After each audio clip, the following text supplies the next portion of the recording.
Alright, chat. What is good? Alright, Sorry, took a chat. look.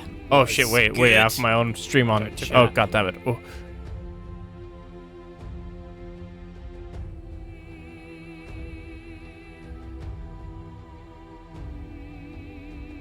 One sec.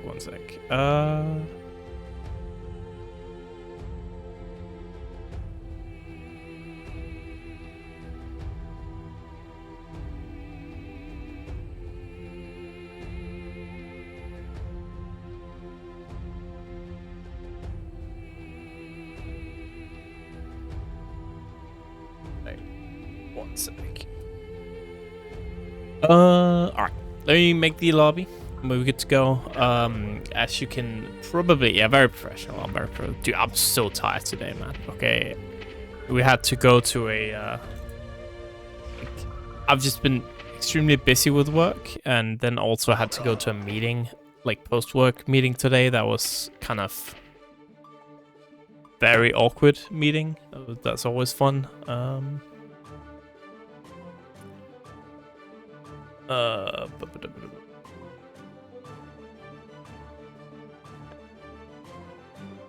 Yeah, it's a tiny bracket, and I didn't have to feed for like insanely long.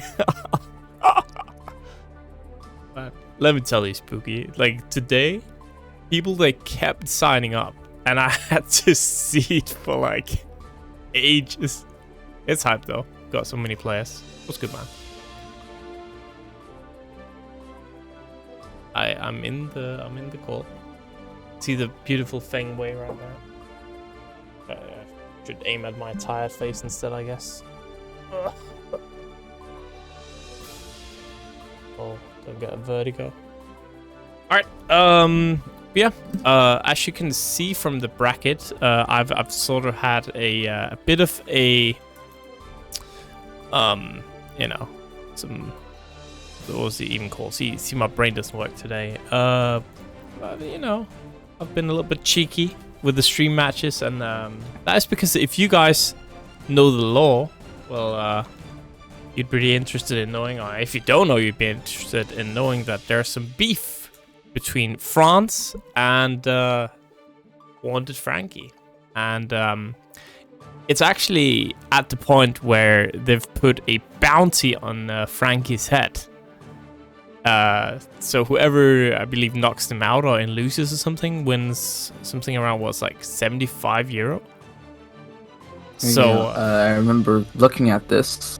He told me about it actually. Yeah. Where is it? Here. Apparently the French have it out on him. Yep. If they're in the a.b.a. server, they get $75 for knocking him out. So winning him in losers bracket. Yep. So we are just shamefully gonna stream his matches. For the we need it, dude. It's for the, you know, it's for the storyline right now. Okay, so it's very important. But yeah, we got our first match here. It's gonna be either Kirb, gonna be the first one to get a chance to take out Franky. Kirb's not.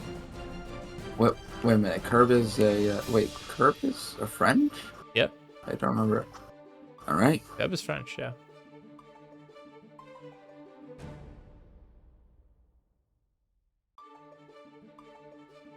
So we got. Meanwhile, one of the commentators, or at least a few of them, are in the bracket this time. Yep. Interesting. It's a random thing I'd rather say.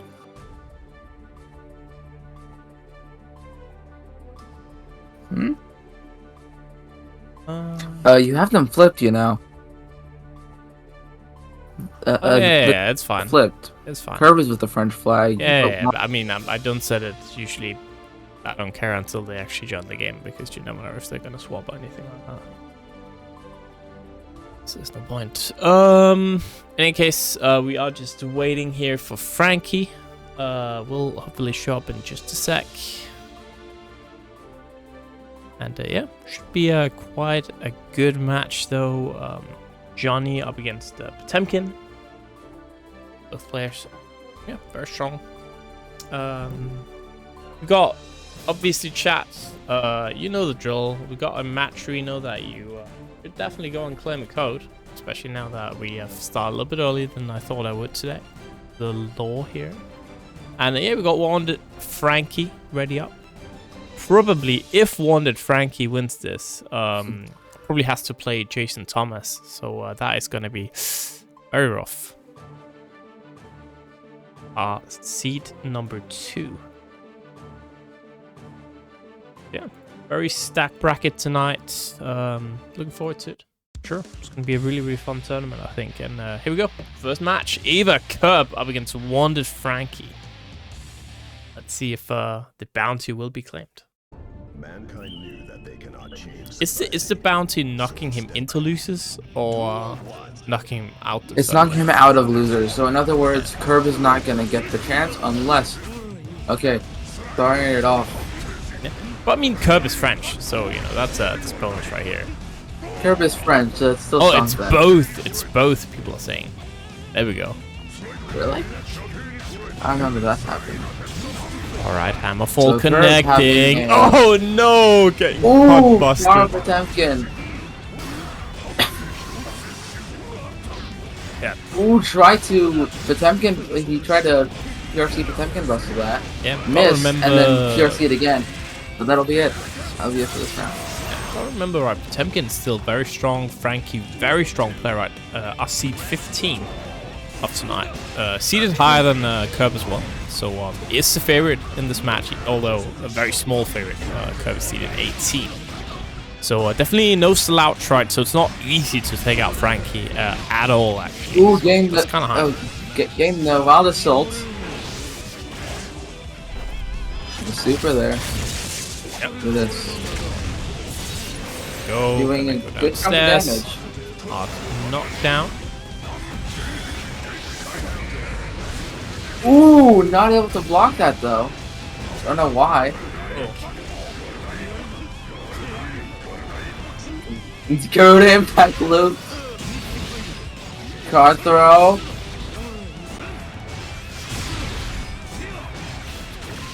Just keeps going in. Ooh, getting the cross up. Yeah, but not really doing anything, just setting up. Okay, jumping in. Good blocks from Franky, but that's going to be a 1-1 here. Alright. All tied up.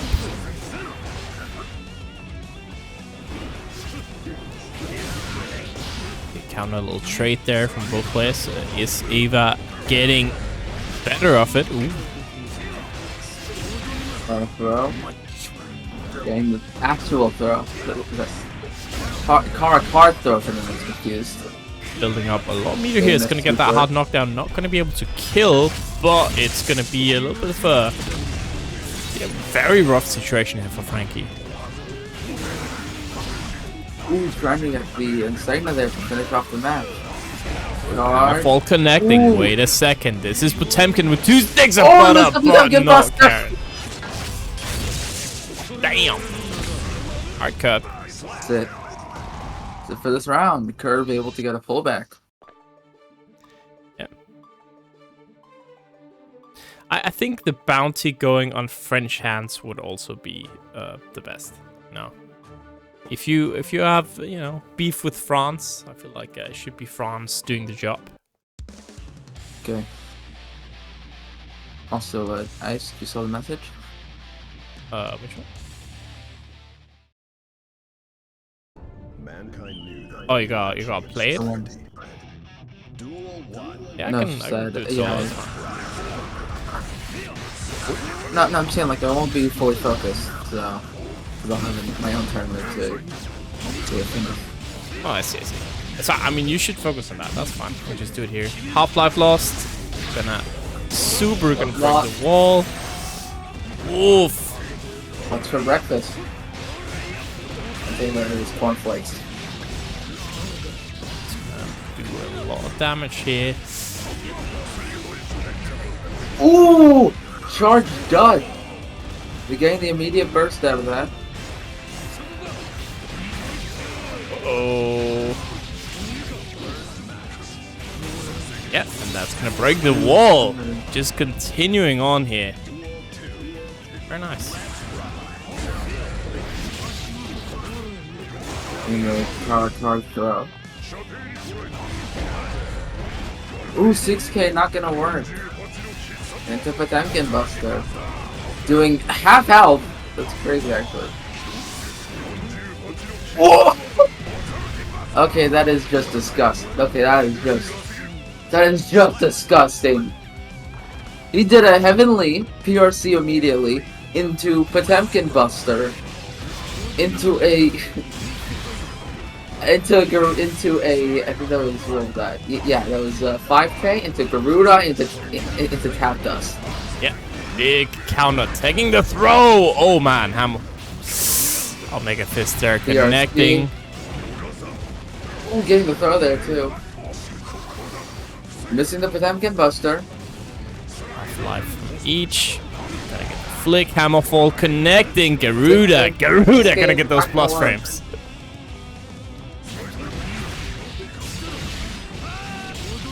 Getting the cross up. Got the throw here in the corner, gonna set up. Good. Some meter here to play around with as well. It's a little bit scary if you are WantedFranky here. Ooh, trying to get the PRC Buster there. Not gonna work. And right now, Franky at a Millia timeout of risk.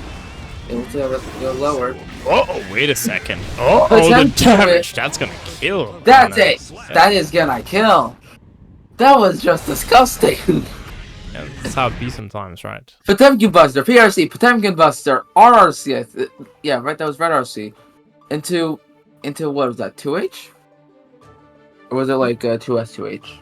Honestly, I don't know its buttons. Doesn't really matter. It doesn't really matter. Yeah. Got 10 minutes. Alright.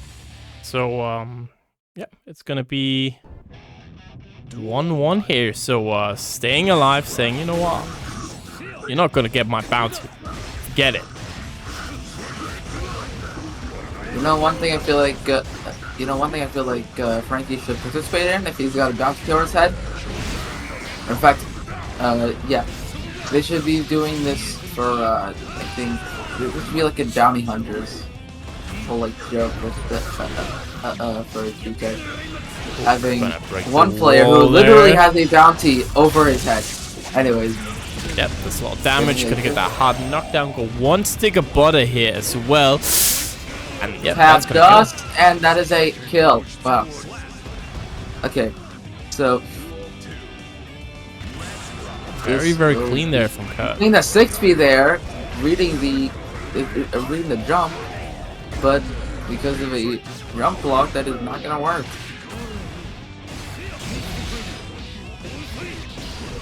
Lost, gonna be RC that connects. Yoish. Ooh! Right. No! Oh, the 5B catching the 8B. Stick of butter here, gonna break the wall with the super. That's very nice. Again, gonna set up a kind of checkmate situation here. Franky got a guess and can't afford to guess wrong here. Card throw. Nope, no card throw. Oh, what? Oh, never mind. He had the heavenly there. He had the heavenly, but didn't go for it. That would have killed. Here, see. Oh, both of them are like no health. I think they're like the same exact health actually. Not sure exactly. Fist blocked and yeah, the punish. Kirb able to get the win there. Yeah, I mean, kind of scary, right? I guess Franky had one stick of butter there to RC it, but it is kind of scary doing a a punishable button when you're one hit away, right? That's kind of spooky. But it's gonna be Kirb being now up a little bit extra here. Very nice, very nice. 2-1, so close to taking that bounty home. I knew that they cannot change society, so instead of reflecting on themselves, duel 1. Alright, let's see.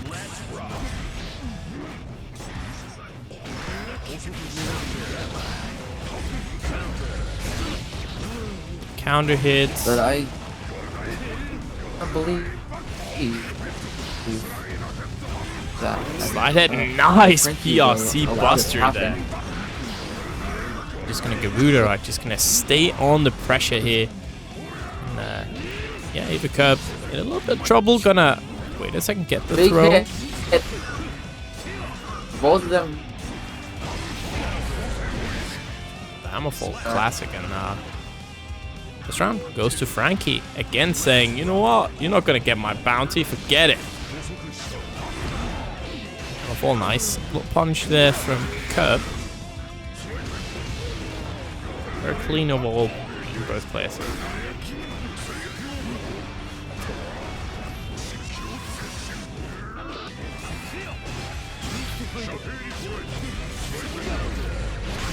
Gonna hit. Half-life is lost. Gonna send out that super, and again gonna break the wall.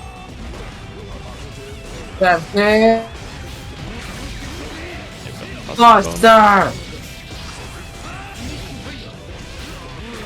A lot of damage. One stick butter here from Kirb. Gonna get the low, but that's not quite it. Oh, what a burst. Alright, both players spending the burst here. Oh, yo, tried the heavenly. It's scary, right? You're stuck in the corner. Garuda, and there we go again. The PRC buster. Damn. Light. Speed.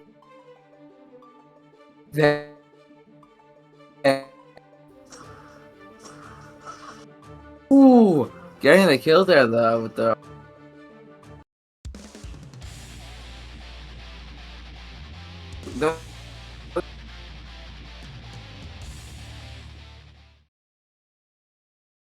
Mankind.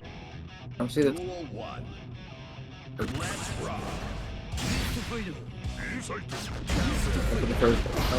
Get call it. Oh! Getting the cave finder there. Another cave finder. Something's happening with Franky. He's not able to block these. Dust and Segna missing the 6-8. Yeah. Segna though. A fall. That is a corner carry. Yeah, and first round and a set point, bounty point here for Eva. Bounty point for Kirb. Kind of scary. PRC card throw.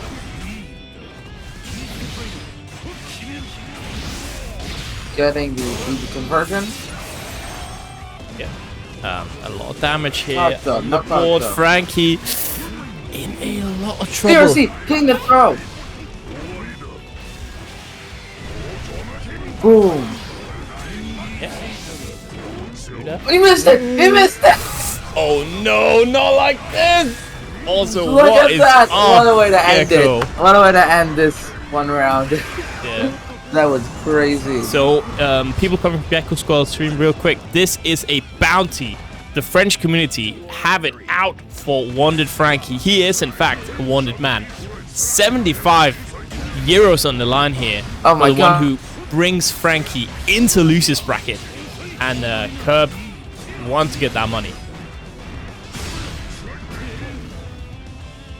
But yeah, thank you very much for the raid. But here we go. Gonna go to the wall. That's a lot of damage on the board already. Franky in huge trouble here.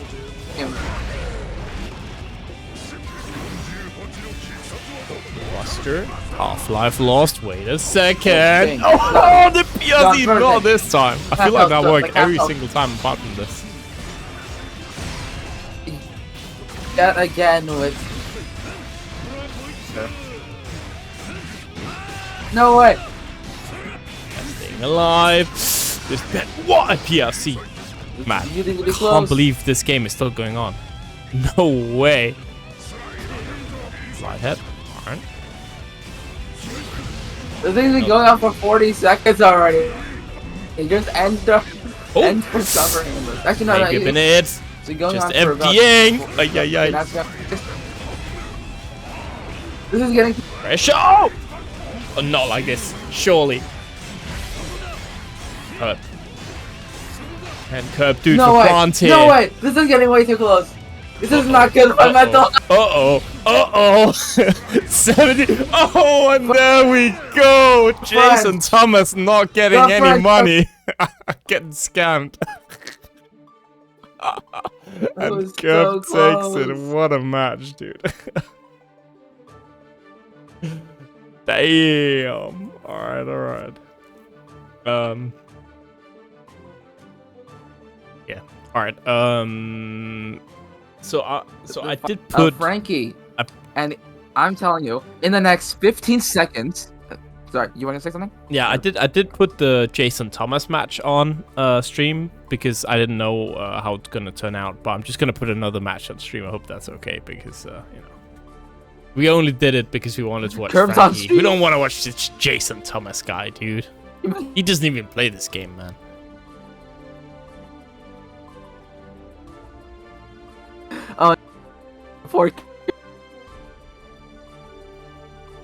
Alright, there we go. Justice for France right there. Damn. Let me just quickly have a look here for the stream. So I think we should wait for Red Room's match. It looks like Revill might be playing there. Oh, but then that would also consist with this match. I'll do this. Yeah, we'll just wait 1 second here for Red Room, for Revill and David BSS to finish the match, and we'll have the Red Room match. If you're wondering what I'm talking about, let me just show you guys the bracket. Got a little bit of a wait. I would say ETA, 5 minutes at most. It's not going to be too bad. But yeah. Oh, well, there we go. It's already ready. Let me just swap to this camera. Otherwise, in my brain, I'm not gonna realize for YouTube want to swap. We do have a match. It's gonna be again Revill up against the Red Room. So pretty interesting here. A very, very strong Sin player right against a very, very strong Asuka player. So yeah, always interesting. Red Room being like bamboozled. Oh shit, I'm on stream? No way. They sure are on stream. Oh, they started playing. They didn't, I guess it's fine. I didn't realize it was stream.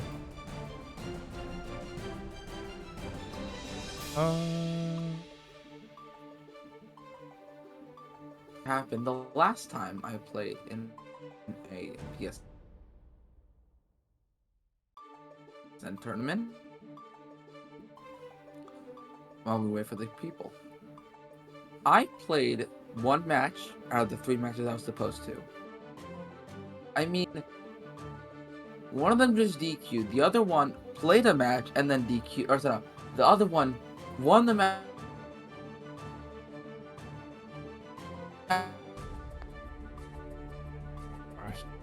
But yeah. And tonight as well, we got one of the, I feel like, best brackets in a long time, almost stacked brackets. And that means, chat, that you definitely should help out with the matcherino. As you can see right here, we got $27 right now in the prize pool. Thank you, Pasol, Lumumba, Metatank, Fundin Elfoot, Spooky Boy, Volton, and Brittany for claiming codes. But you know, guys, we actually got 42 codes remaining. Now, all you have to do to claim a code, just like Flo has done here, is you click that link in chat, you come to this page, you just press claim code. It will prompt you to log in. You can log in, for instance, using the Twitch account that you're watching on right now. That's what I do normally, so that's definitely what I recommend. Thank you very much, Jonesy. Are you coming to a head stumper, Jonesy? Because that might be a problem, man. You know, I'm a TO. I'll have to go. You can't go. That's what I'm saying. But yeah, it kind of helps out quite a bit here for the players, getting a little bit extra money in, and especially with this many people watching. Can't believe it. Okay, we have to start in another 2 minutes. Alright, so Revill in one side and redroom in the other. It's gonna be Italy against the UK, if I remember correctly. You're banned from Meltdown? Damn.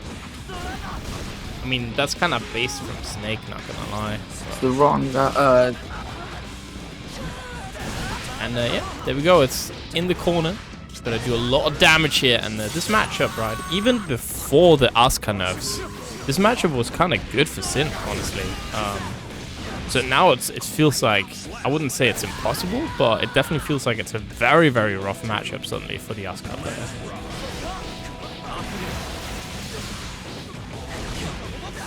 Alright.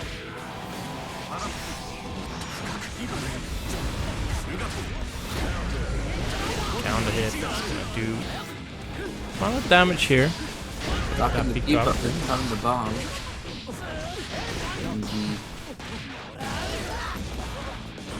Out of mana, as Panda said. No mana, no woman. I'm not saying that word. Alright. Revill up 1-0 here. Doing very good, right? But that's again this matchup kind of rough a little bit here. So Red Room, the one that's gonna have to find something here.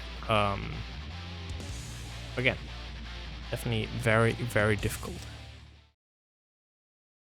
But if you're a good player and the Red Room is a good player, definitely there are ways around stuff like this.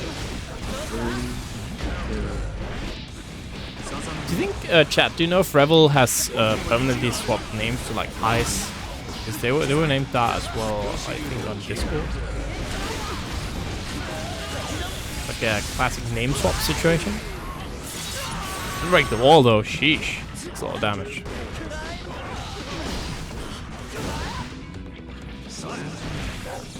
Yeah, just no chance here for Red Room to play at all.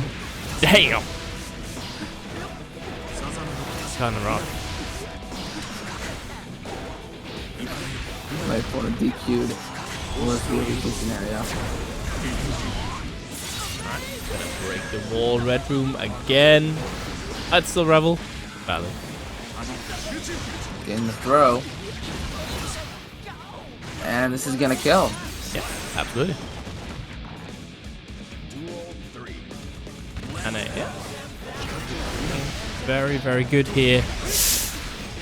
Oh, first round, and a lot of damage on the board, right, for Red Room.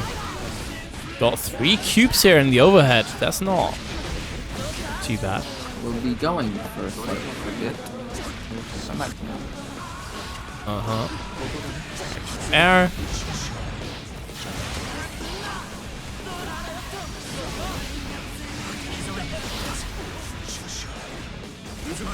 A lot of life here on both players. Starting to look rough. Hard knockdown. Got the burst available. No safe jumps or anything there, but just the overhead, and yep, that's the bait. Just right there. And it's 2-0 now. Revill looking very, very solid here. If you are a fan of Red Room, well, you gotta start praying or something, because it's not looking good. I mean, still doable, right? But definitely kind of rough.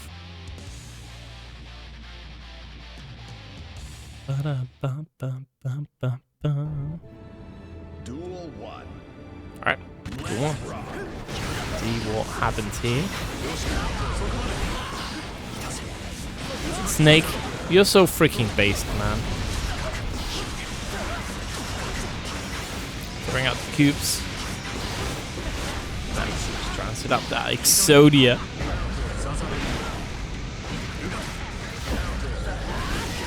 Big counter as well, damn.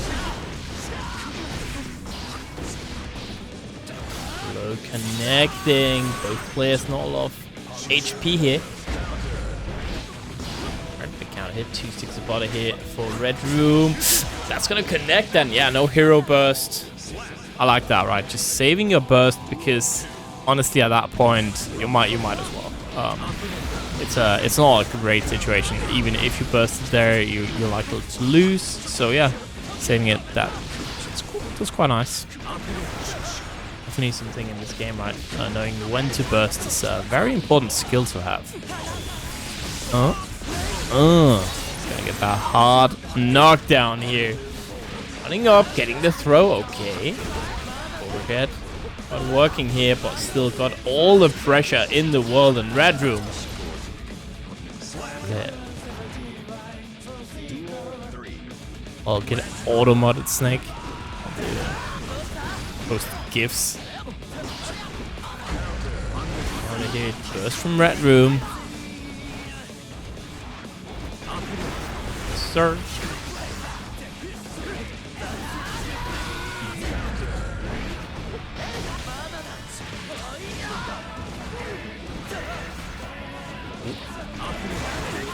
Next, gold burst from Revill. Got a lot of meter. Gonna break the wall here, and that's gonna lead solid amount of damage, and that is gonna be that 3-0 here. Or Revill taking out Red Room, but again, even if it was a very bad matchup, right? We did see Revill definitely, or Red Room rather, sorry, definitely knowing, yeah, Dead Room, definitely knowing this stuff, right? So not too bad, not too bad. Alright, so that is Revill moving on, having to fight now Drani. And yeah, we got some pretty interesting matches though coming up here. We got, let me just check. We got Precho up against the winner of Marcy and Soap Eater. And we got Yoish taking out Sonic Stars, winner of that one, going out against Jason Thomas and Eva Kirb. So Eva Kirb, Jason Thomas still fighting. So we'll have to see how that one goes. And even more importantly, let us take a look, take a gander, you could say, down into the realms, the dark pits. That is the losers bracket. Because we do still have a wanted man down there. Wanted dead or alive, and right now he's more dead than alive. So we'll have to see, where is he at here? It's Mr. Franky. He's there. He's playing I am NSxC. It's NSxC UK or France. I was, yeah, I think he's France, right? Surely he's French. I wouldn't just call anyone French, you know, without them. It's kind of mean calling someone French, but yeah, pretty interesting. NSxC definitely no slouch, right? Got a gauntlet down here of people who could potentially take the money. Roivan definitely no slouch. Taking out Igor Darkstalker. That's definitely good. Taking out Atreus. Okay, Ryan rather. Damn, actually really good. Apparently taking out two really strong players. So Franky should be scared if he beats NSxC. Then this is rough, right? Milkshake as well. Very good. Ooh, Marcy is loses. That means we have a match. We do. It's Sobita and Precho. So a very good match. Excited for that one.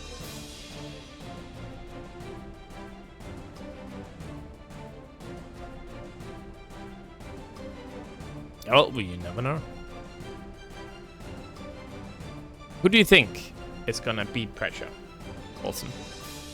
If you were a betting man, who would you bet on?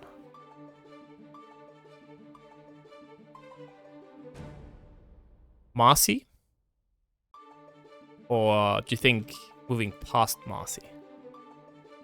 Marcy getting top 8 not too long ago. Definitely impressive.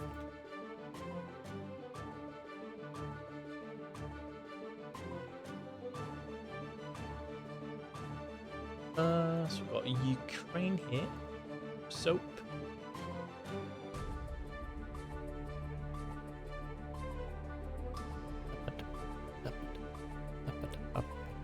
I believe. Change facts like. Hello. I am back. Non-back. Well, not for too long though, but I am back. I have won in the semis, meaning I am now in the finals. again. And Waiting for my opponents now. we got Sobeater, one hand, Precho on the other. Yeah, I don't know who Royan is, but definitely seems strong. It's also someone, Royan is someone I seeded based on like their like something done. It's like based on their win rate or something on StartGG. I didn't have time to challenge rather. I didn't have time to look at the specific results, but they had a okay-ish win rate, which is usually for like Strive is actually quite good. Having like a, let's say a 60% win rate, then you're usually really good. And I remember they had a pretty decent win rate, so they're probably someone who can cook real good. But speaking of people who can cook real good, we got on one hand here Sobeater, probably strongest Ukrainian player against Precho. Needs no introduction, winner of Install. Very young player, right? Ooh, getting the verse bait. Going up the ranks, and yeah, gonna get that super, gonna break the wall, and good start here for Sobeater.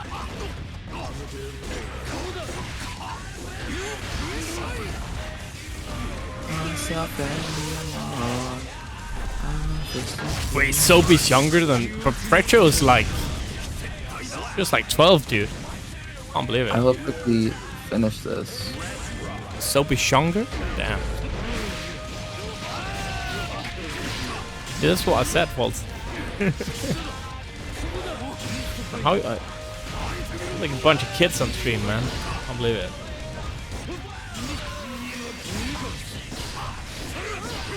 Damn, 18? Strong.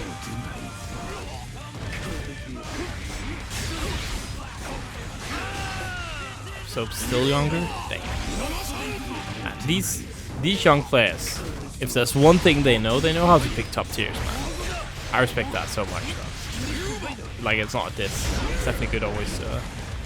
Good here. Pick the strong characters. Why not? Soap is 16? Damn.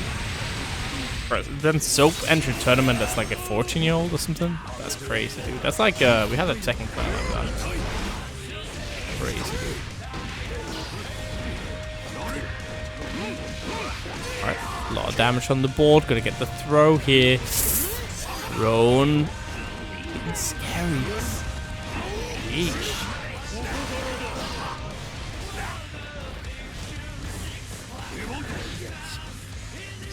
Alright. Be 1-1.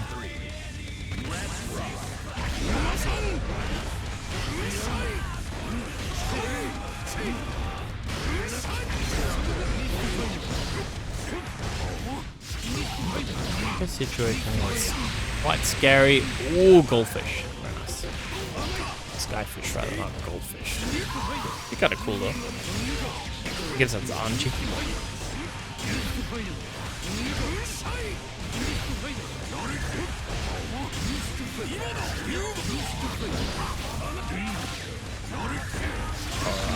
Just gonna continue on with the pressure. Half-life lost.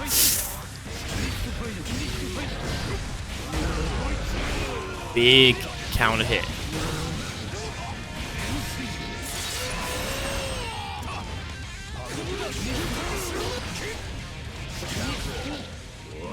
There we go. First round there. First game, rather, for Sobeater. Both these players obviously seeded very highly in the tournament, so both are expected to make it quite far, seeded as number 4 and number 5 respectively. And obviously this is not, well, it's technically top 64, but it's actually top 16. Yeah. Add that to the overlay. But yeah, first game here, Sobeater. Trying to maybe move on, right? Want to get a spot in that top 8, and who wouldn't want to get a top in that spot in that top 8? Dan. Language do beat hard sometimes. Cut out. Pressuring here. Ooh, what a jump in from Precho.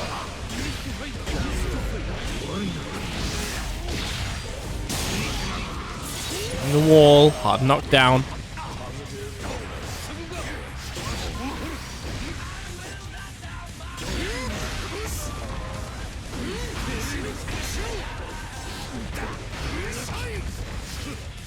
It's again very low here. Gonna get damage on the board. PRC.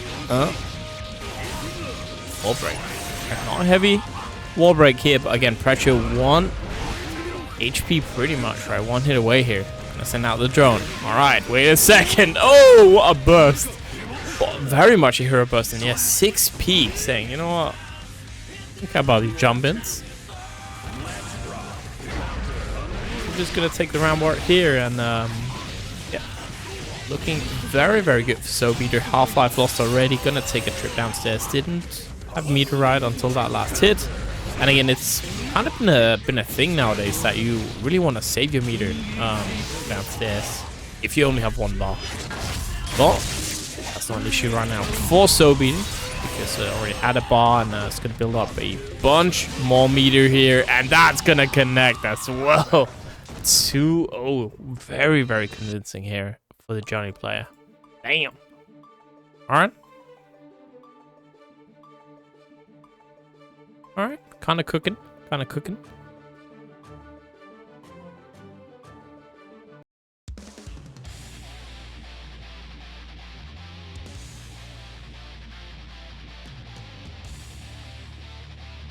Oh shit. Did Franky lose to NSxC? I think so. Alright.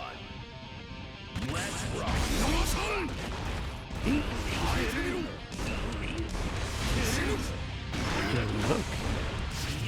You're running GG's. Yeah, NSxC took out Franky 3-2. Damn. Alright. NSxC getting on the board there with some money. But I could actually figure out where NSxC is from. Because I think that might be Russian actually, right? Yeah, it is. Yeah, Russian. Russian or from UK? I guess both. I don't know which one. Yep, first round, Precho. And that's a funny storyline over. But we still got some very, very good players from this bracket. So, yeah, a lot of reasons to watch tonight. One of the most stacked tournaments in a long time here. More than 100 players as well. Look at that J. Eat it.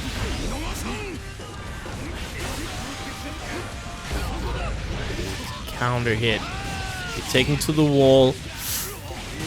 And yeah, again, just another soft wall break here.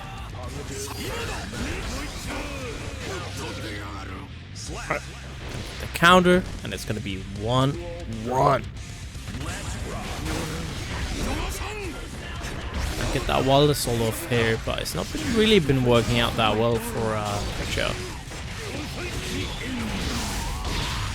Another one. Let's go downstairs. Hard knockdown this time. What's for breakfast? Jumping in. Precho just desperately FDing here, knowing this one round separating them from that loosest bracket here. So close. Got 1 stick of butter. PRC. Oh, what a whiff. No whiff punish though. And yeah, that is gonna do it. Sobeater gonna take out Precho 3-0. Damn. Wait. And I am back. Yeah, wait a second. Eva Kirb took out Jason Thomas.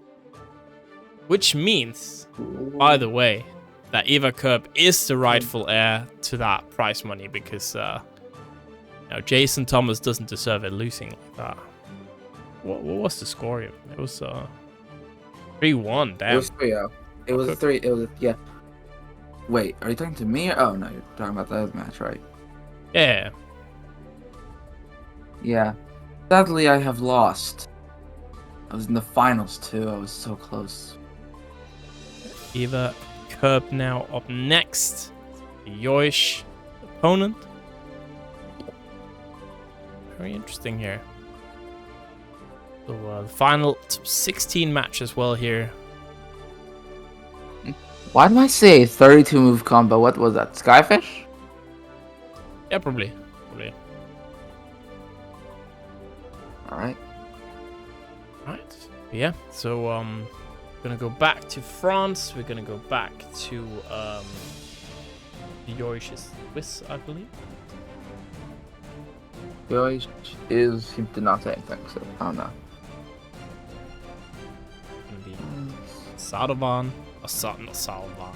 They used to sing Sadovan. It's gonna be Sado 1 up against Johnny. Zado, yeah. wait a minute, he plays Zado.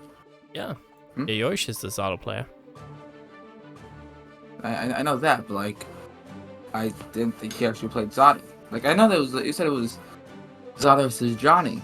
So I'm like, okay, I know who the Johnny is. I don't know who the Zado is, but since when did Yoish play Zado? Yoish always plays Zado. Oh, okay. Ever since always. I don't think I've seen Yoish play a different character than Zado. Ever. Unless, you know, they've been up to some stuff that I don't know about, but highly doubt it.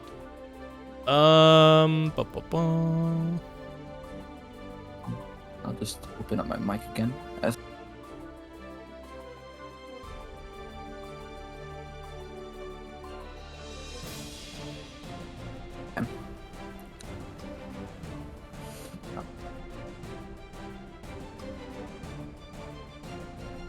What are you typing?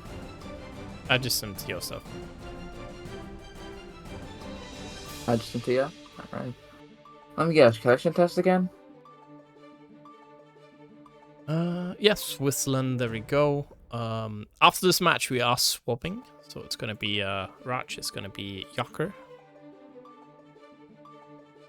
Got it. Hopefully 9:30. That's slow.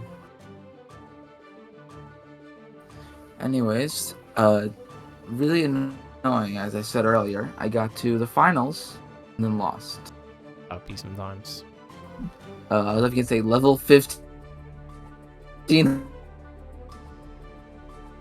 100 Nago against. So, you know, it was a bit crazy, but at least I got a one. Happy about that. Okay, I'm not going to be a person like that.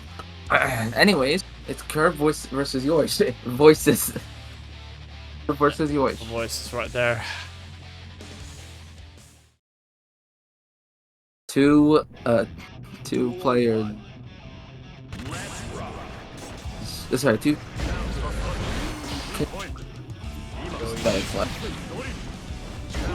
I see. Yeah, I've never seen in Salty. I've never seen Yoish play anything other than like the Shadow. It's fun, right? I feel like that's a lot of players here having a lot of different characters.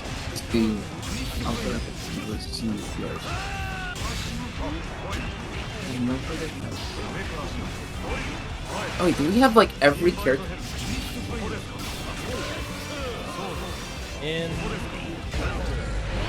Nice dodging 6P there. That is gonna be a kill though. Yeah, it's gonna be first round here to a.b.a. 6P.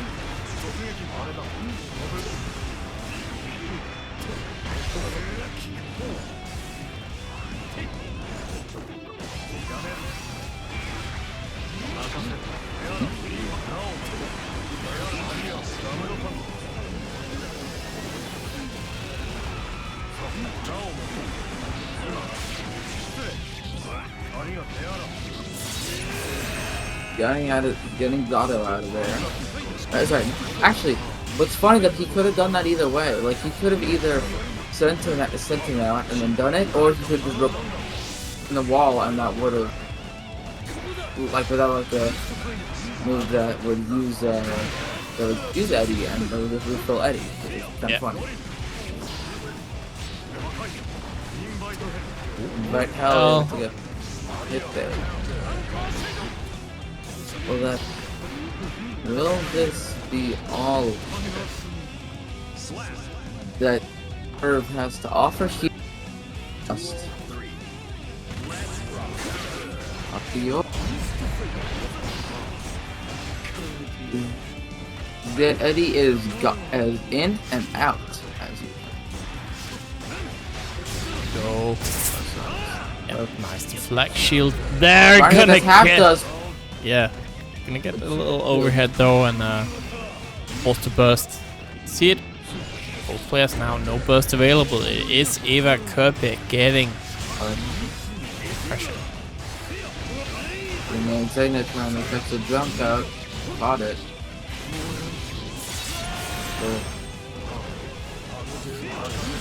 He has Eddie right now, so this could be really, really good.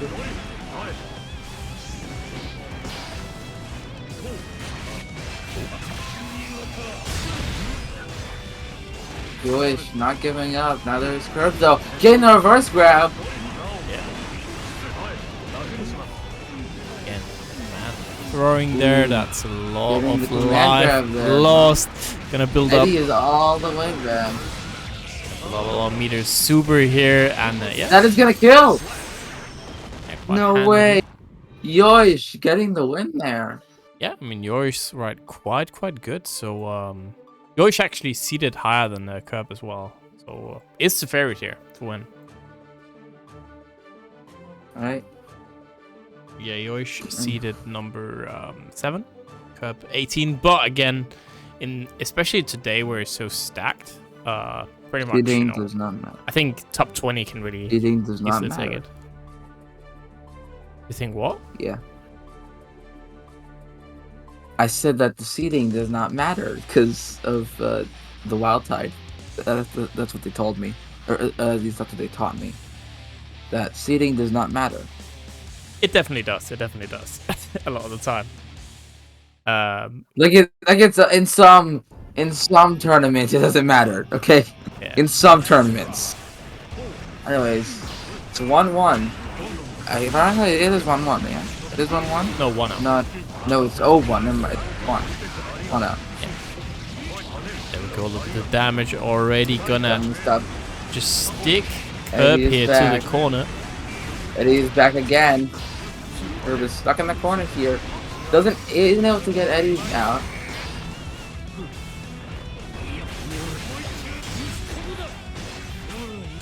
Ooh. Catching the backdash. Kirb not ready to give out without a fight. Now they're nearly at equal health. Ooh, wait, is the Voltio gonna jump over? Oh wait, no, it's just a jump in. It wasn't even a Voltio. I thought there was a Voltio from what it looked like. Getting the far slash to end the round.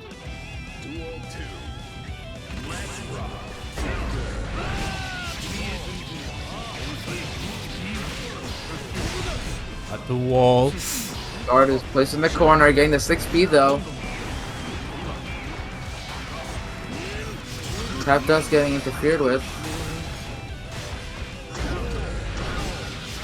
Close slash. 1, 2, and that's a kill. That did a lot of damage. Yep, it's only 1-1.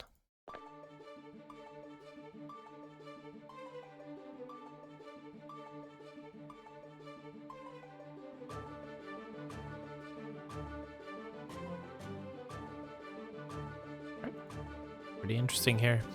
Yep, close game, right? These players very close in skill level. I don't think, apart from maybe like, well, really in this game nowadays, I don't think there's any low damage characters. Let's be real. Low damage characters, Millia. No.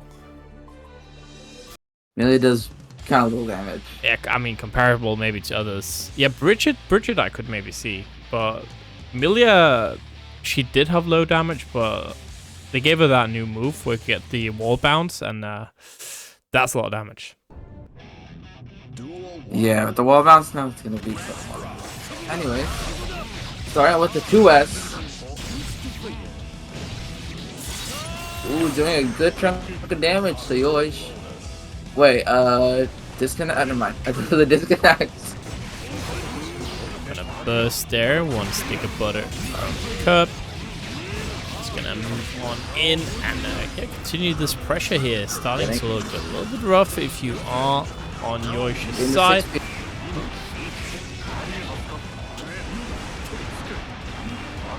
Get Eddie out of there. Get Eddie out of there right now. No, you don't have Eddie anymore. Get Eddie back now. You already ran out of Eddie. You're not gonna do it. Getting the mix up, and that is gonna kill. Yeah, first round there goes to Kirb. Yoish put himself.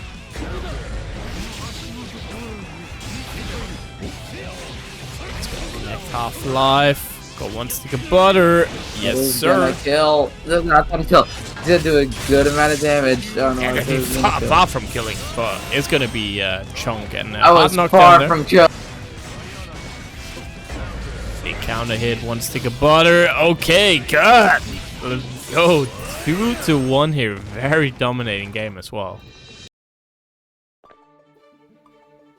Yeah, 2 sticks actually. What's funny is that if you looked at what it's like what it showed, the second 5K wasn't even supposed to hit. Like that was at the edge of the foot, and it didn't even. And yet it just hit.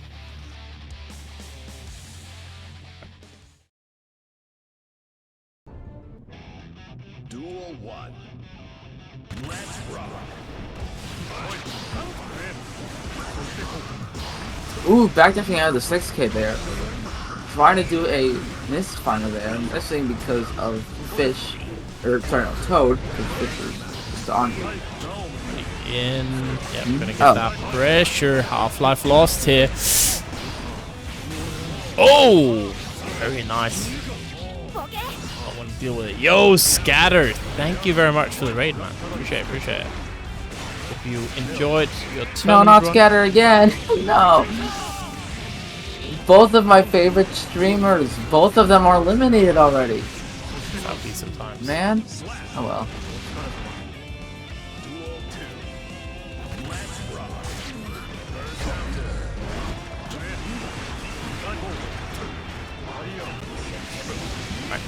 Continue the pressure. Half-Life lost here.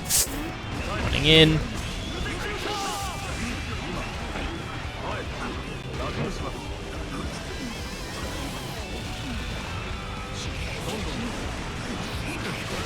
Again, look at that. Tried, I think, to bait out the burst, but this time just gonna get the kill straight up, and it's a 2-2. Man, just I'm heading to sleep. I had a long trip today. Johnny!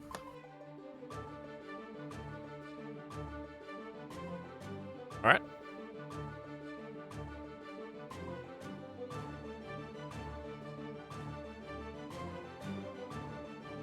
Let us see what this is gonna be again.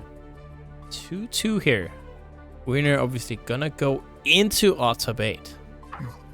Do we have the match available? We do. It's gonna be Sorani waiting. Pretty interesting here. Wait, 100 people? I just that's 100+ people in this? Yeah. Really? That's pretty. It's pretty normal. It's good though. It's good. It's very nice. That's not that normal. When I usually when I'm in the tourney before the ban, there was like 64 people. 75 I definitely people got over around. 100 pretty. It's like once a month kind of thing, I think. Ooh. But it does happen quite often. Ooh.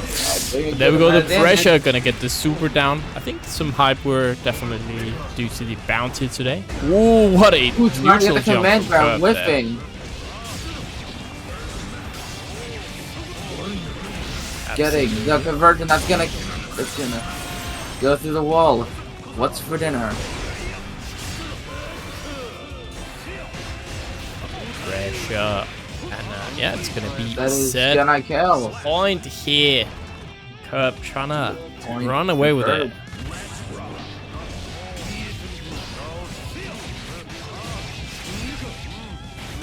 You know, I've learned about Johnny once.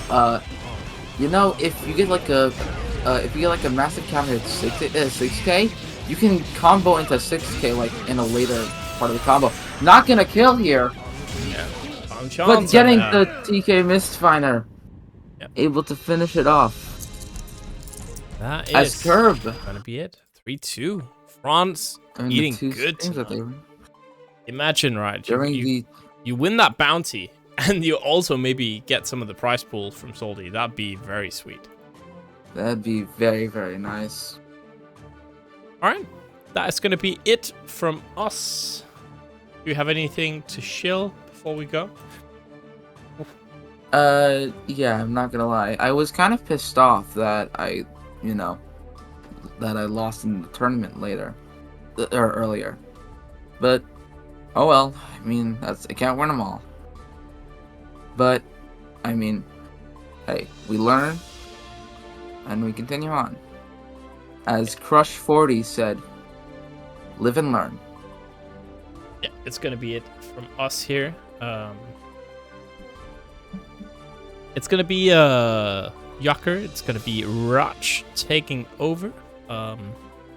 I just realized now that I haven't set up their funny photos. I can't believe it. Making me work overtime over here, man. Silly images.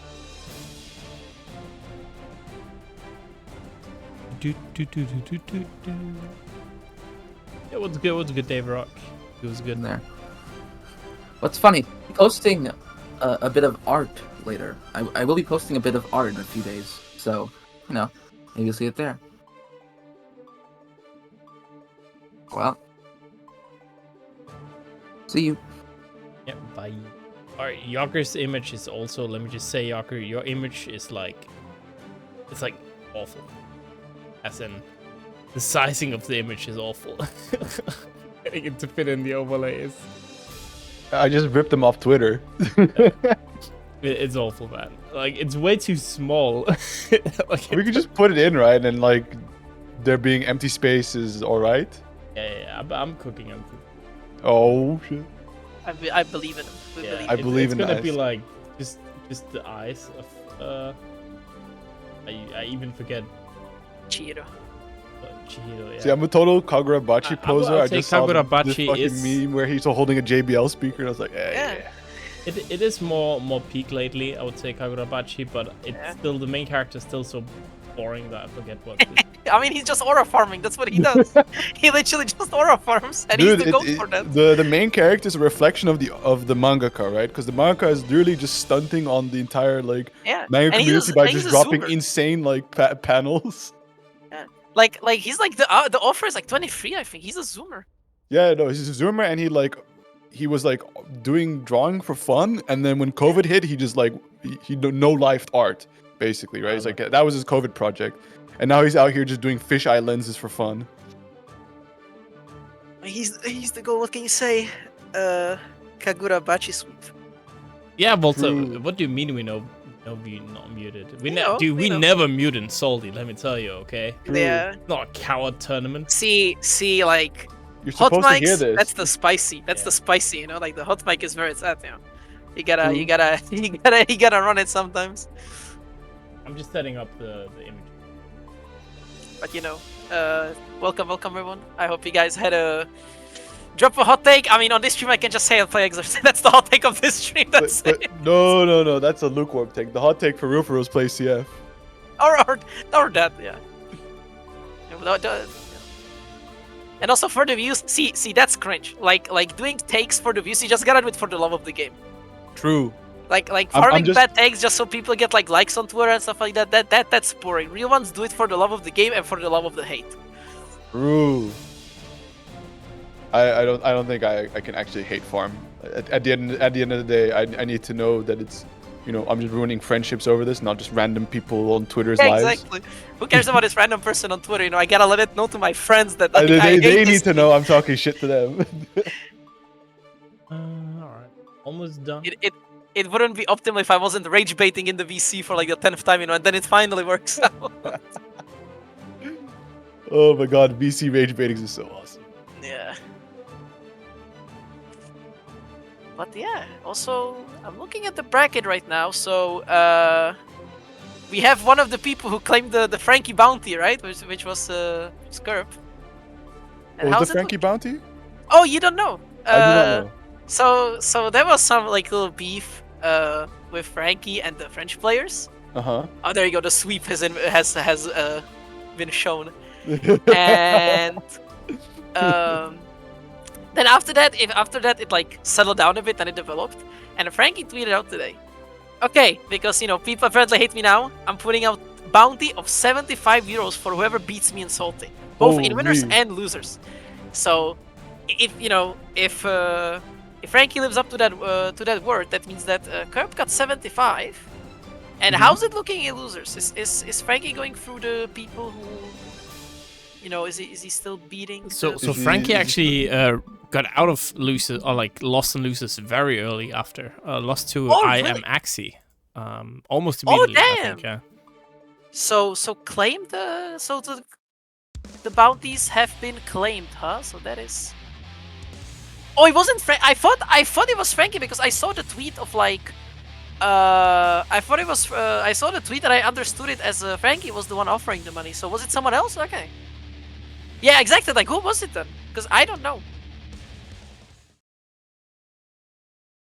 Or PataChu themselves, who's on stream now, offering. Oh, is it PataChu? Wait, or is it just like all my French shooters get this Frankie guy? Yeah. That's awesome. I know the French were like those were like the first ones. You know, the ones who took the gun first. Be like, okay, we're hunting. Damn. This is the kind of beef we need back in here. Exactly. Full country mobilizing. This guy need to get him gone. Speaking of getting gone, Soap Eater, and we're super blocked out, and here is PataChu with the wall break. Alright, gonna be Oki has 1 stamina and slowly building back up, so it's 2 now. So you know.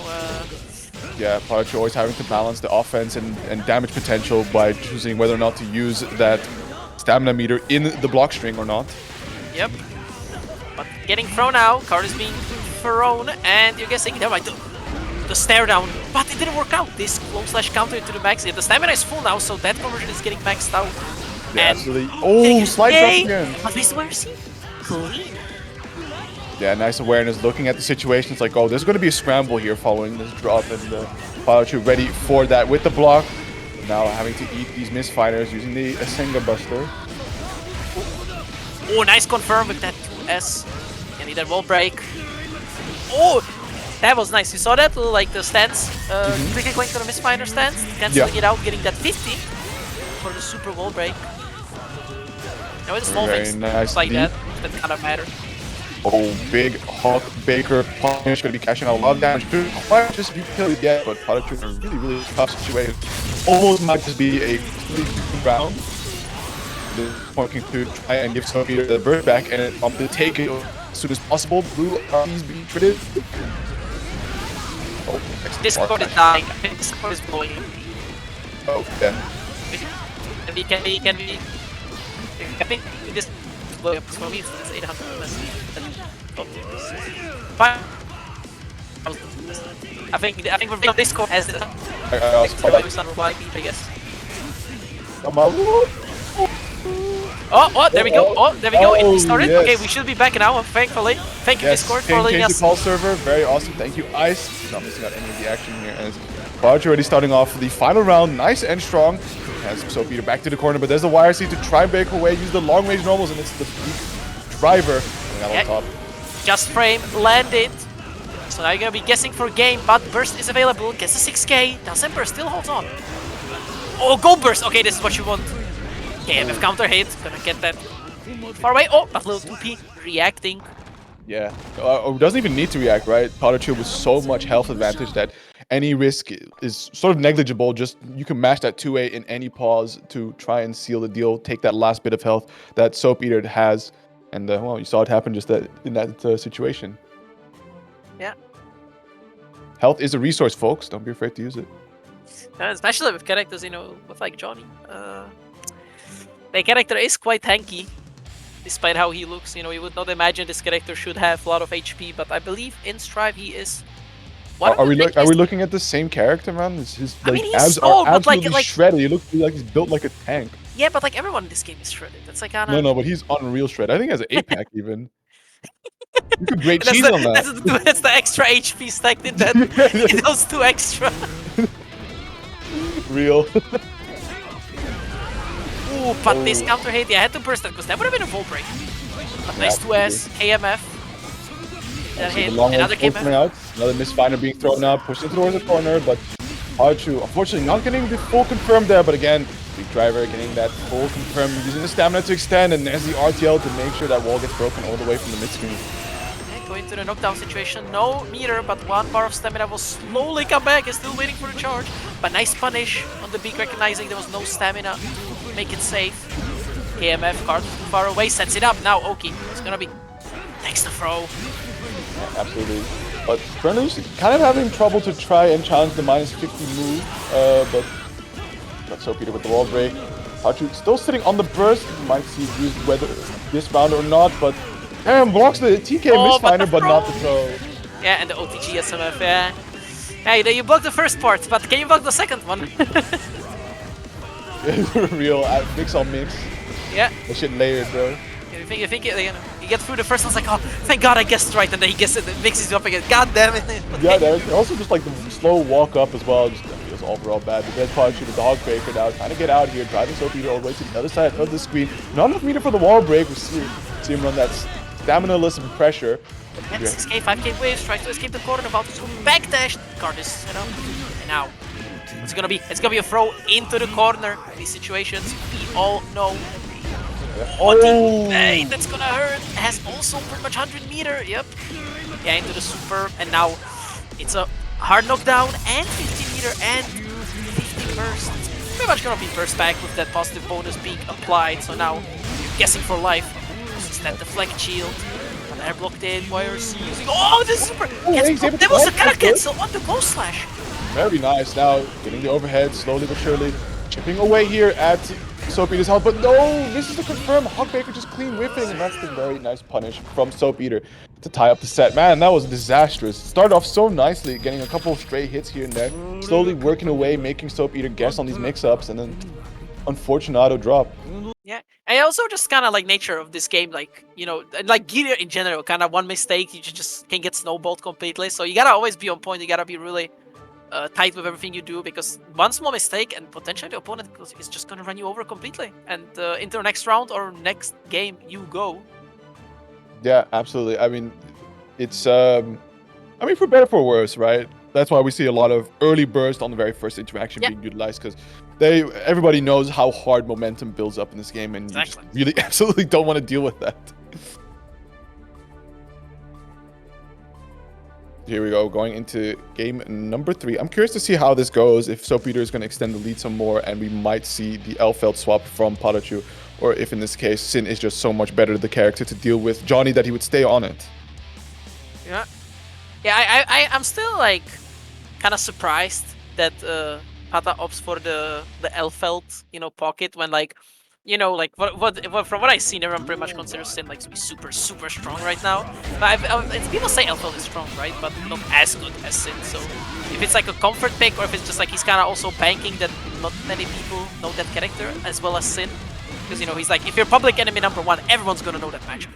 That's fair, but currently PataChu really kind of cooking on this matchup. Yeah. SaltyEU looking a little lost through these throws.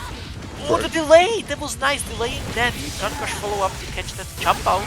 Getting the hit. Are we gonna see the... Yeah, just goes for the extension with the extra 50 meter, that max damage, and that's a wall break and a round. Maybe starting to see the premonition of something, able to just delay the button slightly, catching onto some of SaltyEU's penchant to try and press out of situation just like that. Catches another attempt to do some shenaniganry. Doesn't get a hard knockdown here, but still the life feed is very comfortable for PataChu now, trying to fish for a counter poke with 6B, but there's the 2S. Finding the hit, dragging PataChu to the other side of the screen. Knockdown once the Oki keeps it nice, simple. Blue RC. YRC's, yeah, doesn't want to get hit by that misfinder because that guard crush is kind of waiting there. But nice RTL. I think we're going for the corner with that wall break. Absolutely. So now, you know, oh my goodness. Yeah, the corner carry on this super is insane. Yeah, the safe burst on the 2H. No really way to burn the burst bait. But now, still gets hit. And just let that big driver rock, and there we go. A lead back to PataChu. So 1 game away from sending SaltyEU down to the loser side. I think in terms of what you were mentioning earlier about Elfeld, is that while I normally agree, like, yes, Sin might objectively just be far more the stronger character compared to Elfeld, I have to deal with a Discord server consisting entirely of people that say like I pick characters because they look cool. Yeah. I'm just sitting here being like, please be objective about this. You're gonna really have a rough time if you try to get better. It's like, yeah, but this character's cool. So maybe it's the same deal, right? Just really loves Elfeld. Unfortunately, can't really commit fully to the character because of some glaring weak spots. Shoutouts to Decknut and Dizzy. Ooh, but this counter hit burst him into the corner, and now PataChu, the one struggling, had a good start. But again, it's what we talked about. These early bursts matter because look at the momentum now. Yeah, absolutely. Escape, counter hit found, no stamina to get that combo extension, and now he's barely just going back and forth between corners. Like we saw him scream into one corner, and then in 2 seconds we were in the other corner. I mean, I think it's just par for the course, right? Like Johnny has a lot of screen control, but the way that Sin can just also control that screen at a similar distance, but then instantly close that is it's crazy work, and that's how you can easily traverse this from corner to corner. Go slash BRC tried to BRC, but the game is BRC the shipping with the NSxC. And yeah, bursting has 100 meter, but I just wants this round. DMF actually Elkan does not go under and just goes for the super. It's the hit, no stamina to extend, trying to go for the throw, but the fuzzy jump using your player's biggest friend. Flash throw, and I think that's round. No! Oh no! One more chance here. Block. TK misfire goes for the directed burst, and wow, yeah, wins the stare down. That was a very high risk play, but after all, Peter is playing life's strongest gambler.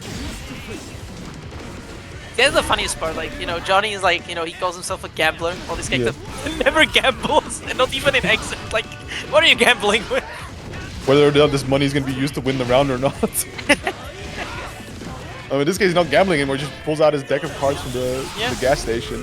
But here's PataChu with a really strong, really dominating round so far. Very difficult to imagine how Peter is going to try and make this comeback. Currently struggling to block it out, and has the dust to rip it off. And PataChu now on that set point prep to send Peter down to the loser side. Yeah, but something like to not go out without a fight. Good round start, corner carry.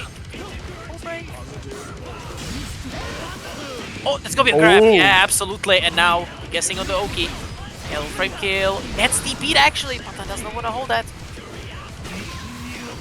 Go slash! Nice gold burst, because that go slash was gonna make them block. And now just trying to play the keep away game. Has the like absolutely nice confirm and the burst from Pata. Yeah, such a smart call out on that 6P, right? 6P, great tool to try and challenge some of these misfinals that Johnny can't throw out. And now PataChu at death's door. Finds the Hawkbaker through the RC mix. Now has quite the hill to climb back from, but already that close slash tiger pressure is going to be a great start here. Should be planting himself into a wall break. Unfortunately, no super for the hard knockdown, but still, the positive beater bows can't help but the far slash. Man, you really are missing that hard knockdown. Yeah. And with that, we're going to game 5. So, already starting off strong with the first set.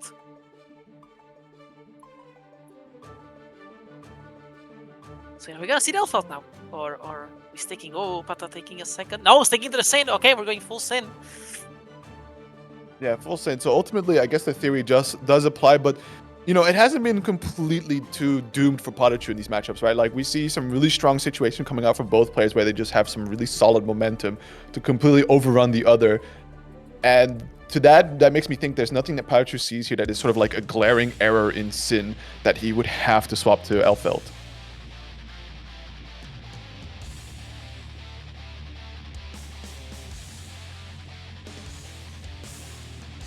Eagle flying, as we're loading in.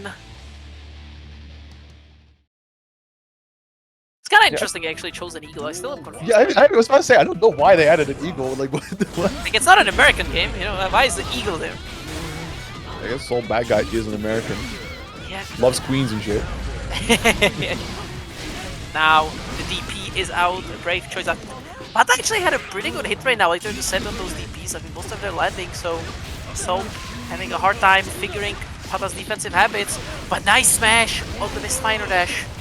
Yeah, and so Peter not willing to hold that block, already gets an early burst out, finds an opening, and that's PataChu responding back with a burst of their own, and not blocking the reversal super. So Peter really doesn't want to let PataChu get started at all, and there we see the natural born gambler coming a little bit more into play.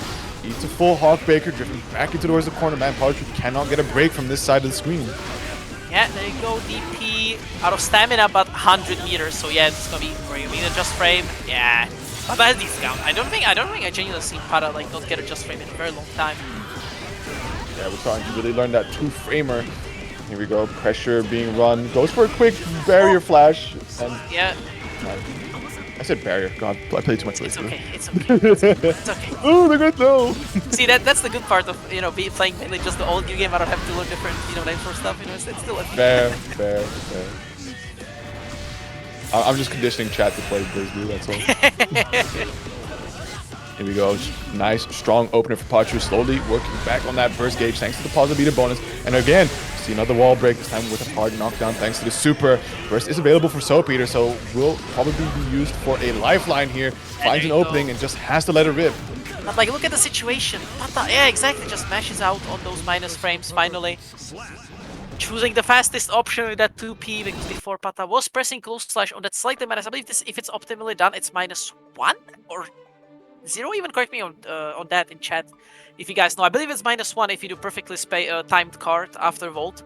So it's -1. Okay, thank you. See Captain in chat. He gets me. So full understand. Captain, the multi Johnny specialist across all 3 gears. That's my goat right there. In every game plays Johnny. Also, apparently, according to Decknut, I said 2A earlier, and I cannot for life recall. I did.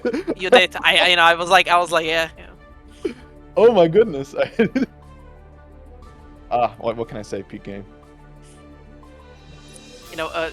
Good, as they say, like good game you take away with you while you're not playing it. Exactly. But yeah, that's gonna be Soap Eater sent down to the loser side, so not the end. Likely not the last we will see of them. Up next, we got I believe another Johnny Kirb versus Amanita, which is for those who don't know, a recurring player here, now going a name change due to circumstances, but it is your favorite Greek Millia after all. Yep. So we're gonna see, as you said, the Johnny action is not stopping. The timeline is correcting itself, man. The timeline is correcting. So we went from the other game having Johnny top 1, and now in this game he's also super strong, seeing Johnny's everywhere. And Johnny, he says that in the Xrd intro, he's perfect, or does it? Yeah, he is perfect. Yeah. I mean, like are we really like annoyed? I love Johnny. I'm not annoyed. I just think it's also like so funny that he is indeed perfect. His design did not see any changes going from plus R to Xrd to Strive. It's just the same shit. Actually, they were slight changes, but like pretty much the silhouette of the character stays the same. Because like in Pasar he had long hair, and then technically from Xrd to Strive they changed a couple of the buttons. They were like gold, and now they're like silver. But yeah, that's what I was about to say. That, and I guess he looks a little more gruff. Yeah, but that's like everyone. It's like just the art style change. You can't really. Yeah, that's what I was saying. But I got a lot of people complain. It's like, no, he looks like a predator now. I'm like, holy shit, relax. He looks like a normal person. I don't know. He's the GOAT. He has a hat, he has sunglasses, and he has a sword. Like, what else do you want? This character is perfect. Absolutely. As we're going at it now. Yeah. Patient. Ooh, nice air throw. Yeah, Millia likes to be in the air, so if you get those air throws down, a real gear player right there. Let's see if I can jump for JS or JH. Now. Yeah, early burst. Obviously the name of the game against Millia is to not let her get started right in your face, and to do that, Johnny really has to leverage those long-range normals, and if she does, you have one burst to tell her to piss off for a bit. Yeah, ending with that as this, making it spaced. Patience, the new move coming out, and Capel, there you go. Yeah, new Capel, also one of the moves kind of on the hit list of Stripers. They really don't like the way they changed it. The shimmy! But has that PRC, so it doesn't really matter, still gets caught, wall broken, and now it's Millia with positive bonus. Yeah, but unfortunately no hard knockdown, so that does give Johnny the opportunity to just go like, alright, we can move a little bit, but still Amanita finds the entry and immediately sets the mix going with the 6P. He's going to be taking that first round win. I also like the first time, Amanita got 50 meter, just hair cutters, send the Cadillac. Yeah, absolutely. If we can skip neutral, let's get it. Yeah. I mean, this character already converts so efficiently, like, on her own that she really doesn't need the 50 meter to use it, except in, like, emergency situation. So why not use it to cover your weakest situation? Grounded approach. Yeah, now, as this PRC, ping the low, good stuff from Kirb. lot of FDs, the far slash, the traded. Oh, the second into a 2H connecting, but no conversion out of it. Pretty tight to confirm, and trying to 5P, gets it by the Capella, and now you're mixed. Yup. Oh my god, that was like 3 mix-ups in a row. Oh, I got the Giga Blender and one last mix. Puts herself in the corner somehow. The magically stolen corner. Yeah, somebody mentioned that Johnny's getting bald spots, and I can imagine that the character's ripping his hair out trying to deal with this movement. Yeah. You know, for me, you know, I've been learning this matchup now in Xrd, and it's kind of annoying. but to be fair, the character is much better in Xrd. True. I mean, Xrd, she has a whole ass projectile. Good luck anti-airing her. Yeah, it's like, like if we can tell is bad, you know, like this character pin and you're in the trenches, buddy. Oh, but she used to pick it up. Shut up. There we go. Wild assault, extend the pressure, getting that early wall. Yeah, a lot of normals being thrown out there, but still no hard knockdown, but kind of happy with that positive meter bonus. Immediately challenging with the 2P. Now we see the Johnny damage coming out here. No wall break just yet, but finds the TK Misfiner, and that will scatter the wall indeed. Oh, are we defending? No, we're not. The JS air counter hits. This the burst, nice, good burst. Not playing himself good. Makes 6P, nice. Next up the card, YRC, yeah, there was at one point you could have actually bursted, but airthrow, again! Visions of the old Guilty Gear. Yeah, the airthrows are on point. Nice oh wow, what a block. Yeah, the double cross up. Ooh, that 5H, unfortunately too slow. Amanita finds the hit. And she gets just right in there this time. Using the buzz off for that wall break, has a hard knockdown, and now we are in the pain zone. Can really run her mix with that positive meter bonus ticking, so at some point there is going to be a really foul RC mix-up to come, but unfortunately Kirb currently just getting opened up. In general, won't even need the RC side, and will be using it for the super instead, and that should be game, or is it not yet? Round 2 going to Amanita. Even on rounds and even on bursts, so you know this round cannot be more even as we're going. Starting with the first slash trade, both having that 9 framer. Yeah, now we see Kirb trying to leverage that Johnny normals, but unfortunately puts himself into the corner. Amanita sees the cross under, bursts nice and aggressively to try and put Kirb in the corner, but the good run under. He's now going to swap the sides, and there we go. Sets up that wall splat, finds the super, and he's going to be getting that wall break, this hard knockdown. Yeah.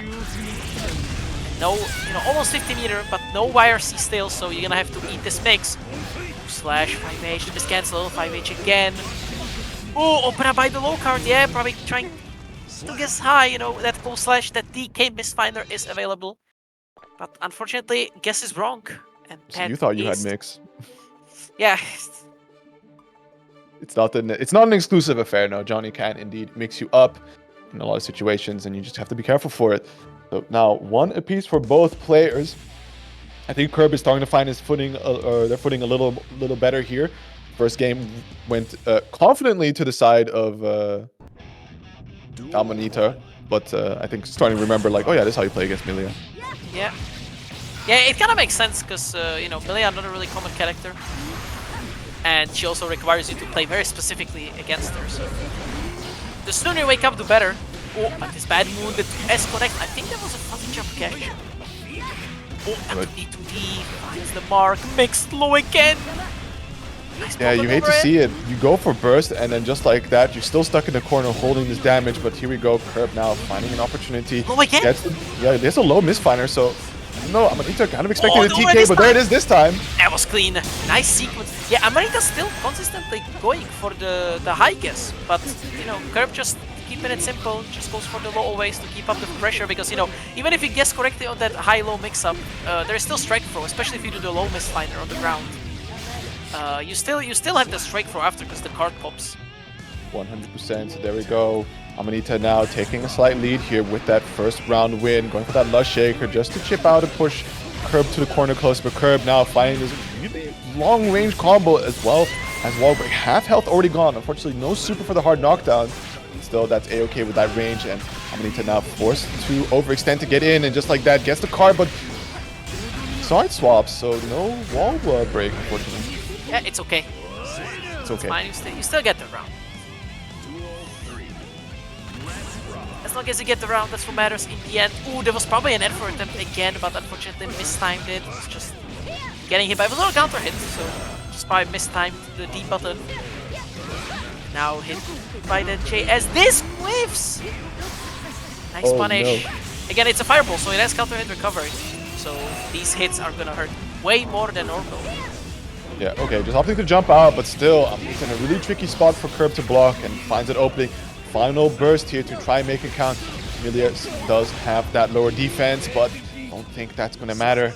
So Amanita is going to be taking game number 3. Yeah, going in that lead. So looking very good.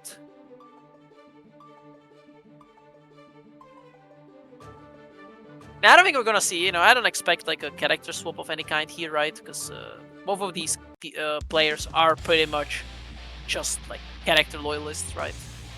Yeah, I don't think I've heard of Amanita go on anything else but Millia, and Kirb for as long as I've seen them play has been on Johnny. Granted, I haven't seen many of these Strike players playing a lot of her very much. Yeah. Pressure, those missed cancels. Oh, but it was a lot of risk, so that's gonna hurt. Look at that damage, and it was like 70% risk. Big red bar getting to chill now with that positive meter bonus. Amanita now trying to challenge, but still too difficult. PRC away, make sure to keep pressure on their own favor, but Amanita finds the opening here now. Tries to get a mix going there, finds a regular throw. He's setting up for the... Ooh, nice conversion. Even that little frame kill JS there. Now, with that 50 meter, how is it going to be used? That 6P was active already, still deciding to press, but I don't think he'll like the animation in time. Now Amanita with 50 meter, finds the throw. 5H, was that a physical? I'm not sure. Maybe a frame kill even, but aggressive burst coming out here from Amanita. Sees Kirb in a really bad spot, wants to capitalize on it. Jumps away, but there's a 6P. Catching the falling JK, unfortunately drops the combo. Burst out! It's going to be 6P! Finds the mark and dares the fly from the air. Takes the first round. Yeah, Kirb's gonna have to make this count if they want to stay alive here in this winner's side run. Unfortunately, Amanita looking to really close it out here, working already to a very strong opening here, getting that wall splat. Opting for the Slump God here, and this just pushes him out the corner for more damage indeed. Oh my god, what a block. Yeah, but still the reset was there. Wait for the low option, gets opened up. Now, again, final round, but Kirb has that burst advantage, because that burst is almost there, while Amanita has not even 50%, which is really bad, because you gotta remember that the amount of life you have also affects the burst gain, so it's pretty much worse, but the positive bonus kind of throws that out the window, build that burst real quick. Yeah, look at that, already close to 75% gain back, but look at that risk gauge! Already blocks one overhead, blocks Xenga Buster. Oh! No, but doesn't get the confirm. It's unfortunate, trying to shimmy. No slash not with punish, counter hit found. Just small hits though, so it was not a full combo, so in the end, that risk doesn't really matter that much. As it's going down, and now guessing nice guesses from Kirb. Yeah, first is almost back again. Still I'm talking about, like, we've seen almost 2 bursts in 1 round. Oh, there was a JD. Edward, and it's gonna hurt, not gonna kill. Yeah, going for the reset, blocks the high. That's it. Going to game 5. My goodness, Kirb staying alive. That looks so rough.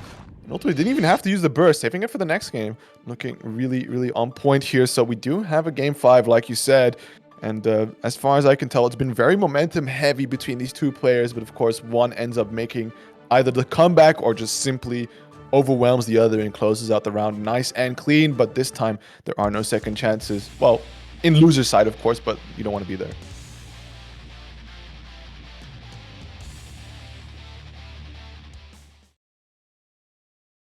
Right. Duel 1. Let's rock. Let's see.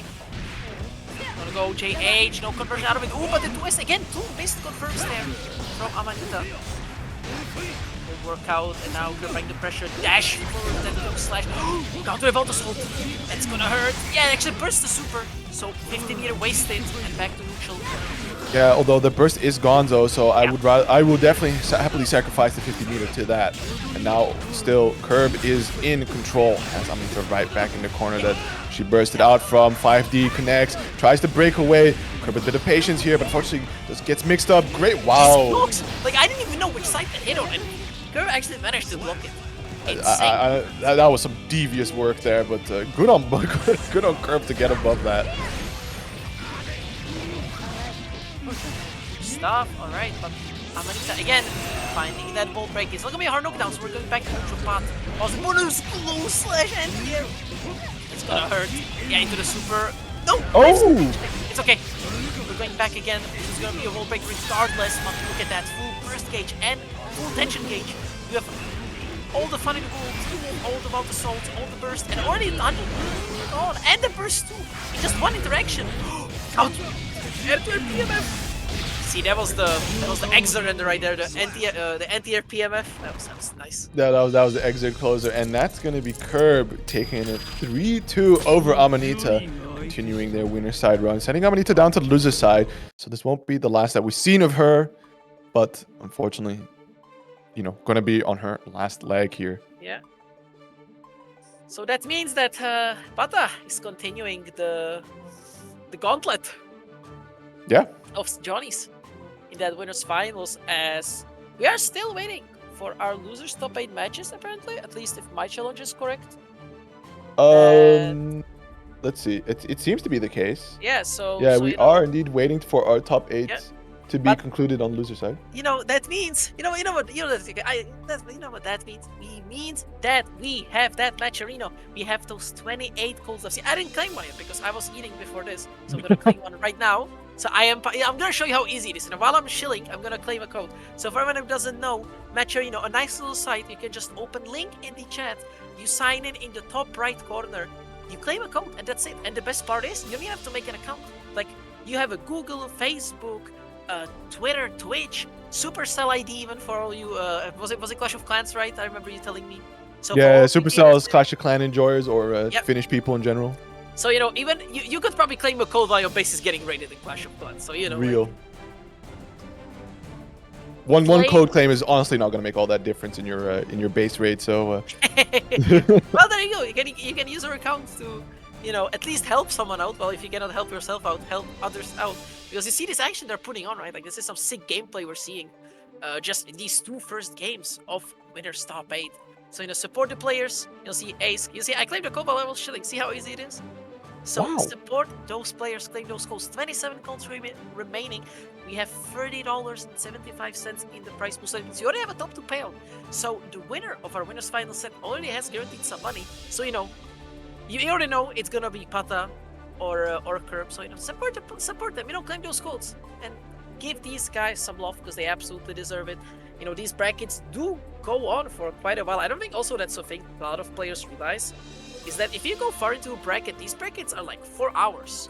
Like, it's like 4 hours of very intensive play. So, you know, it's like half a shift pretty much. You know, I clocked in for, you know, it's like half a shift. It is genuinely half a day's work right here. Yeah.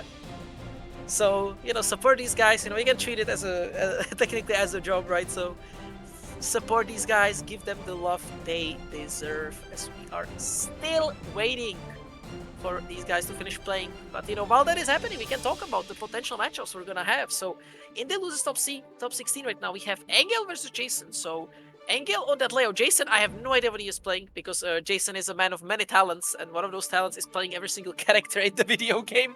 Because awesome. Every tournament, like you see Jason, he plays a different character, right? Like today, I think he played Jason played was it Johnny? Against Kirb? I think Ace correct me on that. I think it was Johnny in the mirror. Oh, as I'm talking, Jason is the first one to clock in that top 8 loser side ticket, going game 5 against Engel. So there must have been a very tight set, and his opponent is gonna be either Precho or Yokai Pieta, who I believe is a a.b.a player. And Precho we all know a lot by now, you know, getting nice placements offline with that Goldlewis. You know, player has been playing for quite a while, but found that breakthrough in, like, let's say roughly a year ago, starting to place really well in online and offline tournaments. You know, who is someone who's pretty big on the R.E.V.O Tour leaderboard, which now, like, is over, right? All the events are over, the leaderboard is finalized. But I believe Precho was someone who ended up relatively close to qualifying, especially after that final tournament. So, again, someone to keep your eyes on. And on the other side, we have Yoish versus Resil, so we have Bedman versus R.E.V.O, you know, 2 characters not considered that strong, battling it out. Zaro Bros, you know, still staying strong though. We have Yoish. I believe Zarovan also still sometimes. PataChu also shows up sometimes. So you know, Zaro Bros are still up against Resil, the resident Bedman player. And I know he has a sub Dizzy, but I don't assume that with the state of Dizzy in this game, Resil will want to pick that character. So I assume it's probably Bedman versus Zaro. And on the other side, we have Revill Milkshake, which is gonna be Sane versus HC. So, you know, that top 8, you know, a lot of very interesting matchups being played out right now, and I'm interested. Yeah, good character split. Yeah, good character split also, exactly. Yeah, like we have like, you know, all the sides of the tier lists and all the like different archetypes being shown. So it's really nice. So I'm just I was gonna go because like when I'm looking at these players, like my bets are on every single one of them. I don't really go on a set and go like, okay, I would expect this guy to win. Like all these guys are strong. So, you know, as we are waiting for this to develop, because I assume most of these will go to game 5 because when looking at this bracket, like even in the loser side, top 16, you see like 3-1, 3-2, 3-1, 3-2, 3-2. So you know, yeah, the competition is definitely very closely tied. I from the sets that you listed, there is one that I do have a bit of personal bias to, which is the Precho versus Yokai Pieta one, which I do hope that Pieta somehow makes it out on top. You know, got that national pride going. Love to see the Dutchies pull through. Of course, that's one hell of an opponent to try and qualify into top 8 against. So I hope, considering that it's been a minute, I'm hoping that it's actually going the distance. That would be really sick. Yeah, I don't know when these guys started, but you know, even while we've been talking for quite a while and no one reported their scores, so I assume these sets are probably very long. But also it's one of those things where like, just the challenge score itself doesn't really say much. Because you can go, you know, it's even though people kind of joke it, but like close 3-0s are a thing. Like, you can lose 3-0, but if every game goes to final touch, like, it's still a very long set because... Oh! So, Resil, see, I'm talking about it. Resil Yoish, they also went game 5, but Resil coming out on top in that game 5. So we have Resil on the other side of losers where Jason is. So we're gonna have, you know, we're still waiting for these two to have their opponents. But as I was saying, like, it's a 3-0, but if you go final interaction every round, it kinda stacks on you also mentally, because one of these guys, like Jason, has at least now a slight minute to put his composure back together. But whoever he's gonna play, it's gonna be Precho or Pieta. That person is gonna have it rough, because you just finished playing a probably close and a very tough set, and you just get thrusted into the top 8, and now, you know, like, your eyes are on you. You're right, you're on stream. The top 8 is happening, so it's definitely gonna be tough on that player. Yeah, we're still just waiting it out. Yeah. It's, I mean, as fun as it would be, you know, to see all the games go to the 5th one. It would be nice if not all of them did, but you know, that's more like the morbid reality of things, where it's like, oh, as a spectator, it would be so hype. As everybody else involved, you're like, man, it's past 10 already. Yeah, exactly. Yeah, that's like the one thing. You know, we see it together a lot on Xrd, right? Every time Pat is in grand finals. Yep. Yeah, exactly, Ace. Exactly, Ace. Like when I am part of any salty strive, the games just go game 5. I don't know. Like last time I hosted, pretty much every set in that top 8 was game 5. Like I don't know if it's like, you know, it's a curse or like, you know, like is it a curse? Is it a blessing? You know, depend the way you look at it. Because technically you stay longer, but it's more gear for you, so...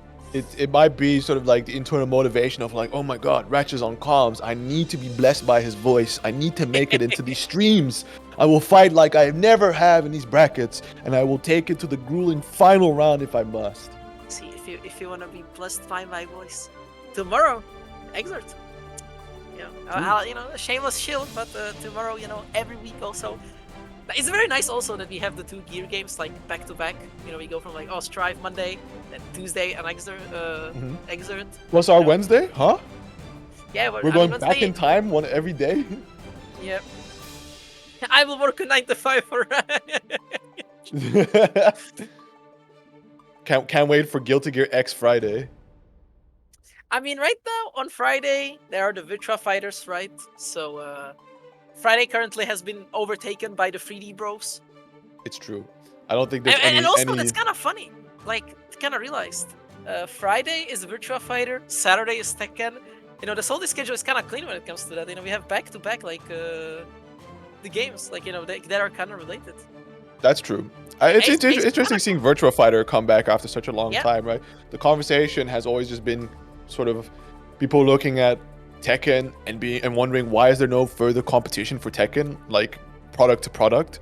Yeah. So there was never really this I guess pressure for Tekken to improve itself. Like gradually they did, of course, but it's after many complaints from the community. But now we see Virtua Fighter rearing its head again, especially with a new edition on or like a new release on the horizon. So hopefully this won't be another Soul Calibur issue where the game kind of drops and then insane like technical issues and cheating and stuff has people ultimately depart the game, and just like that, Tekken 8 is once again king of 3D games, the only one in the room. Yeah. Also, X points out in chat that Virtua Fighter 5, specifically 5 specifically, is not really compared to Tekken because you gotta remember Virtua Fighter 5 is like what, 20 years old. I think the first version of Virtua 5 is like, was it 2006? I don't know, but 20 years old, and it just had a lot of revisions, and like, you know, it's that in 2006, I remember it correctly then, yeah, so it's like almost 20 years old.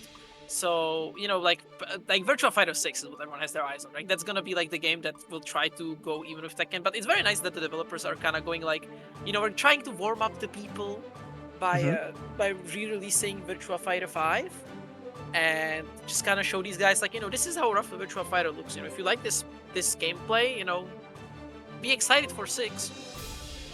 And yeah, like me personally, I like Tekken. I think Tekken is very, but I don't like Virtua Fighter because Virtua Fighter plays differently to the point where I'm just kind of like, oh, I don't like this. But also speaking of, you know, we have one of our top 8s assembled of Jason and Precho. So, you know, we're gonna finish the yapping session soon, and we're gonna actually start playing the games because one of the sets has been assembled. Even though, you know, I'm looking at it on the stream, you know, it's like the images are so good. You know, I don't even mind the yapping session. We have the nice images there. You just look at the funny images. Do chill. And well, like you said, it is Precho. Wow. Okay. So Pieta indeed taking it down to the 5th game situation. That is awesome everything to was see. game 5. I actually curse. I actually curse like people to this point. Like I assume they're all just insanely stressed out about that.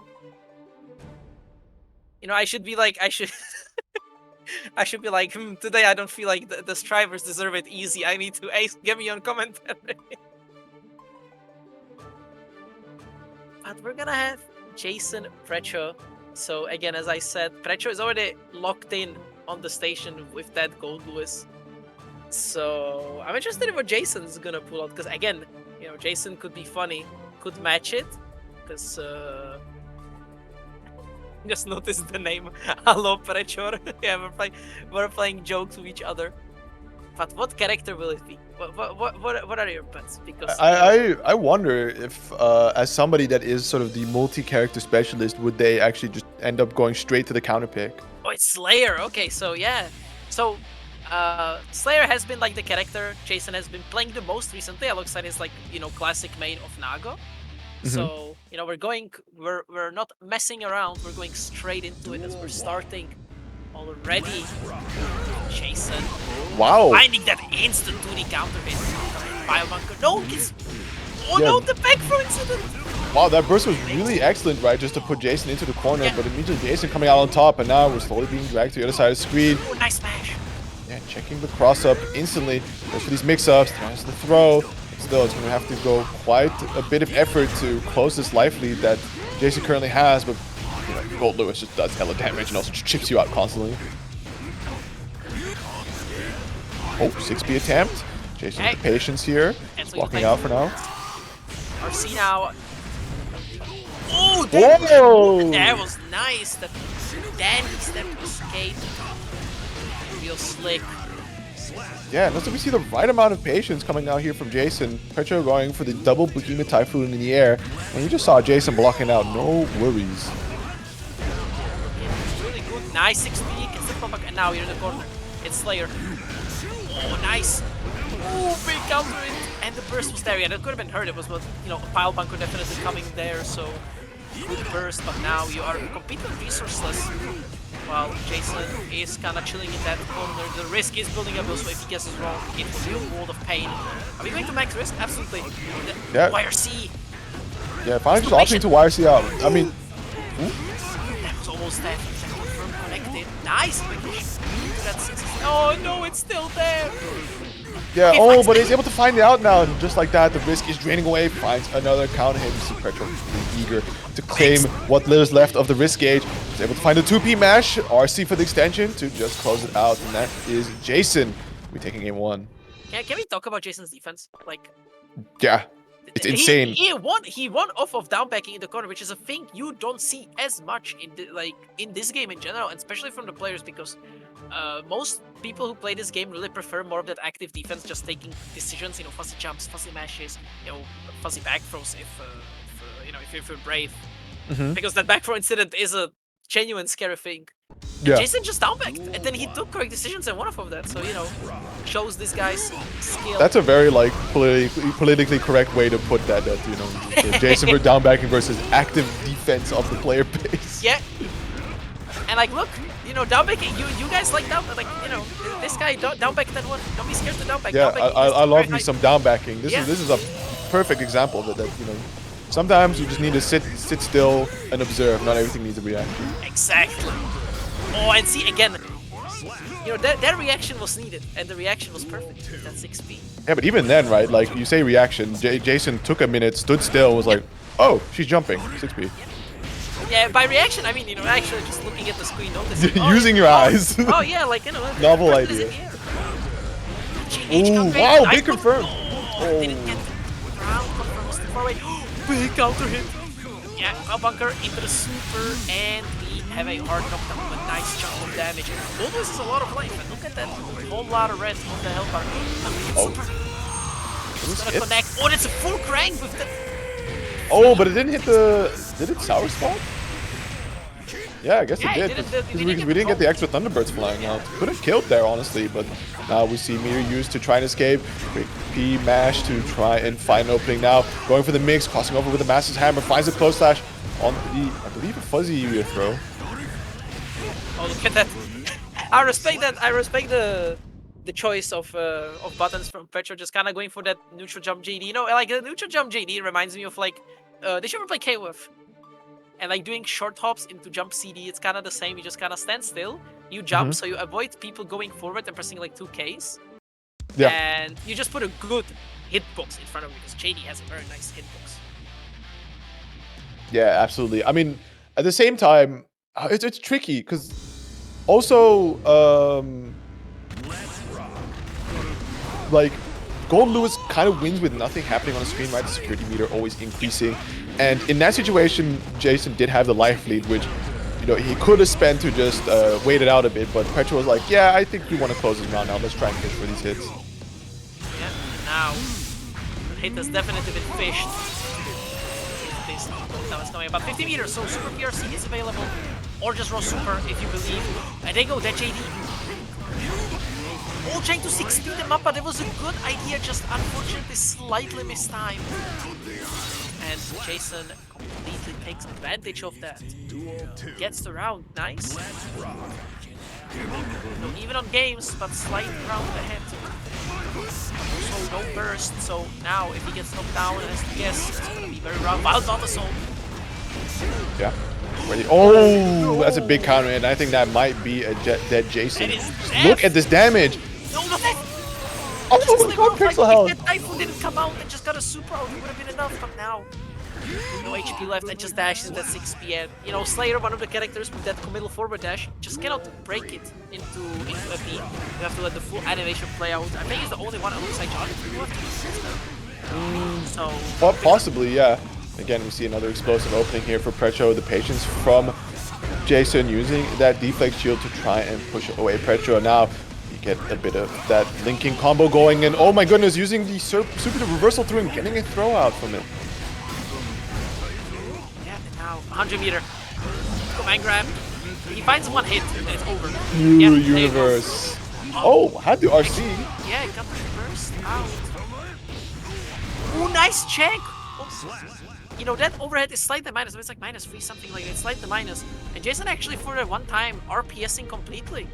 Yeah. With that 5K, catching that Typhoon. But I wonder, does Goldlewis actually have something at that range? Maybe Far Slash would reach.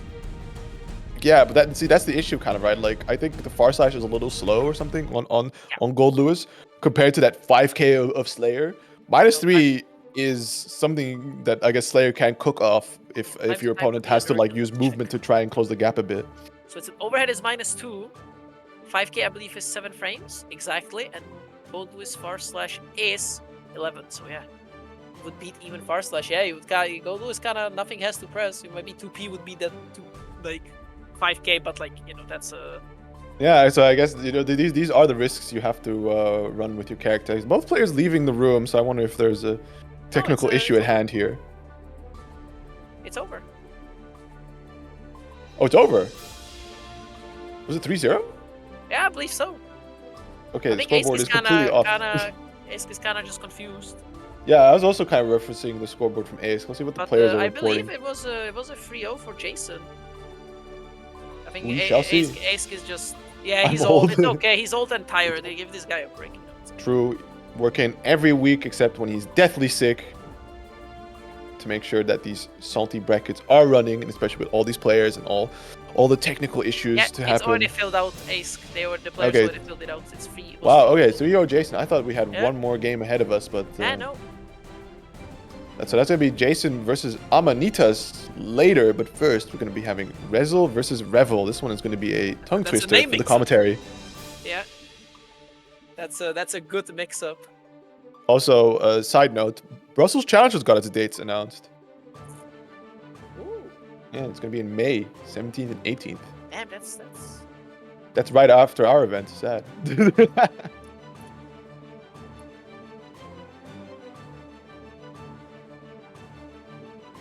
We are waiting for the players to show up. In my mind, Precho Slayer.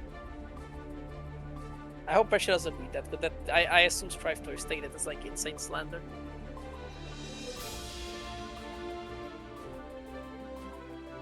But nevertheless, Resil joining the lobby. On the Bedman, is it gonna be Bedman? Let's see. I'm guessing so. Oh no, sorry, it was Revill joining the room. Right. See, I'm getting mixed. before the game. All these players with these different names. We're all old. It's so over. This is why we go on commentary. We can't react to overheads anymore, but we can yap our heads off. They're just a bunch of unks. See, you know what you said before. Not everything needs a reaction. Maybe we just don't need to do it because we're old and we know it's not gonna be a good reaction, nevertheless. See, I was about to say that when you go into a matchup versus like Amanita's and her Millia, sometimes you gotta look at your health bar and just be like, all right, about 50% of that's gone to bullshit. I'm not blocking that. So plan like I'm playing on half health.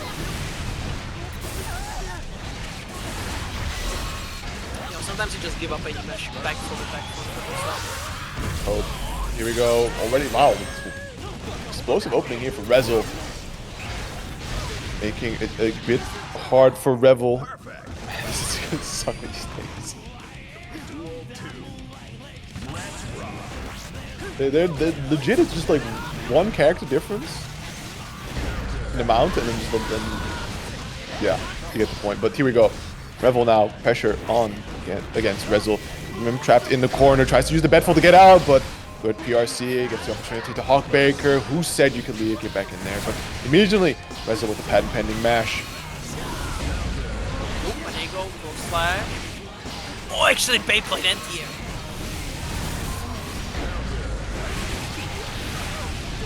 Yeah, big air explosion, extending the damage some more, getting about. Yeah, nice live swing going in the way of Resil. Wow, finds the Revill finding the overhead. There you go, we're getting I'm getting tongue twisted. Help! Why did it have to be like this? And the throw for Revill. Slowest, most careful commentary I have to do to not misname these players by accident. Here we have Resil getting up. Whoa! Oh, the air stalled. Yeah, some CMV material there, I think. Reverse Hawkbaker. Any CMV people want to get started on that? Okay. Oh, dive kick coming out. Hawkbaker again. using the stamina extension for a wall break thanks to the super. And a hard knockdown, but still, Resil in a great life lead situation. There's a couple more bashes, as I say. There they go. Oh, is it to H? It's very hard to read meta animation, but he is on a button to H from Resil. Maybe it was a simple super, but the JS finds its mark into the bed slam. The devious bed slam, indeed. Resil taking that game number 1. I mean, the 2P matches from Resil is always fun to see, right? I think it's just something distinctly theirs that you just see it come out. And as the person running pressure against Resil, right, you could totally capitalize on this with some really tight frame traps that could just get that right punish on the 2Ps. But at the same time, I think Resil is also aware of that and has kind of this read down of when players would want to overcommit to try and extend their pressure. Duel 1. Or is hoping. Oh damn, by Battle Soul into the 6P. Yeah, you gotta remember now, Battle Soul, you know, it's been quite a while, but it is minus on block, so it's now on the job of the Battle Soul user to like RPS correctly after, right? Because it's not just like, hee I'm going half the screen, I'm in blue, and I'm... Yeah, let's go gambling. Oh, great use of the RC, immediately catching the startup of one of Revill's moves, but there's a 6P. RC to extend and try to get the side swap. Gets one hit in, but unfortunately not able to fully extend the combo. Nevertheless, he's able to get one frame trap going, no pickup. Okay, crazy mix. Patience from Resil. Wow, and the backdash on the throw to completely reverse it. Now it is Revill that's stuck in the corner. And not for long? No, not for long.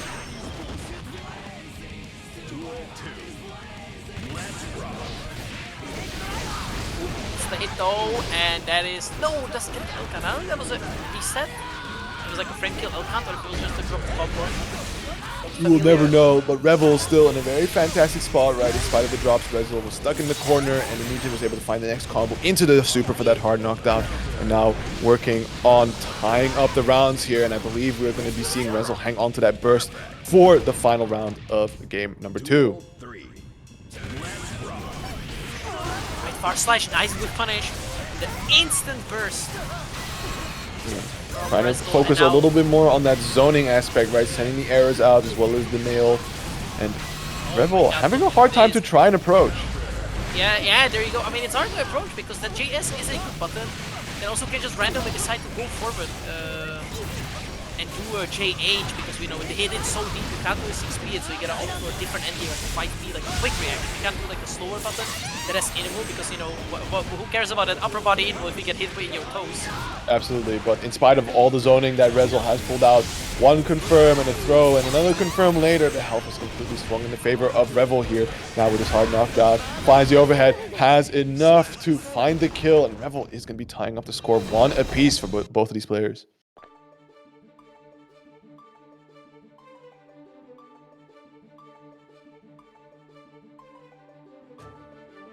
I think it's a case of like really explosive rounds between both of these players, right? They started off so strong and dominating over the other that we rarely see the comeback, right? I think the exception being that last round, starting off with Resil doing some exceptional zoning, but ultimately guessed wrong 3 times, and that just completely blew up in their face. Nice block on the dust.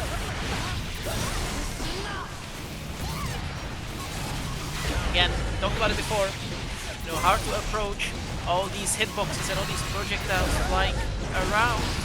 Finds the mark, and now pressure begins. Ooh! Super, yeah, there's a gap in between. I'm not gonna let myself get pressured. I'm just gonna slam out that super. Yeah, I might have felt the desperation of Revill to try and force some kind of comeback, considering how bad this round has started off with, and just like that, Resil is able to close it out. So 1 round away from taking the lead in the set. Immediately, great float, avoiding the 6P anti-air attempt, but there is Revill with the challenge. 5P, go away. It is zoning time.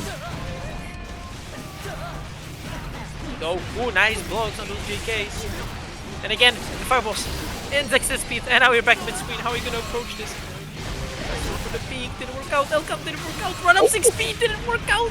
But Resil, yeah, has to go forward now because was reaching that corner for a dash through on the bomb.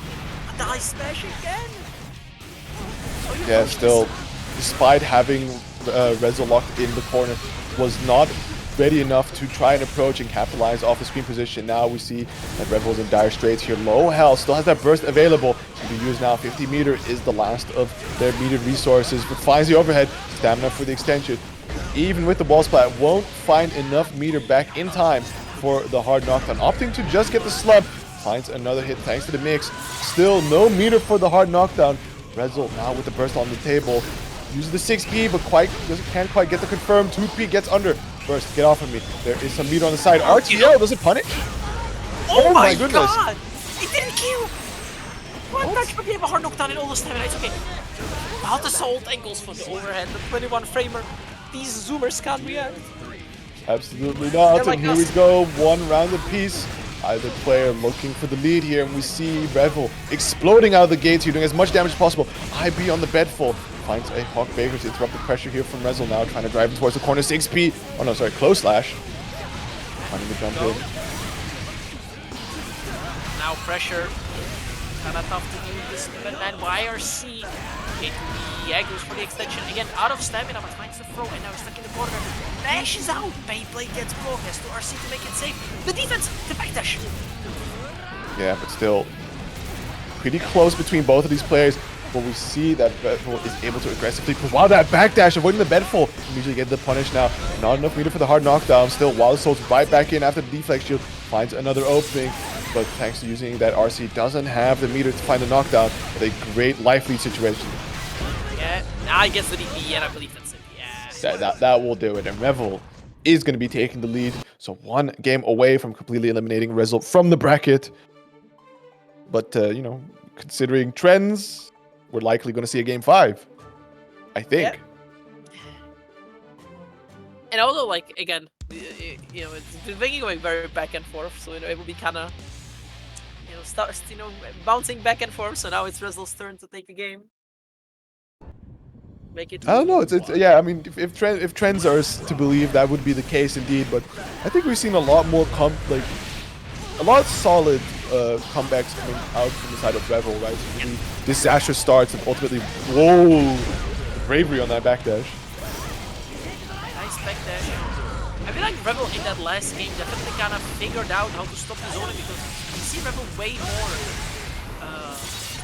in Resil's, like, you know, that immediate threat range where all the Sin buttons are threatening. Yeah, absolutely. Getting ready to play that mid-range now. We see Resil trying to make a change happen immediately. Gets those 2P rip just to try and find an opening, but still not quite able to escape the corner. Is able to slightly zone out. Gets a side swap. What a combo. And that's going to be the wall splat. Yeah, going for the super hit. So double meter usage. I can pretty much call this a borderline checkmate situation. It's going to be super tough. RTL though is going to connect. Pierces instantly. And yeah. Install. Install, lol, shocked. There is Resil now taking the round lead. Yeah, Revill giving up a bit too much space to push against Resil. Resil pushing them into towards the corner, but now able to claim back some of the screen. Hawk Baker uses the stamina for the extender. Wants to burst out. Resil doesn't want to see where these combos go. Get a small pickup going. Bedfall cross up. That is. Ooh, blow slash anti-air, and I think it's a game 5. That's gonna be a wall bounce, gets the pickup. No, it didn't actually get. Oh, it is gonna be a game 5. Yeah, it is gonna be a game 5. So, you know, despite what we said about Revill trying to overcome the demons that are standing full screen, yeah, Resil evens it out, and it's a game 5 once again. So let's see, you know, who figures it out, because now it's the final time to, you know, if you have any knowledge check, knowledge check setups, you know, any like gimmicks.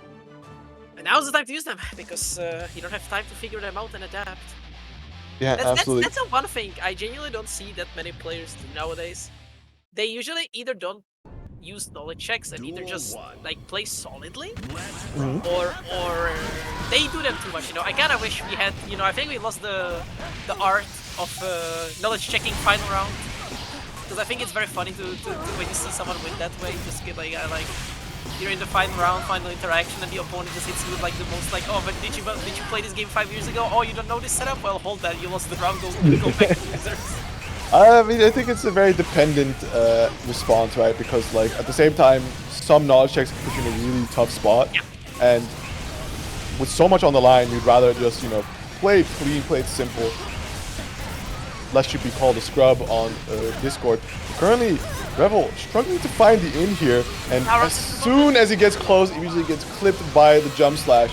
And I believe without any uncharacteristic drops, that is going to be Resil moving himself to set point.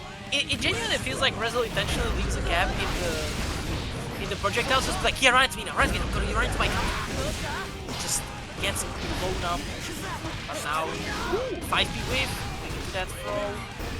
Now, pressure, about the soul, 5p whip again, trying to force that throw, but Resil not touching, as I say it, gets the big hit, the super. Wow. Not even a clean hit, but it doesn't matter. It's a That did perfect. some hella damage. Final round. Yeah, my goodness. Final game, final round. Both very explosive players. Good 6p opener. Doesn't quite find it confirmed, but there's a 2S to get the next hit. Uses that burst, so now you gotta play this round out without any crutches. As Revill is running the pressure now. Frame kills, 16k, plus frame. Oh, no follow-up, counter it! Age! No special gets, just wants to keep the corner.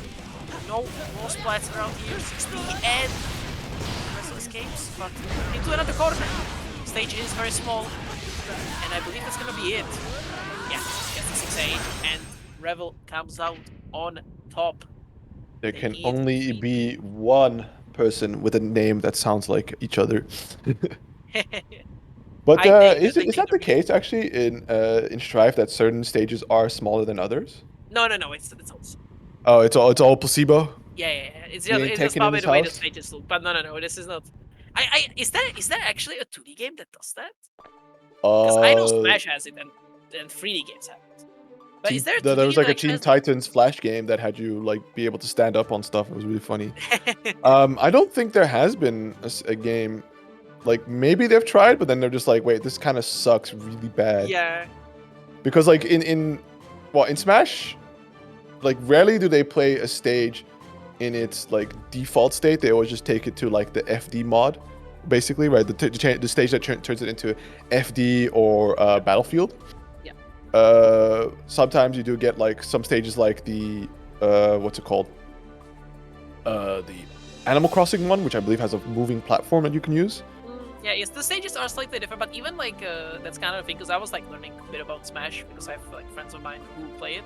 Unlucky. Even the stages that have like the same layout, like, you know, a lot of the flat stages and the stages with the 2 platforms, they actually are different. Like the way when you go under the stage, or just the where the barriers are, like the way you get like, you know, knocked out, where you get like the hit away and you lose.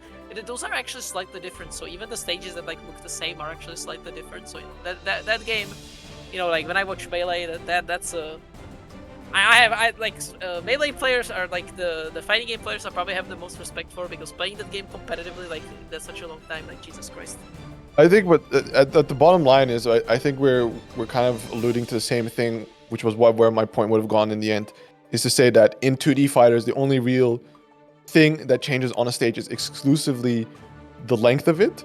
Whereas in games like Tekken and Smash, you have all these additional variables that can be further adjusted. Smash, you got the blast zones, you got the shape of the stage itself, right, for like how the situations play out when you're underneath the stage, occasional moving platforms. Tekken, you got floor breaks, wall bounces, all kinds of crazy shit, right, that lets the game designers be a little bit more interesting with how they put stages together. And of course, right, you can completely make or break characters with your picks. You know, Brian on Infinite stages, Lamau. Yeah. You know, it's cool having stage counterbreaks. I think it's like another like underrated aspect of games that many people don't realize. No, it fucking sucks, because then I have to play my friend and he picks Infinite Azure, and I always pick the fucking Middle Eastern market. Ooh, but now I also again Jason, you know, running the names. I love it. Amanita. So let's see how this will go, because this is a character with big damage versus a character who cannot take that much damage. So let's see how it's gonna go. But you know, Slayer's defense not that good in this game compared to like the older tiers. So you know, Millia, even though those 50-50s are scary, that strike throw is not as strong. But I feel like, you know, if you have not that strong of a defense like Slayer, like very tough and see his 2Ps. But it's A-okay for Jason, as we've already noted, that they are indeed the down backer, but still, at some point, you do just get opened up by the Millia, and that's Amanita taking that first round.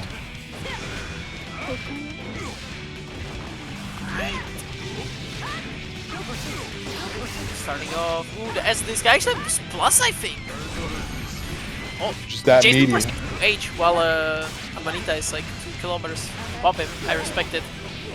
Now, maybe trying to utilize the hitbox in the center of Slayer's body, but man, dashing up for the throw, now getting across some close slash, just lets the power bunker rib, has that 50 meter to make it safe. In this case, we'll be using to extend the damage instead. 2HS connects, and now we're running all kinds of RPS, but Amanita has had enough YRC to try and get out, but the air-to-air says you stay.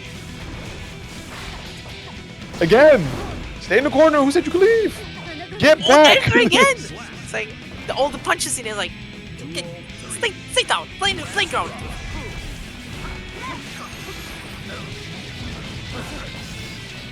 Oh my goodness, 2P. There we go.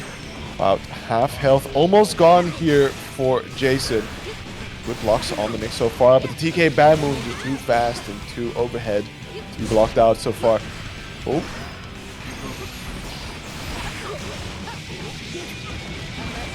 Goodness, the damage is just completely piling up. There has been no opportunity for Jason to find an escape, and with that perfect, Amanita will be taking game number 1.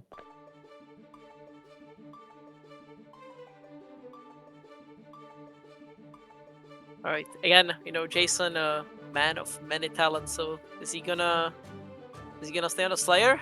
Yeah, he stays on the Slayer. Believes in it. I think I don't know. I guess aside from like the glaring weakness, right? I think Jason is really just looking at this like, my goodness, if I can get one giant counter hit, we're going to be so Gucci. But okay, I guess that's the counter hit that he was looking for. But immediately the early burst from Amanita, because we don't want to deal with that. Burst to put this to the corner, able to trade to the 2HS. That could have been really disastrous, but the double bite.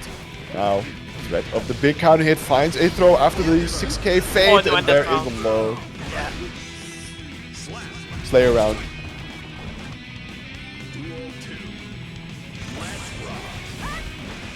There we go, and again, that was a very quick, explosive Slayer round. Crushes that 2K with that 2H. Oh, he's shooting! I think he might have mixed himself up there. Yeah. Wow, and wow, the Slayer taking quite a grip of damage here against the Millia character, and already we see the pressure coming out here from Amanita. Tried to 2HS, but to no avail. Jason now stuck down backing, attempts another 6P interaction, but this time ultimately opting to just YRC because it gets you out, but still not able to escape the corner, and Amanita takes a round back, looking to extend the lead in the set a little further. Yeah, both players pretty much having the burst back, so... Ooh, big counter hit. Is it gonna be extension this time? No, not again, but it's okay. Resets it into a mix-up, finds the throw, the burst, and then H disc, you know, just to contest space. Like, you were trying to go forward, hold this. Oh no! This is something you don't wanna mix up that cross-up L bunker, hard to Oh, cross the close slash, and Jason is gonna be tying up the set one apiece. Yeah, you saw that Amanita got the run out, so there was a wake up backdash. Definitely inputted there, and it just turned into a run and just, you know, ran into the big close slash of Slayer, took the punch. Unlucky. That's always the fun thing about characters that are able to side swap it, especially corner steal, right? Like, yeah, you can completely throw off their intended interaction. So in the situation you just described, backdash becomes forward run. Some characters with DPs end up getting a 2H instead. See, if you're smart, you FDO as that, so it doesn't Or happen. you just you cross cut that move. Yep. But now, PataChu. Yeah, okay, good pickup here from Amanita now, driving Jason into the corner, getting that wall spike. Not enough meter for a super for the hard knockdown. Just like that, immediately Jason getting right in there. Whoa! What was that dust there doing? Was that a back throw maybe? I think it might have been a back throw attempt, because I don't believe anybody in good conscience is going to be just pressing dust on a defensive situation. Yep. And yeah, Amanita 100 meter, you know, obviously gonna super. We have 100 meter, and it's gonna kill. It is gonna kill. You know, you're not a Guilty Gear player if you don't have 100 meter just to wake up supers. Real wake up supers can no longer wake up DP in this game from the bottom. Yeah, so you got a super. Let's see. Again, Jason kind of just chilling there. Now finds the jump out. H whiff. No punish from Jason though. And Amanita finds the hit from that 6P into the super. Sets up that disc. As this connects. Slash 5H. And nice air-to-air. But was it only a JP? Bible could have been a big starter, but doesn't find it. And with that, Amanita once again getting that hit. And now gets the throw, and I believe it's gonna be it. No, misses the OPG fight. Oh no, so many missed hits. But JP. Yeah, Amanita showing a little JP action of her own. So it's like, you know what? I can also check you in the air.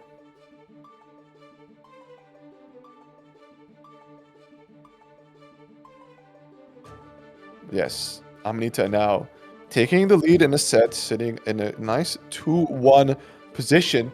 So one more game to move on forward and send Jason out of the tournament. I think Jason swapped character. He was taking a bit. Yes, in keys. Yes, it is sin time. Enough of the Slayer business. Now we are letting the normals rock. Letting the angry 10-year-old out. Girl, It is his turn to play.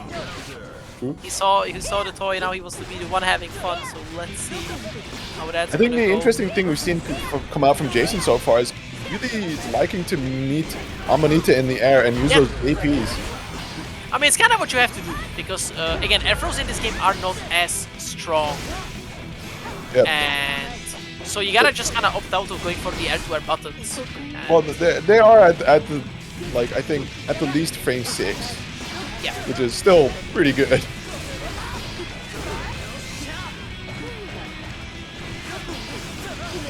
Ooh, meaty carb, still RC going for the fast mix there. Now down to one final interaction here for Jason before Amanita makes it down to set point. Trying to fish for that big driver, but to no avail. The disc will connect. Amanita, set point. Ooh, nice again. JP finds the overhead though, not reactive. And then you full bombo into that wall splat. There's wall break. Yep, half health already gone here for Amanita. And we see the aggression come out from her. My goodness, she knows, of course, the longer she stays at full speed, the more detrimental it will be for her, considering the range that Sin can play at. Oh my god, was that anti-air hoof stomp? Real. Only real homies anti-air hoof stomp. Oh, gets the hit. Oh, but no stamina, unfortunately, couldn't end the round out there. So now, on a throw, what is Jason doing? What is blood cooking? Yeah, what is blood cooking? Doesn't look that good though right now. Yeah. Then, So ooh, nice! Yeah, had to burst that was gonna be the round, but the DP. just and has enough stamina for the follow-up. So Jason is staying alive. Needs that last round here to bring it to a game 5 situation. Nevertheless, right, Amanita is still on that set point, but explosive opening from Jason is going to make the situation look really rough. No burst available. Already one overhead has connected. Luckily, no stamina for the extension, so Amanita gets the chill bit. But there's the air throw. Down to the ground you go. Fortunately, Meaty2K goes to no avail. Goes to throw, and now Amanita is in control. TK Bedman setting up some more damage, and there we go. The next mix. Two nice reaction. Turtle falls. Yeah, great reaction on the throw. Whoa! No, but the DP waved. Oh, it just runs out. And chasing. Ooh, trying to go for the air-to-air, but that chain has finds its mark. It's gonna be probably a wall break. No, goes for the reset, and now gets crossed up. We're going bandit screen, but this scaling. Else is applying. Guess for game. Oh. Amanita finds the mark. Yeah, I think it's all thanks to that final wild assault that Amanita happened to throw out there, because you could see how close Jason was to getting that burst, and I think without that wild assault being used, he would have had it back. But unfortunately, that is going to be it for Jason in this week's bracket, as Amanita takes it 3-1, moving on forward. So with that, we will be now heading to our top 6, I believe, where we have PataChu. This was for top 4. This is for top 4? Yeah, because it was second round of losers top 8. Oh, true. You are right. You gotta remember, I Amanita came from losers, so that means she fell down into top 6, not top 8. Jason was the one fighting in top 8 with My Precho. fault. My fault. Now, hey, it's okay. You know, sometimes you get lost in the bracket. It's okay. It happens, you know. It was a 104-man bracket. was very Holy. big. So you know, it makes sense. Sometimes you get lost, you know, in the what is this match 200? Like you know, it's okay. Oh baby. But yeah, That's a lot of sets to look at. absolutely. So up next we got again a little flash to oh, actually this might be a premonition of what's to come, because we got Soap Eater on the Johnny versus Revill on the Sin, right, which is currently what our winners finalists are waiting to play out.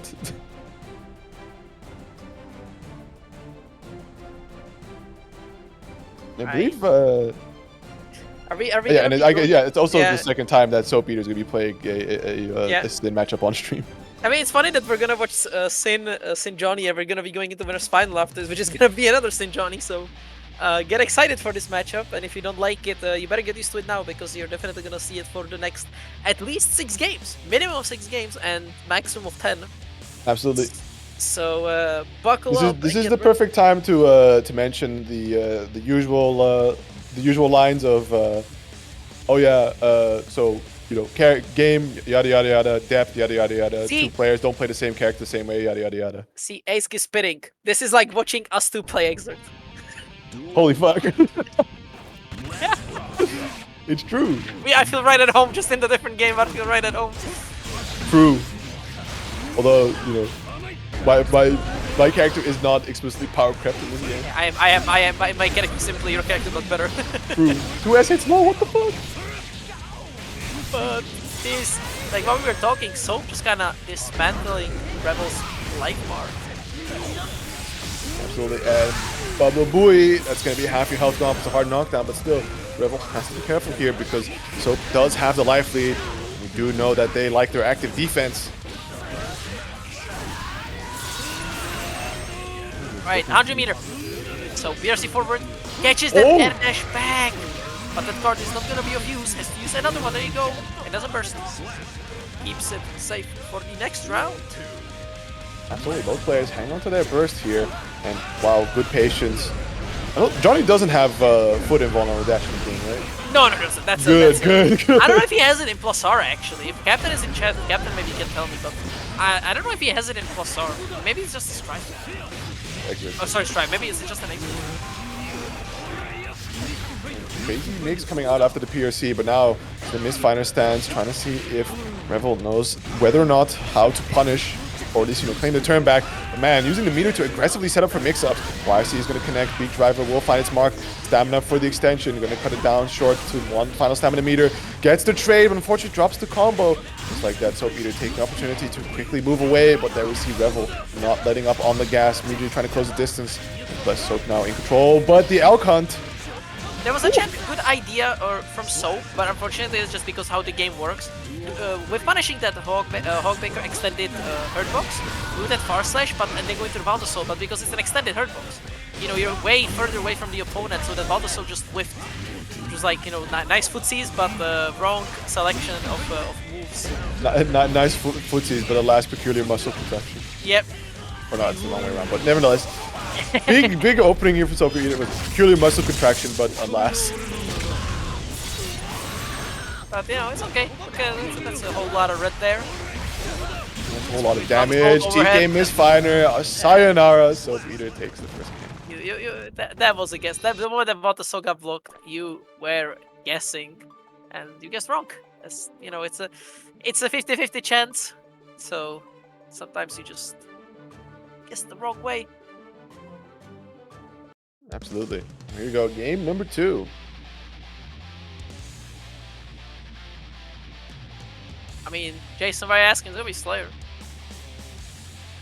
We saw only Slayer in top 8.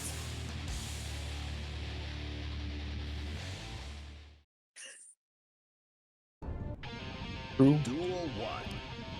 Picks or didn't happen, and we don't have picks. Yeah, exactly. We don't have. I mean, we technically have the Johnny one. We saw that. Yeah, and here we go, Soap Eater now with exposed opening, but cut short thanks to the Hawkbaker from Revill, finds the overhead. Man, reaction's not on point for Soap Eater, unfortunately. You give him Johnny, that's good, you know. That's a good guy.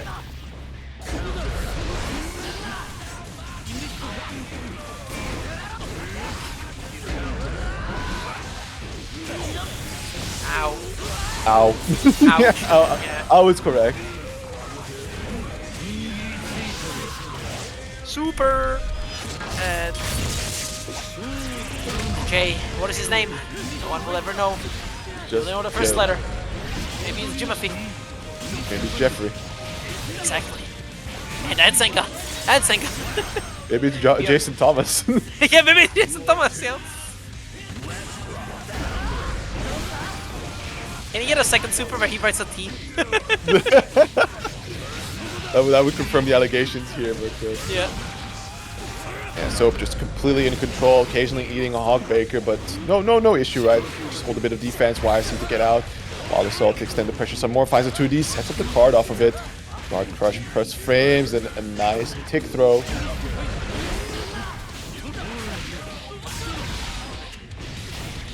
Yeah. Okay, and Senka, I get a big optimal getting that max damage ender. G and ooh! Oh, that was a hard call out on that YRC with that jump cancel on that full slash and everything. But didn't work out. Okay, this time blocking the overhead, blocking the low, but Yeah. not the follow-ups. Now. 50 meter and burst, so definitely, yeah, YRC, there you go. And Senka trying to shimmy, but Revill again just down backing. Ooh, nice charge, Valta Soul hit confirmed. That is the game going to Soap, so 2-0. Yeah, just doing us commentary a favor and getting through this as fast as possible. So we'll see if Revill can kind of lock in, maybe has a secret pocket pick to deal with this, but unfortunately I think Soap Eater seems to be a little better versed in this matchup.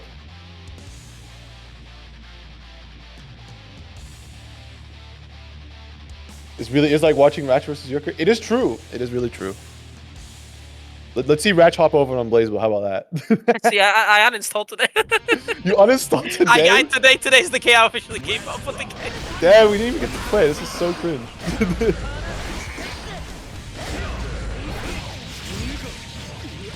Alright, here we go. Big opener for Soap once again.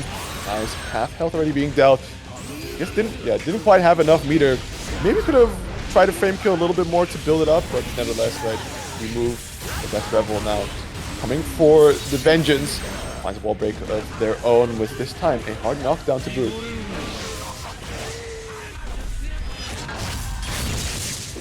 What's his name? Jay. Jay. This is Jay. Jimothy. Ah! R.E.V.O, TK misfire, and there it is. Soap Eater on that. Juanito. On that set point. Jeremiah. Chimber. Joffrey. Jimmy Neutron. Jimmy Neutron. Jin. League of Legends. Or Tekken. Or Tekken.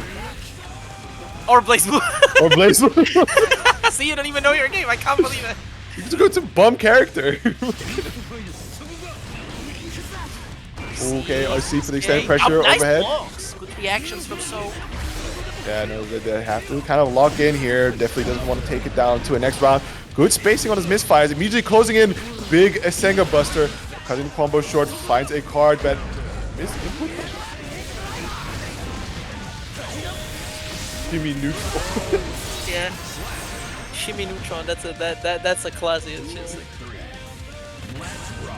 Yeah, but Revill taking a round back, looking to fight for their lives here. Breaking right through the Asenga Buster, knocked into the corner thanks to the throw. 6K or the Hoo Stomp catching the backdash.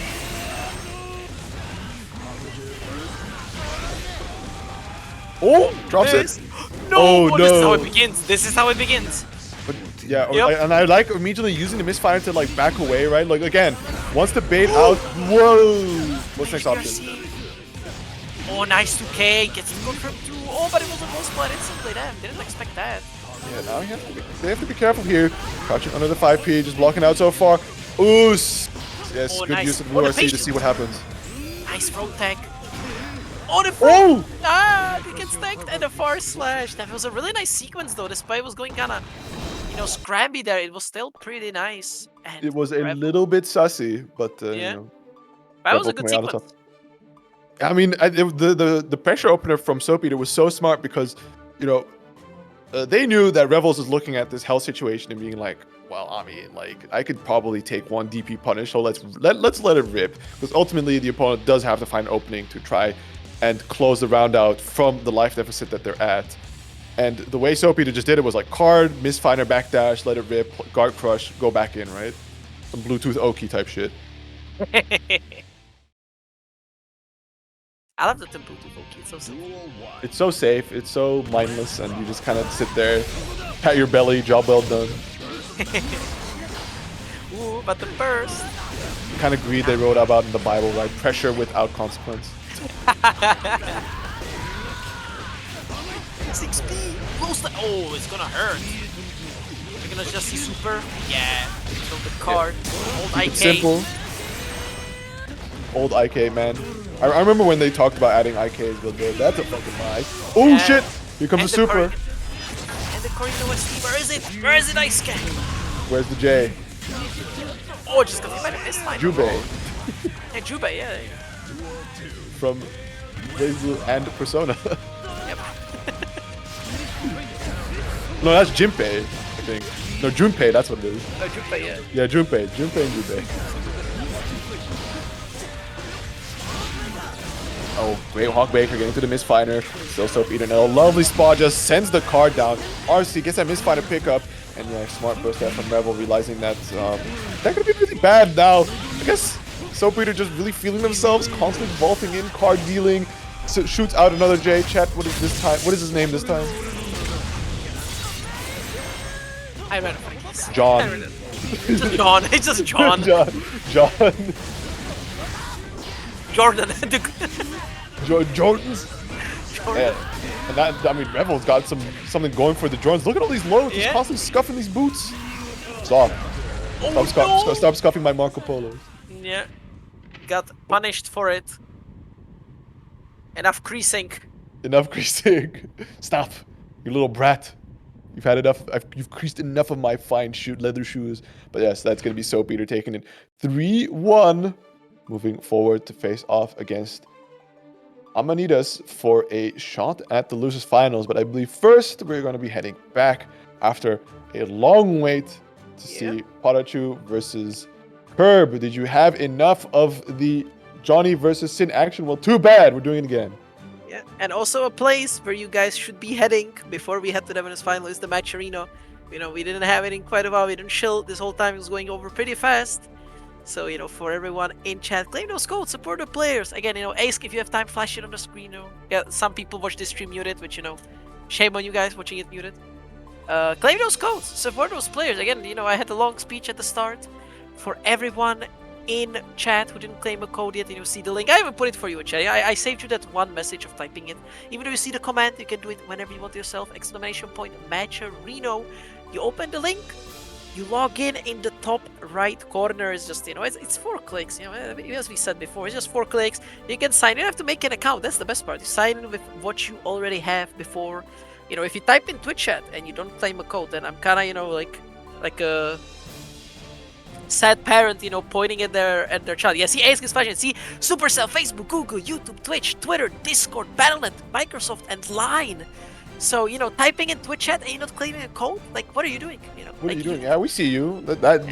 Your Twitch chat privileges are directly tied to your ability to claim codes. I think that was also Bika-chan just quickly sniping one in. Yeah, exactly, yeah. See? See how fast it is? We started talking and, oh, and we have the $1.69 contribution from Bika-chan. Thank you very much.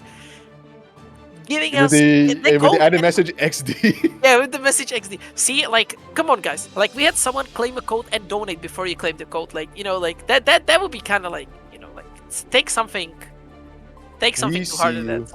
Don't think we don't see you. See you. XDs. Yeah, XDs. You guys were lucky that I was very busy. Thank you, Waran, for the code claim. I was very busy at Outplayed because I only managed to just barely interact with the Blazblue and the Xrd side of business, but I was asking some of them, hey, Who got the Salty stream muted? So next time when I'm going to a Strive dedicated event, I'm gonna see some of you and be like, which one of you's got the stream muted? I need to know. I'm gonna ask you. One of these commentators is gonna look you dead in the eyes and say, do you mute my stream? Do you not listen to these Matcherino code, the shills? Yep. Do we do this still in 2025? You know, with the level of commentary here, not to self-glaze, you know, I'm obviously talking about my goat right here, you know, with this level of commentary. Do you seriously want to have this muted? Do you want to have this muted? This goat right here is talking, and like, you muted? Goat speaking, listen. Yeah, goat speaking, listen up. A goated commentator is speaking. I mean, I've only been here for like what, 6 months already. I mean, goat stat, like goat status can be acquired fast, simple as. And with that, the gold status has been transferred to these two as they're fighting in that winner's final. That John insane matchup we've seen before, and we're going with those JPPs. We want that wall break. Absolutely. Here we go. Speed play there, a little back and forth shimmy walking, catching that far slash with good as missed cancels. Maybe not as strong as Xrd, but they are still not gone. Yeah, they can definitely also leverage the RC to definitely make it seem like it's Xrd all over again, but there it is, PataChu immediately getting right back in there, showing off some crazy options. Finds an overhead, he decides to keep it nice and simple, right? Doesn't have the stamina to continue the pressure just yet. But there we go, finds one. Opts to use the Wild Assault to extend the damage some more, but unfortunately thanks to the scaling, not going to be a crazy amount of damage, but still has the super for the hard knockdown. Yeah, and 100 meter for Kirb, goes for the burst, there you go. Oh, there was a good idea from Pata going for that rising JK to try to catch the vault, but unfortunately was slightly misspaced. And the DP gets called out, but burst by companion, so it's probably gonna burst. What an insane call out to just dash forward, but man, yeah. Was it a little too slow on the setup? Oh, he was just holding misfire stance. Yeah. Yeah, PataChu was like, I'll call this out. Yeah, I think that was just privilege of Sim DP being so big in this game that just because maybe it's DP safe on like Sol or Kai, but just because the like massive size of I mean, Kai, you would just look for your low profile button and have a good time. But here we go, Kirb now finding a knockdown, has to make this one count, so that's going to be the first game going to PataChu. Has to use a lot of meter here to extend the pressure, and just look at PataChu, full on everything, right? Meter, stamina, burst, super chilling. 100 meter, yeah, as I say it, super is unleashed. 2, 3. And we hang on to that last 50 for the next situation here. Yeah, Burst at is full on the stamina table. to BRC, pressuring Wild Assault. Wild Assault itself connects. The burst bait, I like that idea. Another one, wow, the late burst from Kirb, so that PataChu might call it out, but ultimately Kirb with a bit of that patience now, finding a nice opening. PataChu stuck in the corner, the card is dealt right on top. Now crush pressure to keep it going, good stagger pressure, finds a nice counter hit, close slash. One chance to keep the combo short. There it is, another J. What is it this time, Jeff? No, we need Jeff. we need Jeff. Jeff.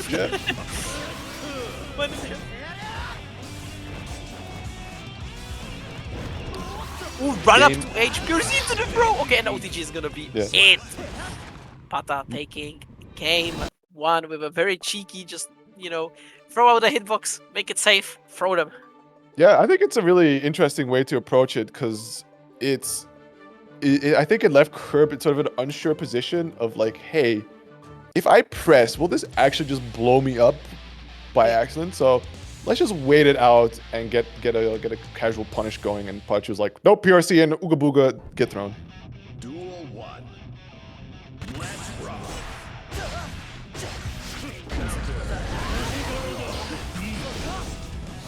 Usually closing the distance, but we see these big normals being swung out here by Kirb. I see the close slash for the meaty Oki, keeping it a little bit spaced. And there it is, the hawk bait to get out. Immediately follow up for the stamina to try and get close. 6B connects, but no extended pickup just yet from PataChu. Still able to drive Kirb into the corner. Barely avoids the overhead, but no escape just yet.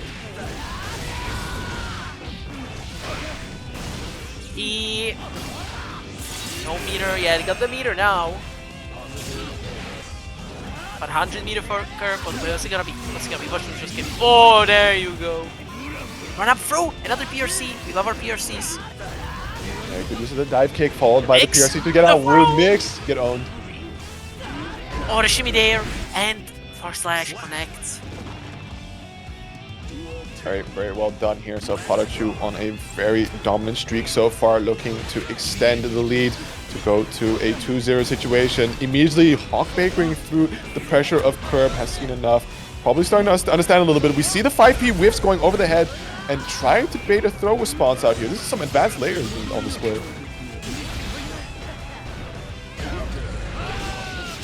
Nice again. Counter hit. No, the 6H was not in time. Trying to air throw. Didn't work out, but not punished for it.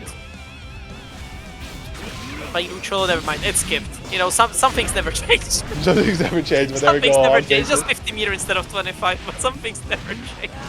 Oh my god. Awesome, JK.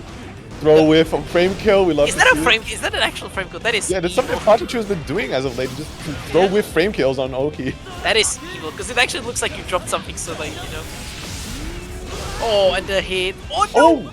You see, rare this time, and the burst on the DP.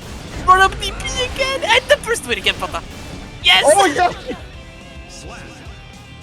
Oh my god, they really balled out for that one, huh? Well, yeah. okay, I like the Sin giving the thumbs up at the end. You know, like, yeah, I just did 2 run up DPs. Dope. Right. Throw, putting the throw in strike, throw again, the frame kill. Oh my god, was that another frame kill setup? Like, you do with throw, 2k into throw? This might be the timing, but this time, throw getting called out by the close slash. Kirb doing a hell of a lot of damage here. Sadly, doesn't have any meter for the hard knockdown, but man, look at this life advantage. Yeah, it's kinda rough, and the positive bonus is being built up. Yeah, it's gonna be 1-1. Maybe PataChu shouldn't have played with the food. Well, who's to say? I mean, the set pretty much just started, so, you know, we're 1-1, it's a first to 2 now, so still time to adapt, despite this game being pretty explosive. Still, you can figure some stuff out. I'm looking at this matchup and being like, damn, if only I had Hawkbaker like that in Xrd. Yeah. Instead of the poopy little thing that I have. Hey, but you can, you know, like, you're saying that as if, like, you can make it safe in this game. I'd rather have an unsafe DP than a shit DP. I mean, I guess that's true. Yeah. We see a little bit of patience waiting it out. I don't know if PataChu is... Maybe Alfeld? Maybe Alfeld, maybe really taking a deep thought about what song to play next, because it's still hanging on to Sin. Maybe palette swap angle?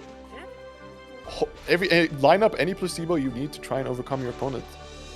He needs to pick Johnny, yeah, making a mirror.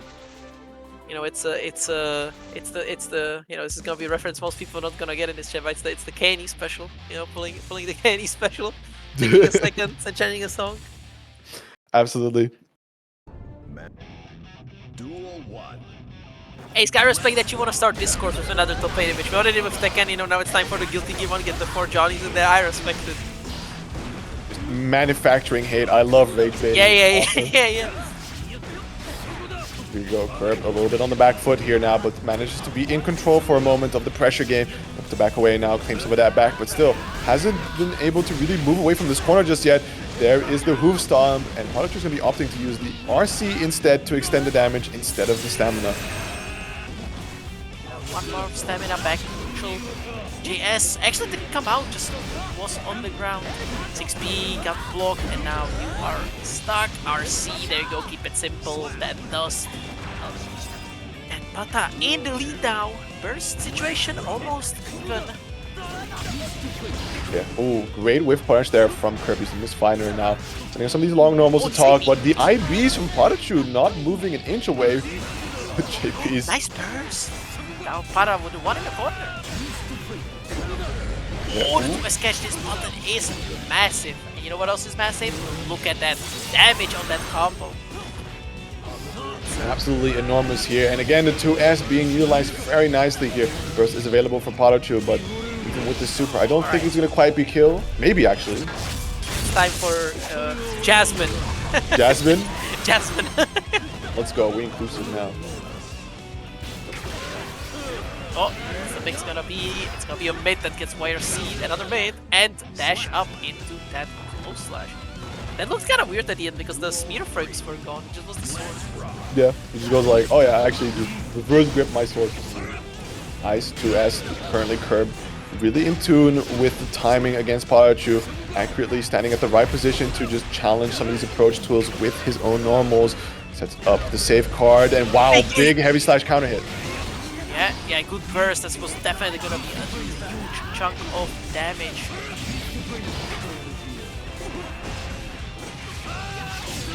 Nice hit. Yeah, keep it simple. Just do that into the super. Just do that, Senga. You're not gonna bother with those double quarter circles. I'm just gonna do quarter circle back with that H button. Call it there, and Kirb in the lead. Yeah, I think PataChu a little bit of inspired by Icarus, flying a little too close with the sun, having a bit too much fun with those Hawk Bakers in that final, was it second to last round of the first game? Just Hawk Bakering, looking for the funny finish. Bro bossing too close to the sun. True. Well then, Kirb with a good shot here to send PataChu down to the loser's side and securing themselves a share of that bag at the end of the tournament. Yeah, alright, counter hit KMF, that will tumble there, but you know... Ooh, where are you going? Ooh, the air throw. Again, like Kirb was the player we've seen doing a lot of those nice air throws. Can we get this guy on Xrd? Can we get this guy on Xrd? I mean, Kirb looking at the numbers being like, wait, this is a 6-frame anti-air? Hold on. Footsies? Oh my god, footsies! Going right onto the 6P, but there's the Hawk Baker. PataChu has had enough, lets it rip now, but as soon as he gets started, gets it called out, thrown back. Another Hawk Baker, we are risking it all. Back dash gets called out by the far slash, but unfortunately no further pickup. PRC to back way, kind of make it safe, but Kara cancel. Yeah. Also, I think air throws are 2 frames in the air also, like on the ground. Maybe it's taking in place. Yeah, but I'm accounting for the jump starter. Oh, okay, yeah. Then, yeah. Ooh, super will be enough with that second blast, another 50 damage. Car cancel, FE cancel. It's a car cancel. Actually, that's my one gripe with guys that they call the wrong thing a car cancel.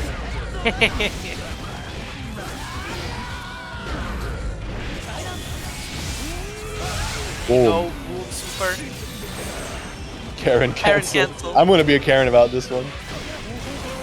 Oh, let me speak to the managers of Strive about this one. Oh my god, the spacing to be that 2B. Kirb guy actually kinda clean with it, but unfortunately the hands of doom. The hands of doom. The Potemkin players smoked the match and got their Karen cancel back, yeah. And they didn't lose the compensation buff. True, they said I want the compensation buff and the new and my old features. Thank you. Card canceling is just canceling this, like the very beginning startups of a move into like anything. So you have Kara throw, you have Kara into, in this case, FD. I think those are the main 2 applications. Sometimes you have Kara canceling into like one thing into like a special really fast. Can also be a Kara cancel. Usually you see that on moves you have to mash to activate. They have that particular move has a longer Kara window. Okay, nice chicken block. Fortunately, eats another throw and ooh.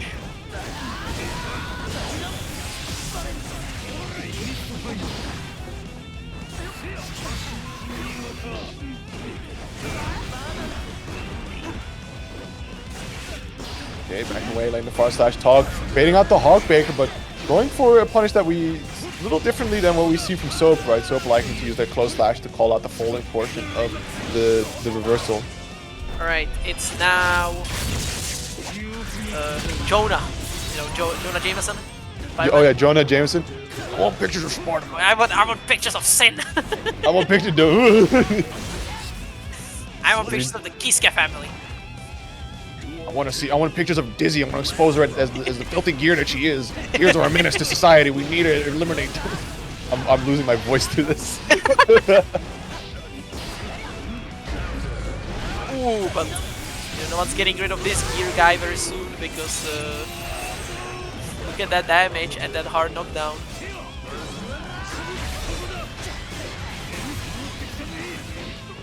Goose. Nice cross up. Using the stanky leg, but still. Kirb at a big life deficit here as well as PataChu on that set point. We see them harassing away. Ooh, good blocks. That was delayed. I think it was reactable because it was slightly delayed, but still Kirb blocking real nice, but still a very tough pickle to be in. Finds that 5P. And now a comeback of a century, but it is Johnny, so you are guessing for your life. Finds the hit. It's gonna be a full combo. Are we seeing the Joker trick? Maybe the J is for Joker. Yeah, Jonkler. Jonkler, yeah, even Jonkler. Ooh, nice reaction on dash grab, and now what's the mix gonna be? It's gonna be YRC. Oh! Shimmy, shimmy, yay, shimmy, yeah.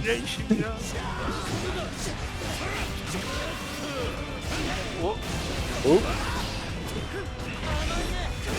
Nice, and the hoof stomp. Yeah, that's gonna be PataChu taking it 3-2 over Kirb. Moving on to that winners finals winner side in a very close match. Also, I'm seeing in chat like the thing with like Kara FD or like, you know, FD cancel. I don't also like being it called technically Kara FD because you know, again, you know, I hate sounding like that, but it's a thing that actually is used in the old games. I don't think anyone can use it in Strive. Because there's a lot of characters in Xrd who literally use like FD canceling, like canceling normal into FD as like part of their, you know, Chip, for example. Like Chip cancels his J2K into FD to get his left rights, which is a thing that's, I don't think anyone uses it in Strive in any way.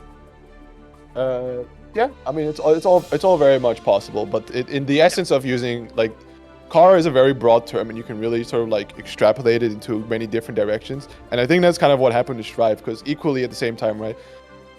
Somebody wrote it in chat, air quotes technically, doing a dash, like canceling into a move off of dash is also considered a Kara, but it's kind of weird because it's intended to be doable, whereas Kara canceling off of like normal moves is more just inherently that move is weirdly programmed and you can just do that. Also, Voltan, I mean, he literally cancels a move specifically, but the wave dash is not a cancel. I'm just dash breaking. That is just a dash break. It's the same. It's the same with the IEDs. It's not really like a FDC. It's just like you know, it's FD break. And technically, it's true that Nago did have the 6K wave dash. That was the thing. I forgot about that. Yeah, I know. I know that. Yeah, I was gonna say like the Nago one is true. I forgot about it, but that one is patched out now, right? So that one is not a thing. They didn't want that in the game. If I'm not mistaken, like the reason. So like people talk about also pot 6K, and I'm not entirely sure about pot's kit, but usually when you see moves that are Kara cancelable, it's due to the fact that there's an other intended action that they would want you to be able to do, but sometimes you may accidentally get that normal out, so they give you an extended window to just help you out with that, and that leads to funny interactions. But here we go, very explosive opening for Amanita. We saw a lot of interaction attempts there from SaltyEU, but to no avail. The movement from Amanita a little too fast and a little too clean so far. So Johnny action not going anywhere. Full slash anti-air. And that's gonna be the round. Yeah, I mean, still, the name of the game against Millia is to not let her get started, right? Like, everybody talks about, wow, this is a really fucked situation. It's like, okay, have you considered not being in that situation?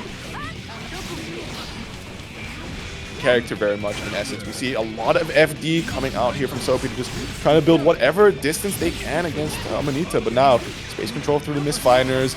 Deal is blocked, and that means it's Amanita's turn. Immediately goes for the air dash empty low. Right, there we go. Left to right. It was left, and I believe that's gonna be it. Yeah, that's you know, it was pretty scaled there at the end, but still found a hit nonetheless. And Amanita up again. So good start. You know, it's kind of, both of these characters will kind of just loop each other.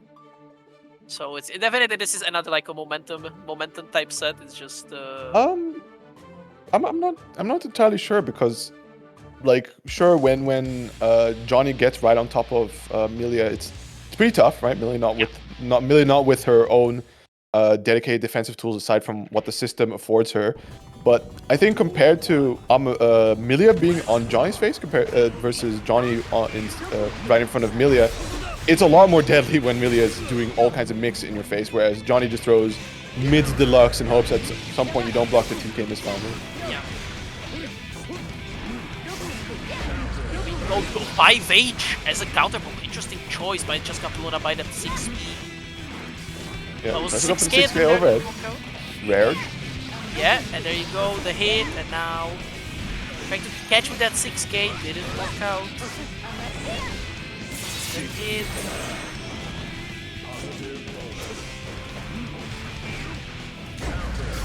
Ooh, finds the force slash, but Amanita not opting for the burst, knowing that she has that 100 meter. But no, the 5H was too far away, unfortunately. She wanted to go for the super. Should have done it sooner, as you're gonna pay with that round.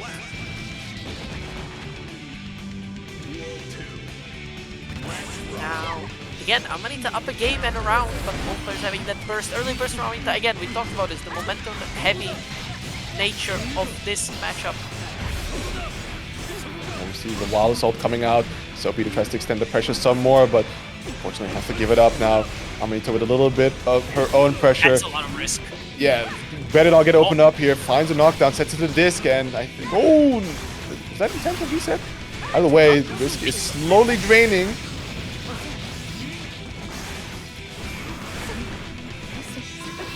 There was an air throw attempt. Was that TKG? Was that maybe TKG? Was that a promising potential? Oh, TK Capel, trying to shimmy to the second hit, but it just gets a knockdown. No combo out of it.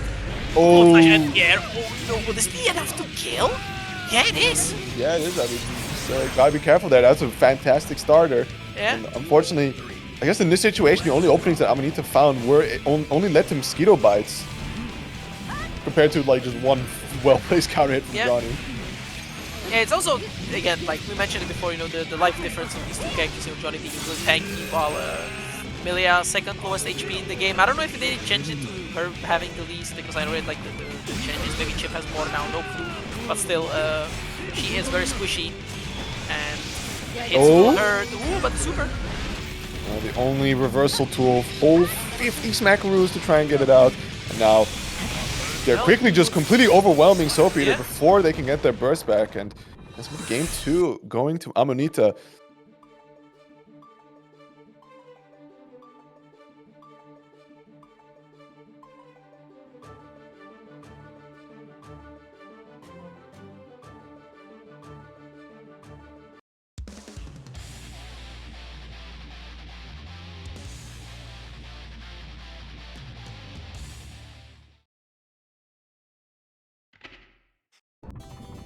Duel 1.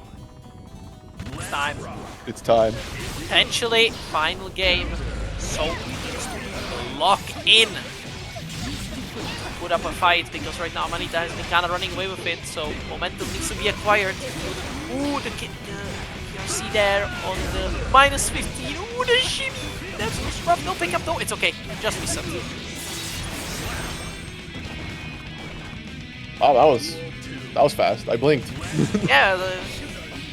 I think we've been seeing Soap Eater slowly warm up to the matchup, and that seemed to be like a heavy indicator of such. But now we have Amanita trying to prove that it was a one-time deal here. Soap Eater trying to back away, but immediately just gets chased down, launched into the air. Which is not the longest combo, nor a hard knockdown from the super, but still will challenge the far slash a little bit here. Gets right back in there, overhead connects, and dead. Amanita set point. Right, first almost back for some nice 5k round start. Is that a full break off of a counter in 5k? That's a 40% off of a round start 5k. Yeah, and 6k immediately catching her, trying to move. Now we see Soap Eater aggressively trying to force her to stay in the corner, and holy, she's dead. There was a 2-touch. This, you know, the HP kicking in. This Johnny character.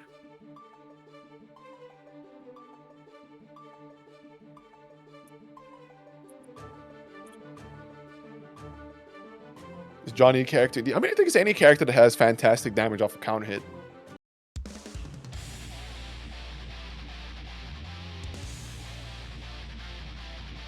See, I wouldn't think about that, because I drop all my counter hit conversions with Johnny. In Xrd. Yeah, I always drop them. You're learning. You're learning. See, I can't do West I've been playing this game for like 4 months. I can't do West anymore. now I'm cooked. I'm just mad. It's not a sprint match. It's a marathon. We'll see you in 5 years when you finally land the combo. Exactly. Oh my god, Turbo Fall, corner steal, very nicely done here from Amanita now. Sending Soap Eater to the other side of the room. Never mind, that tour will have to wait. We go back into the living room thanks to the disc. Ooh, one more? Doesn't need it. Yeah, just one disc. We don't need 2 discs. You know, gotta save it. You know, economy has been harsh recently. Every disc matters. Yeah, it's too bad that big Arxis immediately comes in and takes your burst before you can go into or takes your meter. Imagine they took your burst before they go into the next that one. Would be awesome. That'd be awesome. The Arxis tax. Ooh, quick. That was an interesting one. Using the red RC and then getting a quick disc out. Now we see Amanita comfortably in a winning situation here. Just needs to find the last couple hits to close out this match. Yeah, While the soft extension, enough meter being built. Yeah, that's it. Oh my goodness. Amanita taking out Soap 3-1. Taking that top 3 spot. So that means that it's gonna be no, Jonathan. You are not getting rid of those anytime soon, as you now have to fight Kirb. Oh my god, it would be so funny if PataChu could like whip out a pocket Johnny, but yeah, please, please, Amanita, if you can hear me, please pick Johnny, and Pata, if you can hear me, please pick Johnny. I want to have like 5 Johnnies in this top 8. It's gonna be have the funny top 8 image. We're gonna start discourse. Do it for Divine. Do it for Divine. Wait, hold on, Vine. I don't think chat remembers that. It's okay. Too much Johnny. There's never too much Johnny. I would see 8 Johnnies in top 8. I would be like, I need more. I would. We need more. The biblical greed. We need not a top 8 graph. We need to make a fucking top 16 graph now. Shout out all the Johnny players. You know what? It doesn't even matter where they place. We just need you play Johnny, you play Johnny, you play Johnny. Congratulations, you're on the tweet. Xrd has taken over your brain. Absolutely. Yeah. You know, peak has rotten my brain. Down to the brainstem. Yeah, down to the brainstem. It's infused with peak. It's infused with cinema. You're just looking around the walls, being like, "Wow, I'm just surrounded by peak." It's like, no, that's not peak. That's black mold on your walls. Also, yeah, that's true. That's true. Biblical greed would make me pick Kai and not Johnny, because he is a religious man. See, that is true. We still have codes left while we are waiting for Kirb to join. We have, is it 11 codes, or is my match arena up to date? Or? It is in fact 11 codes. It is in fact 11 codes, so chat, we have 11, that is 10 plus 1. 11, somebody spelled it out. Thank you, Marissa, for spelling it out. Thank you. So, if you're not listening to the stream, read chat. Yeah, you know. If you don't read chat, then are you even watching? Are you do you just have it like, you know, as like not even a second monitor, because is it like a tab hidden in the back, you know, muted, just like hidden? Are we doing is it just to pump the viewers up? Ice got the sophisticated bots out. But we are loading in Amanita versus Eva Kirb. So did we genuinely have Johnny for like past like, I think it was like 5 sets back to back? Yeah, back to back Johnny. I hope you all love this character. At this point, we should learn the counterplay now. Yeah. What you talking about? The Twitter complaint works is, you know, right there. That's the like, counterplay. Opening up chinny mode? Hell no, I'm opening up Twitter, bro. That's the wrong mindset, buddy. We're in 2025. True. Labbing? What's that? Never heard of it. I only lab the messages to developers as Julian. King Julian. King Julian, exactly. As Kirb does in fact like to move it, but not as much as Amanita on the Millia. Immediately sending them back. Wednesday came. I want to see the funny moving cubes. Ooh.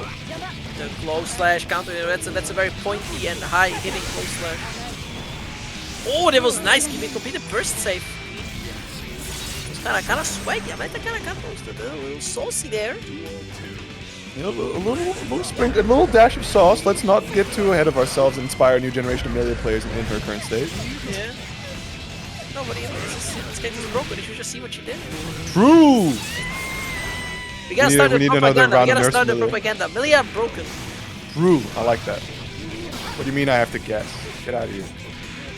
Going to down back and be all correct, but Exactly. now Kirb finding the ghost pokes. Amanita with the burst on deck. She's going to be hanging on to it right now, not too pressed, right? Has that round lead. Unless she feels like she could challenge for that win, then we're going to be seeing it held to the next round. Oh, TK Capel sets up the mix.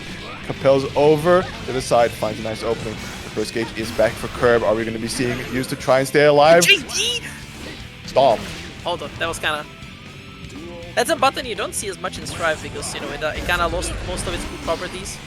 Yeah. So it's a button that's being rarely used, so, you know, every time I see it, I'm pogging. I mean, it's a good tool to challenge a little higher than any of the other buttons before, because funnily enough, all of Johnny's normals in the air point down except for JD. But now, Amanita starting it off nice and strong, finds herself in super. Millia broken. Yeah, Millia broken. We're starting it here. Millia top 1, like, see? Look at this! Over. How can she do this? How can she slap? Amanita taking the Count on first Millia players get game. away with it.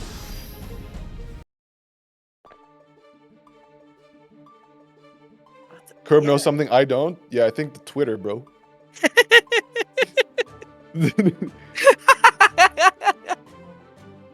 You deleted your one chance to get this character gone.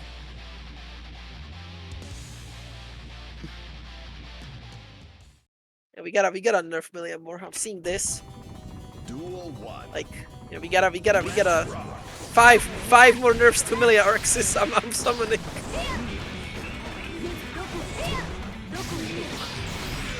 Alright, My TK god, look bad at moon. this!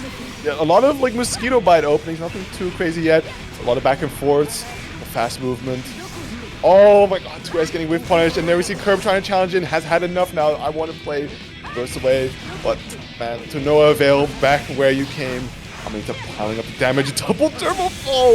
Yeah, thanks. Really feeling herself.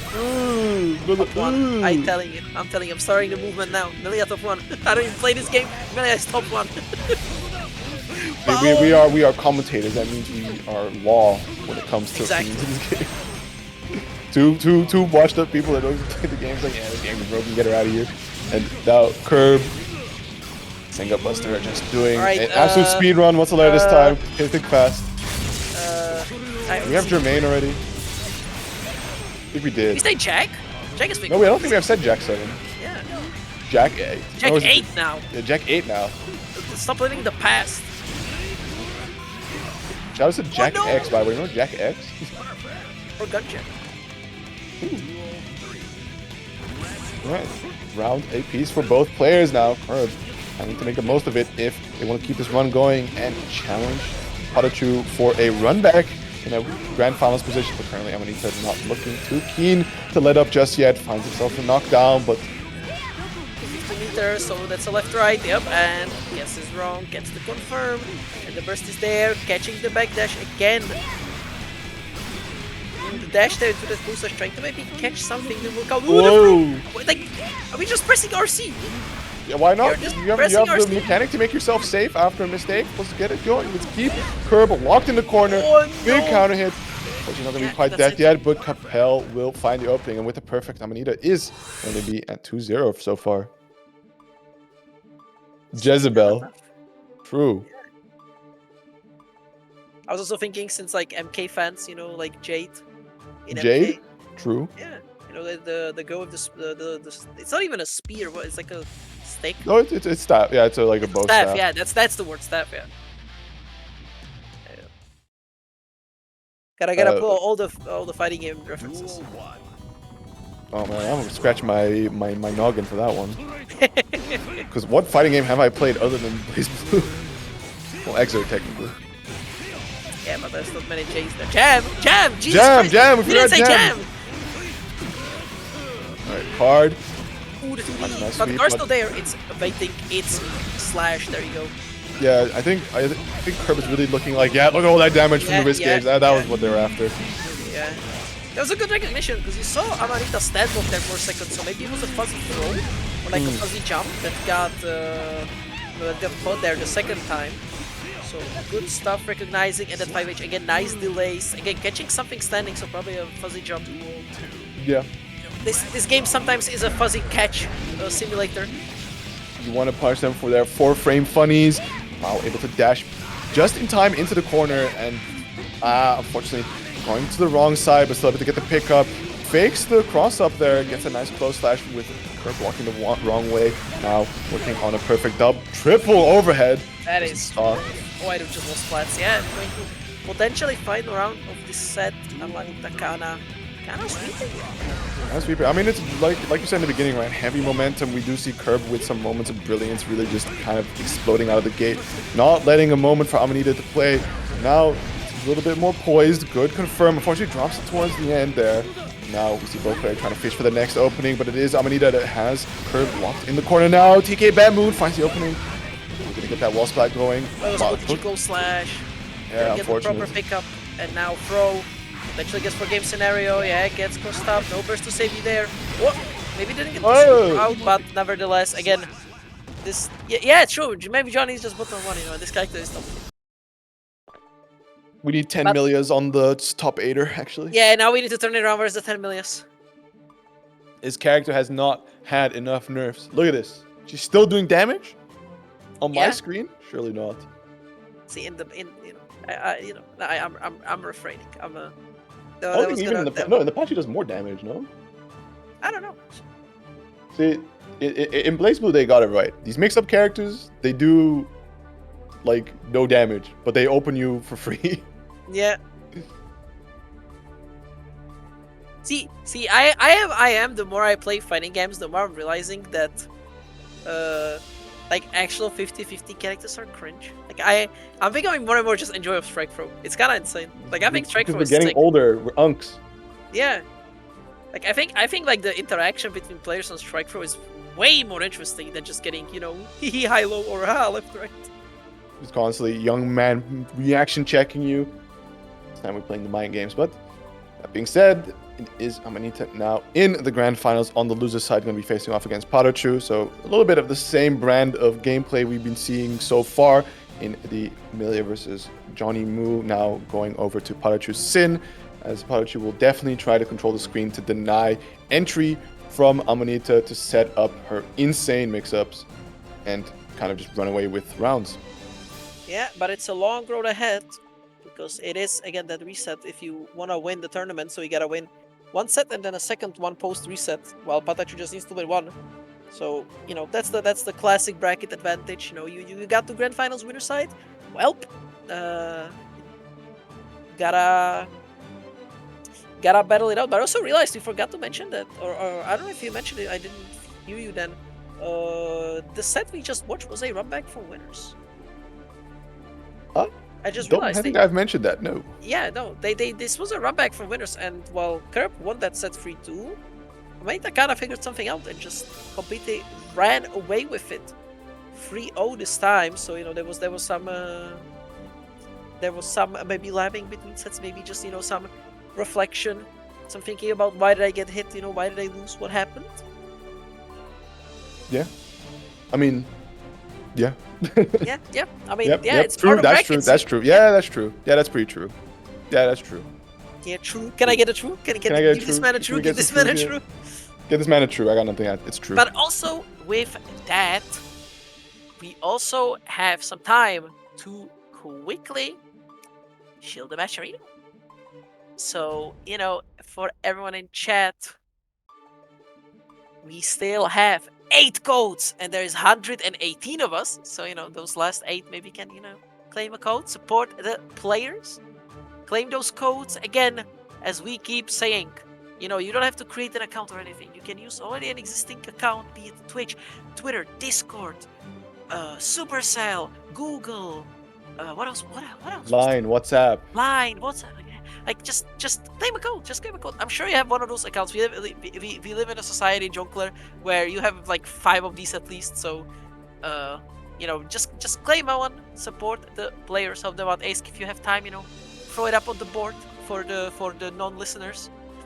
So, Shout outs to Injustice 1, Nintendo Switch decal, Yonkler. Look it up.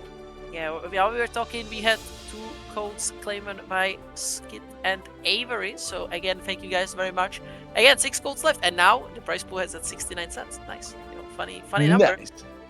So again, let's keep it rolling, guys. 6 codes before the grand finals. You know who is the prize pool going to now. It's gonna be Sorani and Pata splitting that. It just depends on who takes the 70%, who takes the 30%. I think that's the split as it is right now. Is it 75-25? I don't remember exactly. It's 75-25.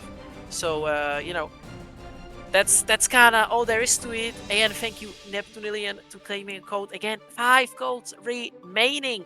The tournament is not over. We're just gonna be going to the grand finals. We're just waiting for PataChu to come into the lobby and come play. But you know, again, for everyone, you know, keep those codes going. We have few left.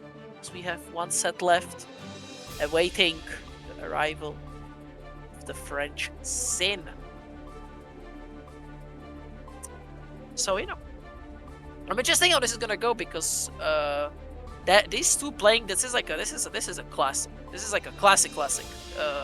These two played a lot together, very often, and Pata was actually a player who used to struggle a lot against Millia, and then he like genuinely locked in and got so much better at the matchup and figuring stuff out. So I'm interested to see if, because you know, with Amanita not playing as much nowadays, I don't know any active Millia that still plays. I know most of the Millia players just kind of went to the shadows, just kind of playing casually, just like chilling, not really just grinding brackets, especially online brackets, which is like, you know, that's like where PataChu lives pretty much. That guy is in every bracket.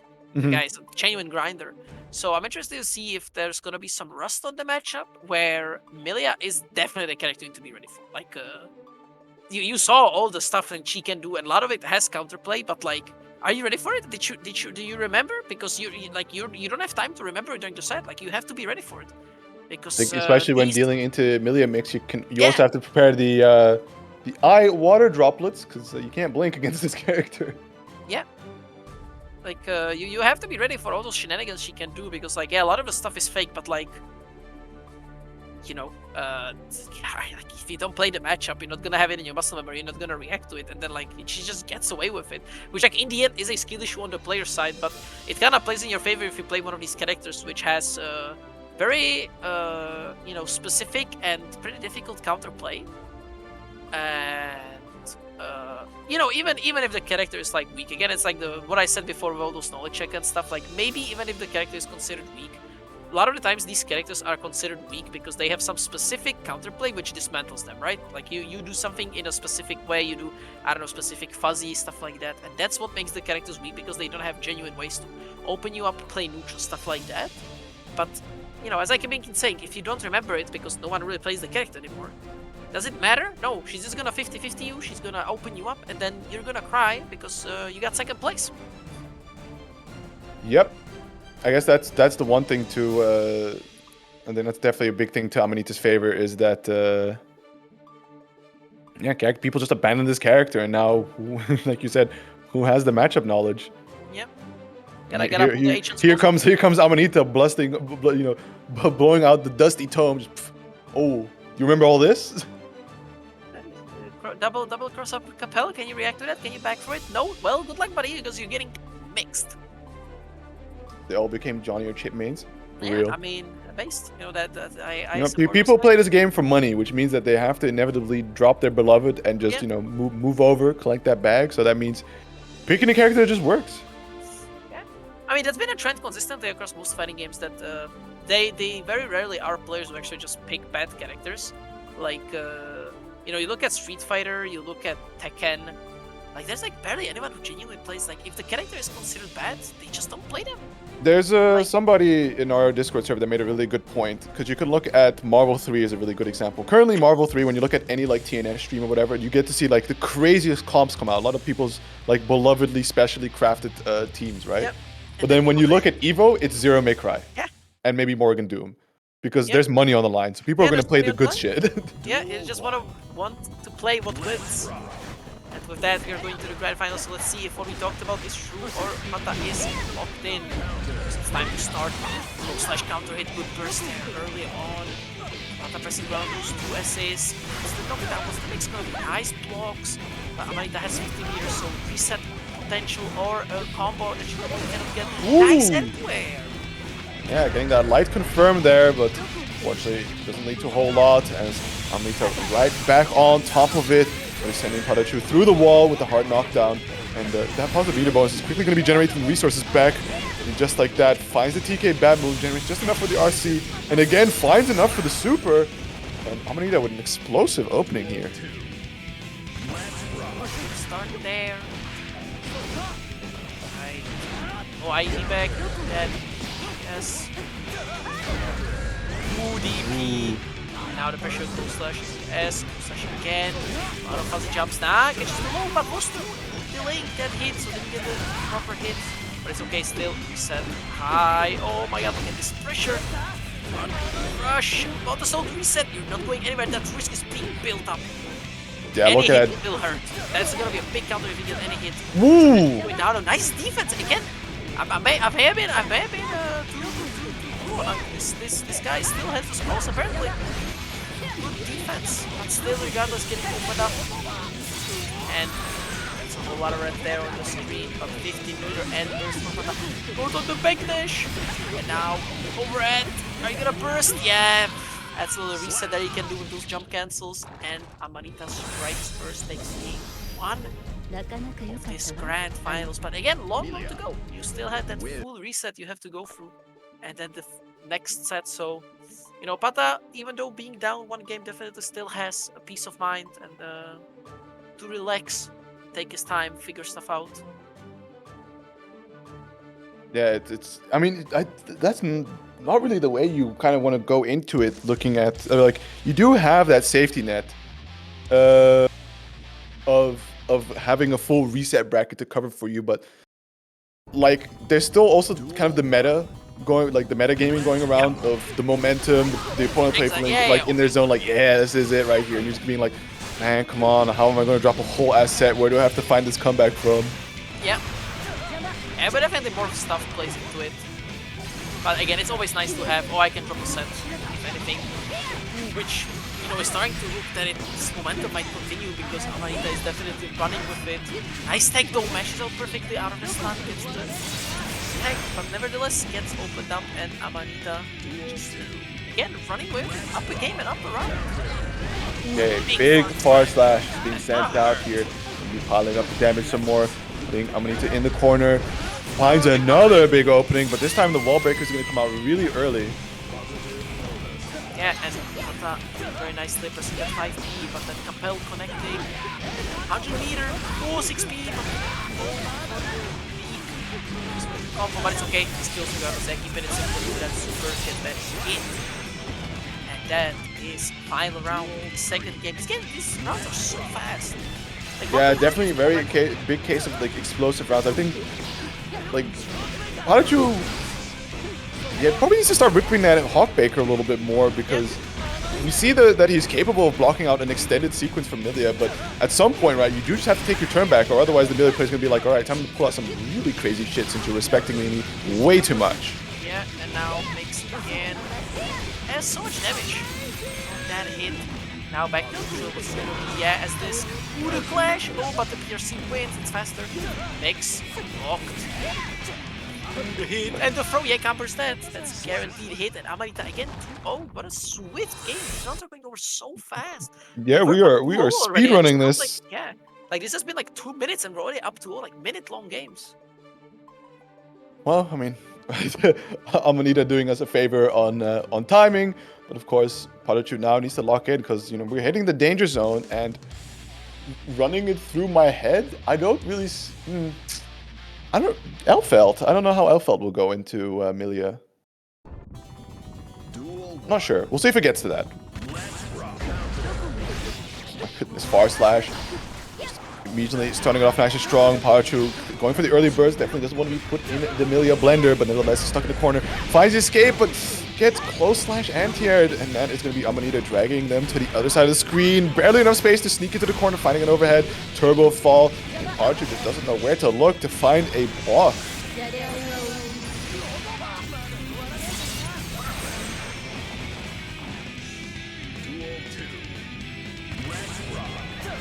Going into to run to it immediately. Amanita, nice and aggressive. But there's the anti-air from PataChu. As they're trapped in the corner now, trying to maintain the spacing, expertly navigating over the 6P. Early burst, wants to be in control of the pressure. We see a lot more 6P being thrown out here by PataChu now, trying to fish her out of the air or maybe challenge one of her longer range normals. Go whiff for the frame kill.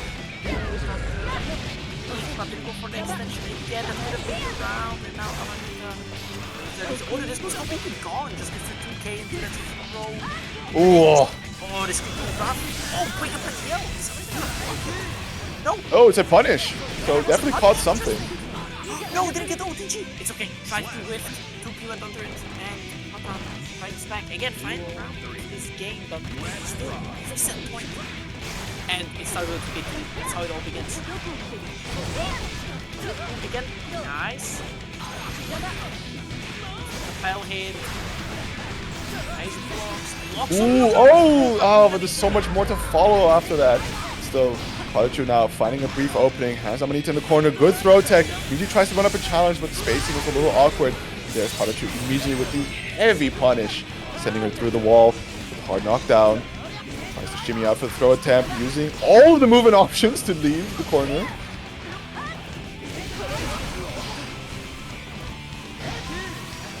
Playing it careful, jumping over. Turbo fast fall. Good use of the jumps. Oh, a little bit inspired by Kirb. Finds the air throw here. Just down to that final situation. And there it is, PataChu putting himself on the board now.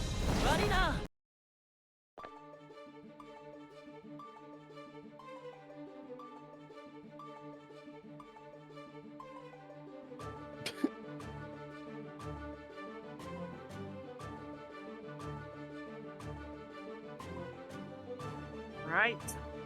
I was striking back, taking that game. Wait, what? Chad saying you sound really far away. Am I far away? I don't know why it's happening. Sometimes my mic just is like super distant. And even though I don't literally put my headset stays exactly the same. If it's better, let me know. Now it's great. There we go. So we're back in. I literally just moved my headset back and forth to the same position it was before. But hey, magic happens. Awesome. We love technology. Have you tried turning it off and on again, man? Here we go. Stale. There's a game. Ooh, but this will hurt.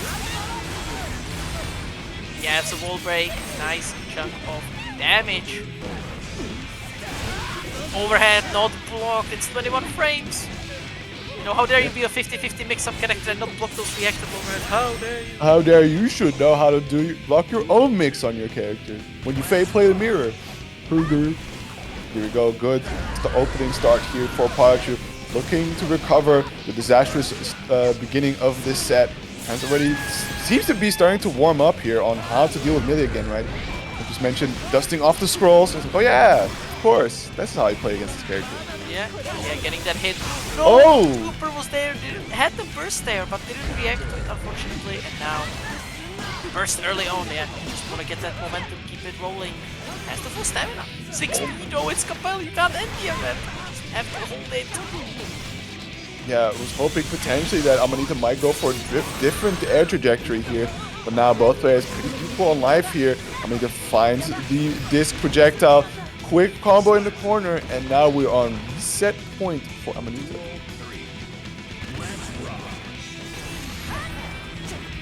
Same situation as previous game.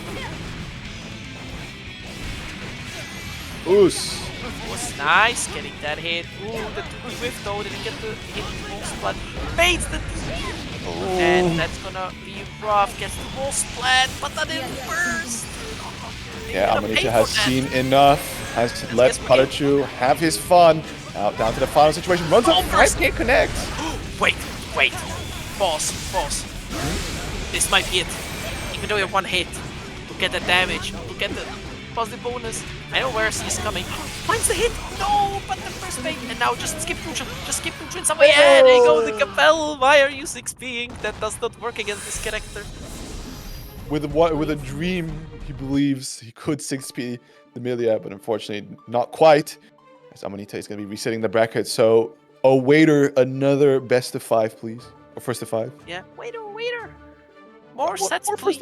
More sets, please. Waiter. we're gonna let Ice pay the bill at the end of the day.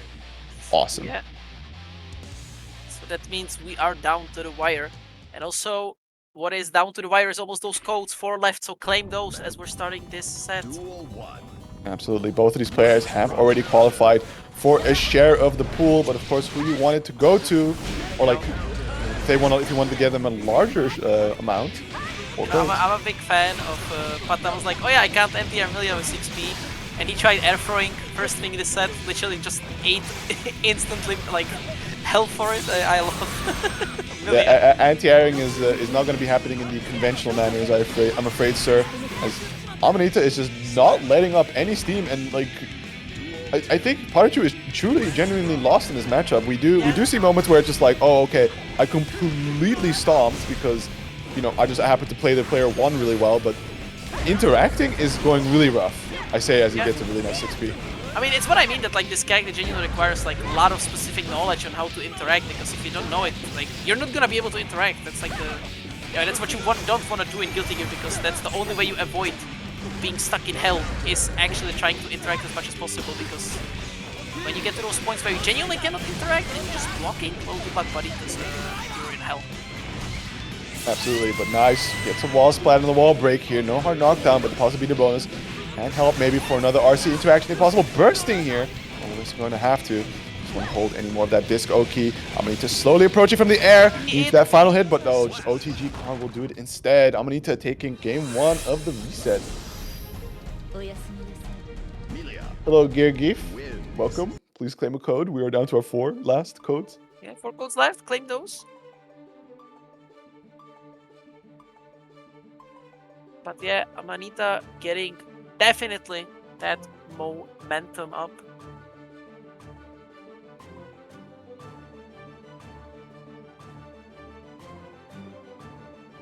Maybe a character swap. Yeah, there's the yeah, there it is.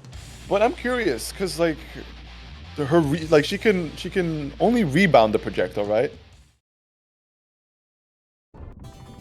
Yeah, like the fireball travels a set distance and then it like auto corrects over the opponent. No, so maybe it might be able to. Yeah, go on. It might be able to snipe her out of the air, but I think the interaction happens way too fast. Yep. I'm mainly interested in how this is gonna go in terms of now how Amanita is knowledgeable about this matchup, because you know Elfeld changed a lot recently, and you know she kind of also became a pretty ignorant. Like when she gets that one hit, you just kind of have to guess. So let's see if this swap will work.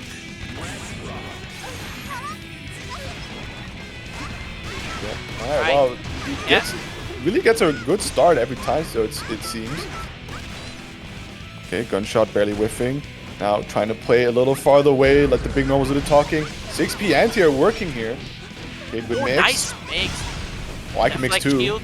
They didn't really do much there, but nice defense from Pata. Still has to block though. And now finally escapes back to We've punished on that 5H. That gunshot is a lot of recovery frames. Which is, you know, weird to say. Why does gunshot have recovery frames? True. With gunshot? Yeah, with gunshot. Ooh, oh my goodness. Yeah, this is gonna be the game, I think. Boom. Yeah, so Elfeld looking to beat the style. See if it's a matter of Amanita still having to warm up to the character swap, or indeed Elfeld was the answer all along. Yeah. No, Yakur, I don't think Elfeld is answer. Get it. Hee, haha. Do Strive players even know that character? I don't think so. I don't think. Because the character is already not that very popular in Rollback patch kind of changed that. Yeah. I mean, we're sitting out here mentioning all kinds of crazy shit. Vine, some character called Answer. Yeah. You know, it's truly the unction in here. The unction, yeah. Ace also behind the setup, which really are Tekken player. Ooh, the 6p whiff, not recovered in time. Oh, backdash barely getting clipped here. Now, Amanita using resources. Wow, the fast shimmies. Finding an opening to the stagger pressure. PataChu's had enough weight. That projectile crushes? Oh, I guess it's a projectile going. Hey, it's a projectile on its own, like both of these are okay. So it's just gonna I just saw the projectile instantly disappear, and I thought you have to have an anti-projectile move. No, it was just this. It was just this flashing with the... Oh, what a response to this disc!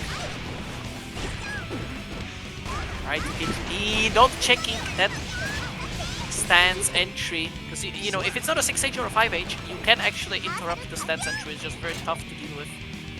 But now Pata kind of getting the momentum. Maybe the swap was the thing that Pata needed. With As you say, 6H, Serrani's... but second hit, clutching it up. Nice angle! Throwing the turbo for, cross up is throwable. And now the mix. Back throw incident, this is how it begins. 5P to left, right! That was a corner to steal? Yes. When she gets that finger, she can like left right shoot. And it's unseeable, unreactable, you just have to guess. Brother, ew. And it took them 3 years to discover this. Yeah, okay, but they went on Twitter first.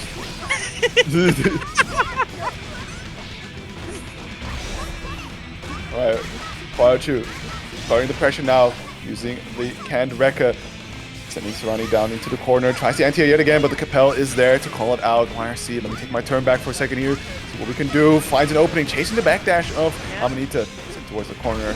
But I have to burst soon, slide about deflect shield. So now you lost the access to this burst, so if you get hit, it is over, but Amanita's not finding that hit. And, missing the combo again, gets crossed up, and the throw, that's game indeed. Left, right, guesses correctly, YRC not baited back to neutral, again! And it's it, that's gonna be game 3 going to Amanita, so 2-1 for her. Means she's on tournament reset point. Yeah, a lot of... I have to see how the next game goes out, because I still get the feeling that it is very strong player 1 being played by both players. And that when it comes to interacting against each other, we do see some attempts, but usually they go horrifically wrong, and they're able to just, you know, find the one thing they need to completely reverse the momentum, and then player 1 occurs once again. Or are they indeed kind of going back and forth, really understanding what's happening to them and reacting appropriately? We do see some really good genius moments from PataChu blocking out all these Millia mixes, but other times, you know, you just get hit by the Capel. Oh my god!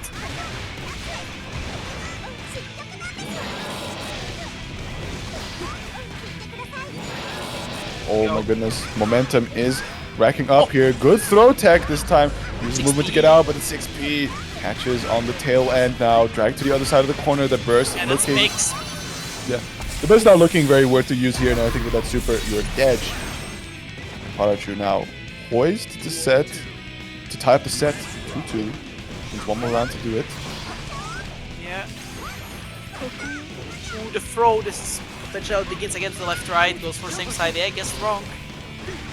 I hate guessing, I hate guessing, I just want to hold down back and be correct. Just like that. Goes to the other side, ooh, good burst for this satchel got planted.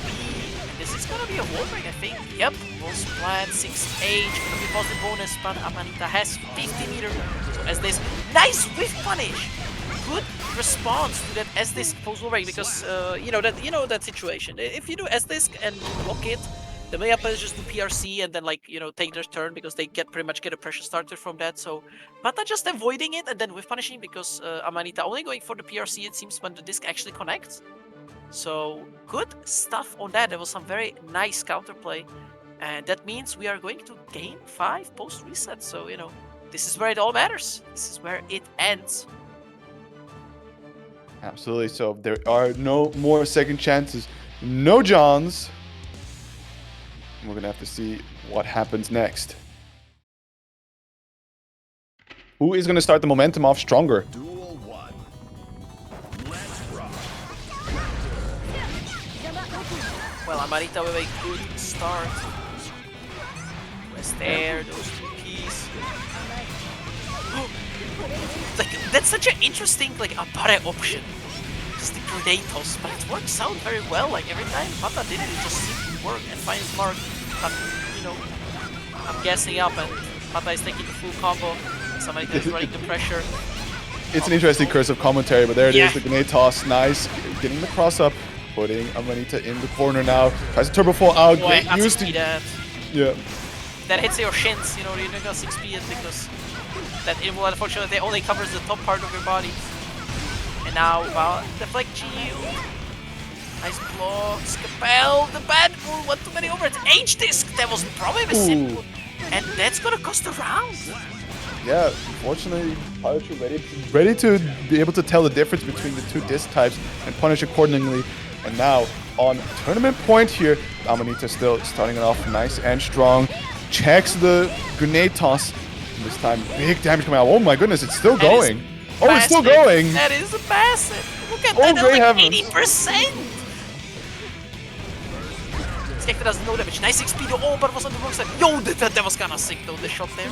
Yeah, the running behind it was pretty cool, but unfortunately, it was too low to the ground, and we know where this Millia player likes to hang out. Now, running into that stagger pressure, looking to find the final hit required. Good backdash. Pulling out the throw attempt. Just gonna enter to gate. We're punished by 2k of her own, and we're in the final round, not bursting. So this final round is gonna be very interesting because both players pretty much have the burst. You know, Amanita gonna get it. Got it soon back. Yeah, probably on the next hit we'll get it, but oh my goodness, the movement. Nice mark found. Mixed. H the Rekka.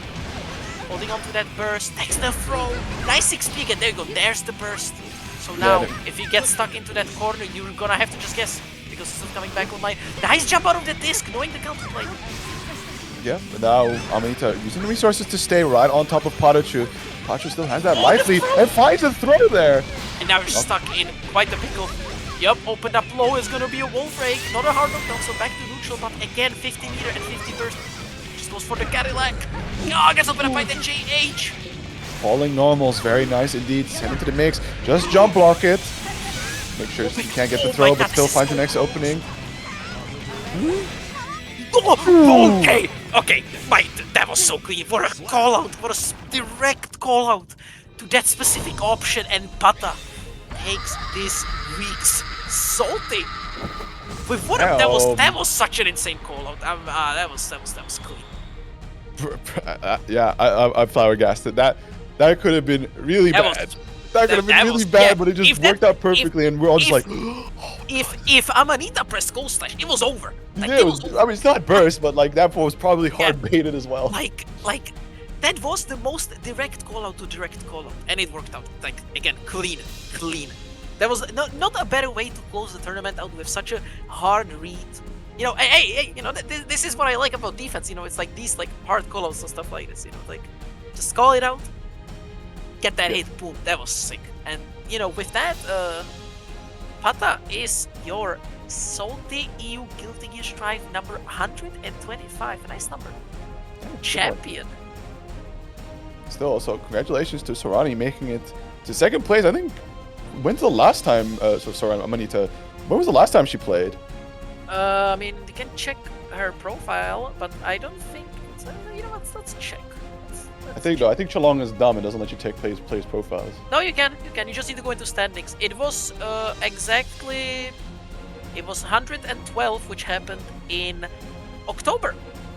Ah, okay. So it's been a good near 6 months. Almost half a year. Yeah, almost half a year, and just like that.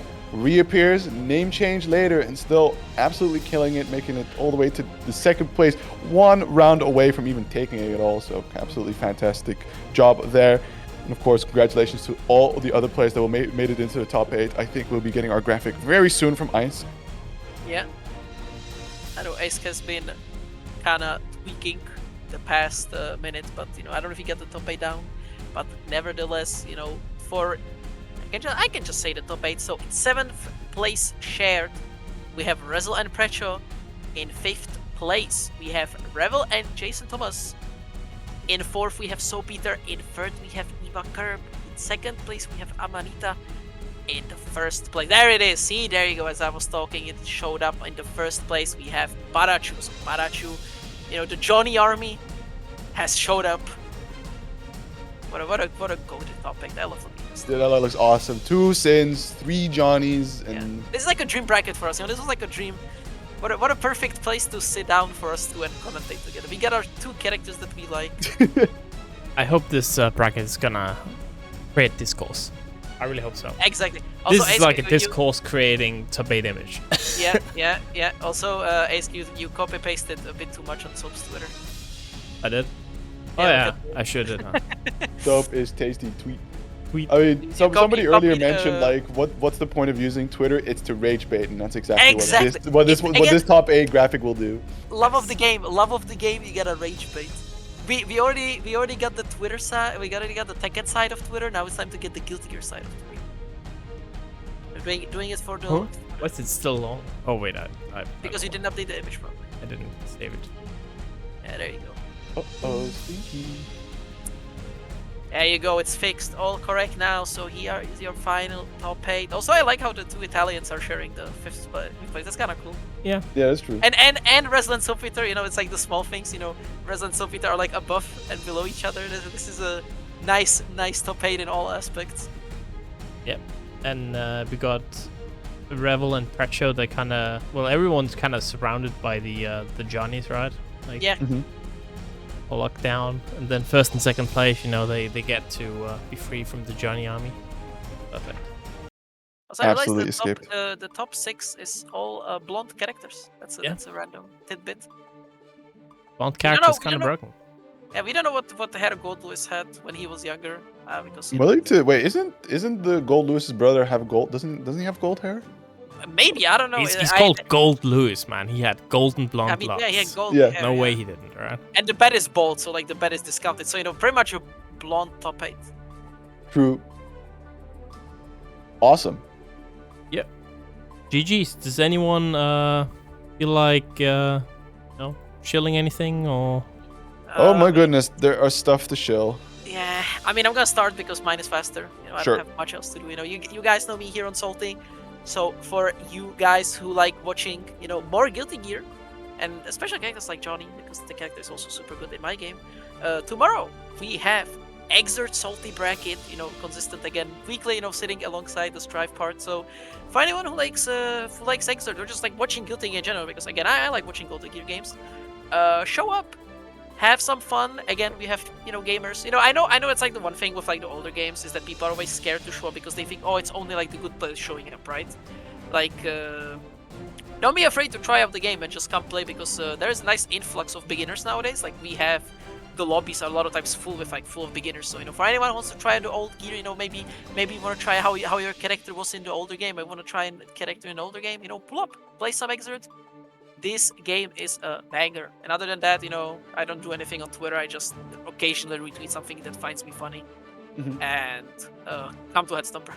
That's kind of it. Yeah, come to Headstomper. Absolutely come to Headstomper. And what about you, Mr. Yucker? There's hella things to rattle off. So, for the people looking to get into Guilty Gear, this is a good segue actually. This weekend, Rookie Roman Cancel, hosted by Junkline. Seek her out. He is hosting a beginner and intermediate bracket for Xrd. That's your in. It will be hosted bi-weekly.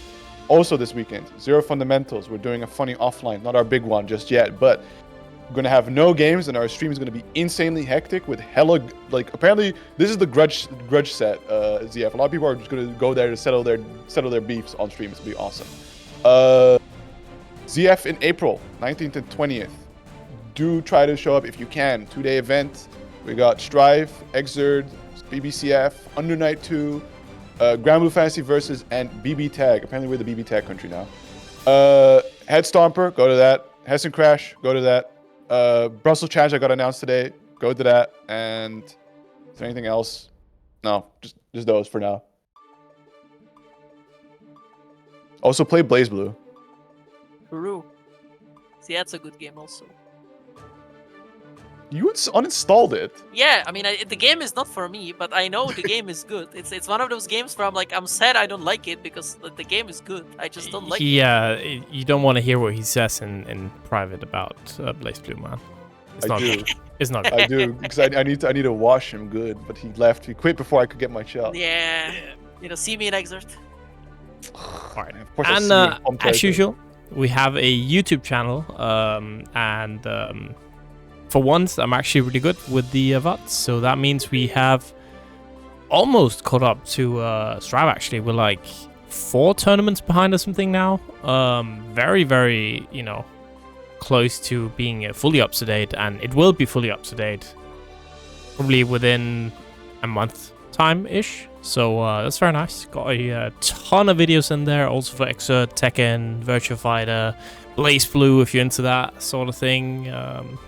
Dragon Ball Fighters, ton of VODs in there, time-stamped, with all kinds of tech that you can steal if you want.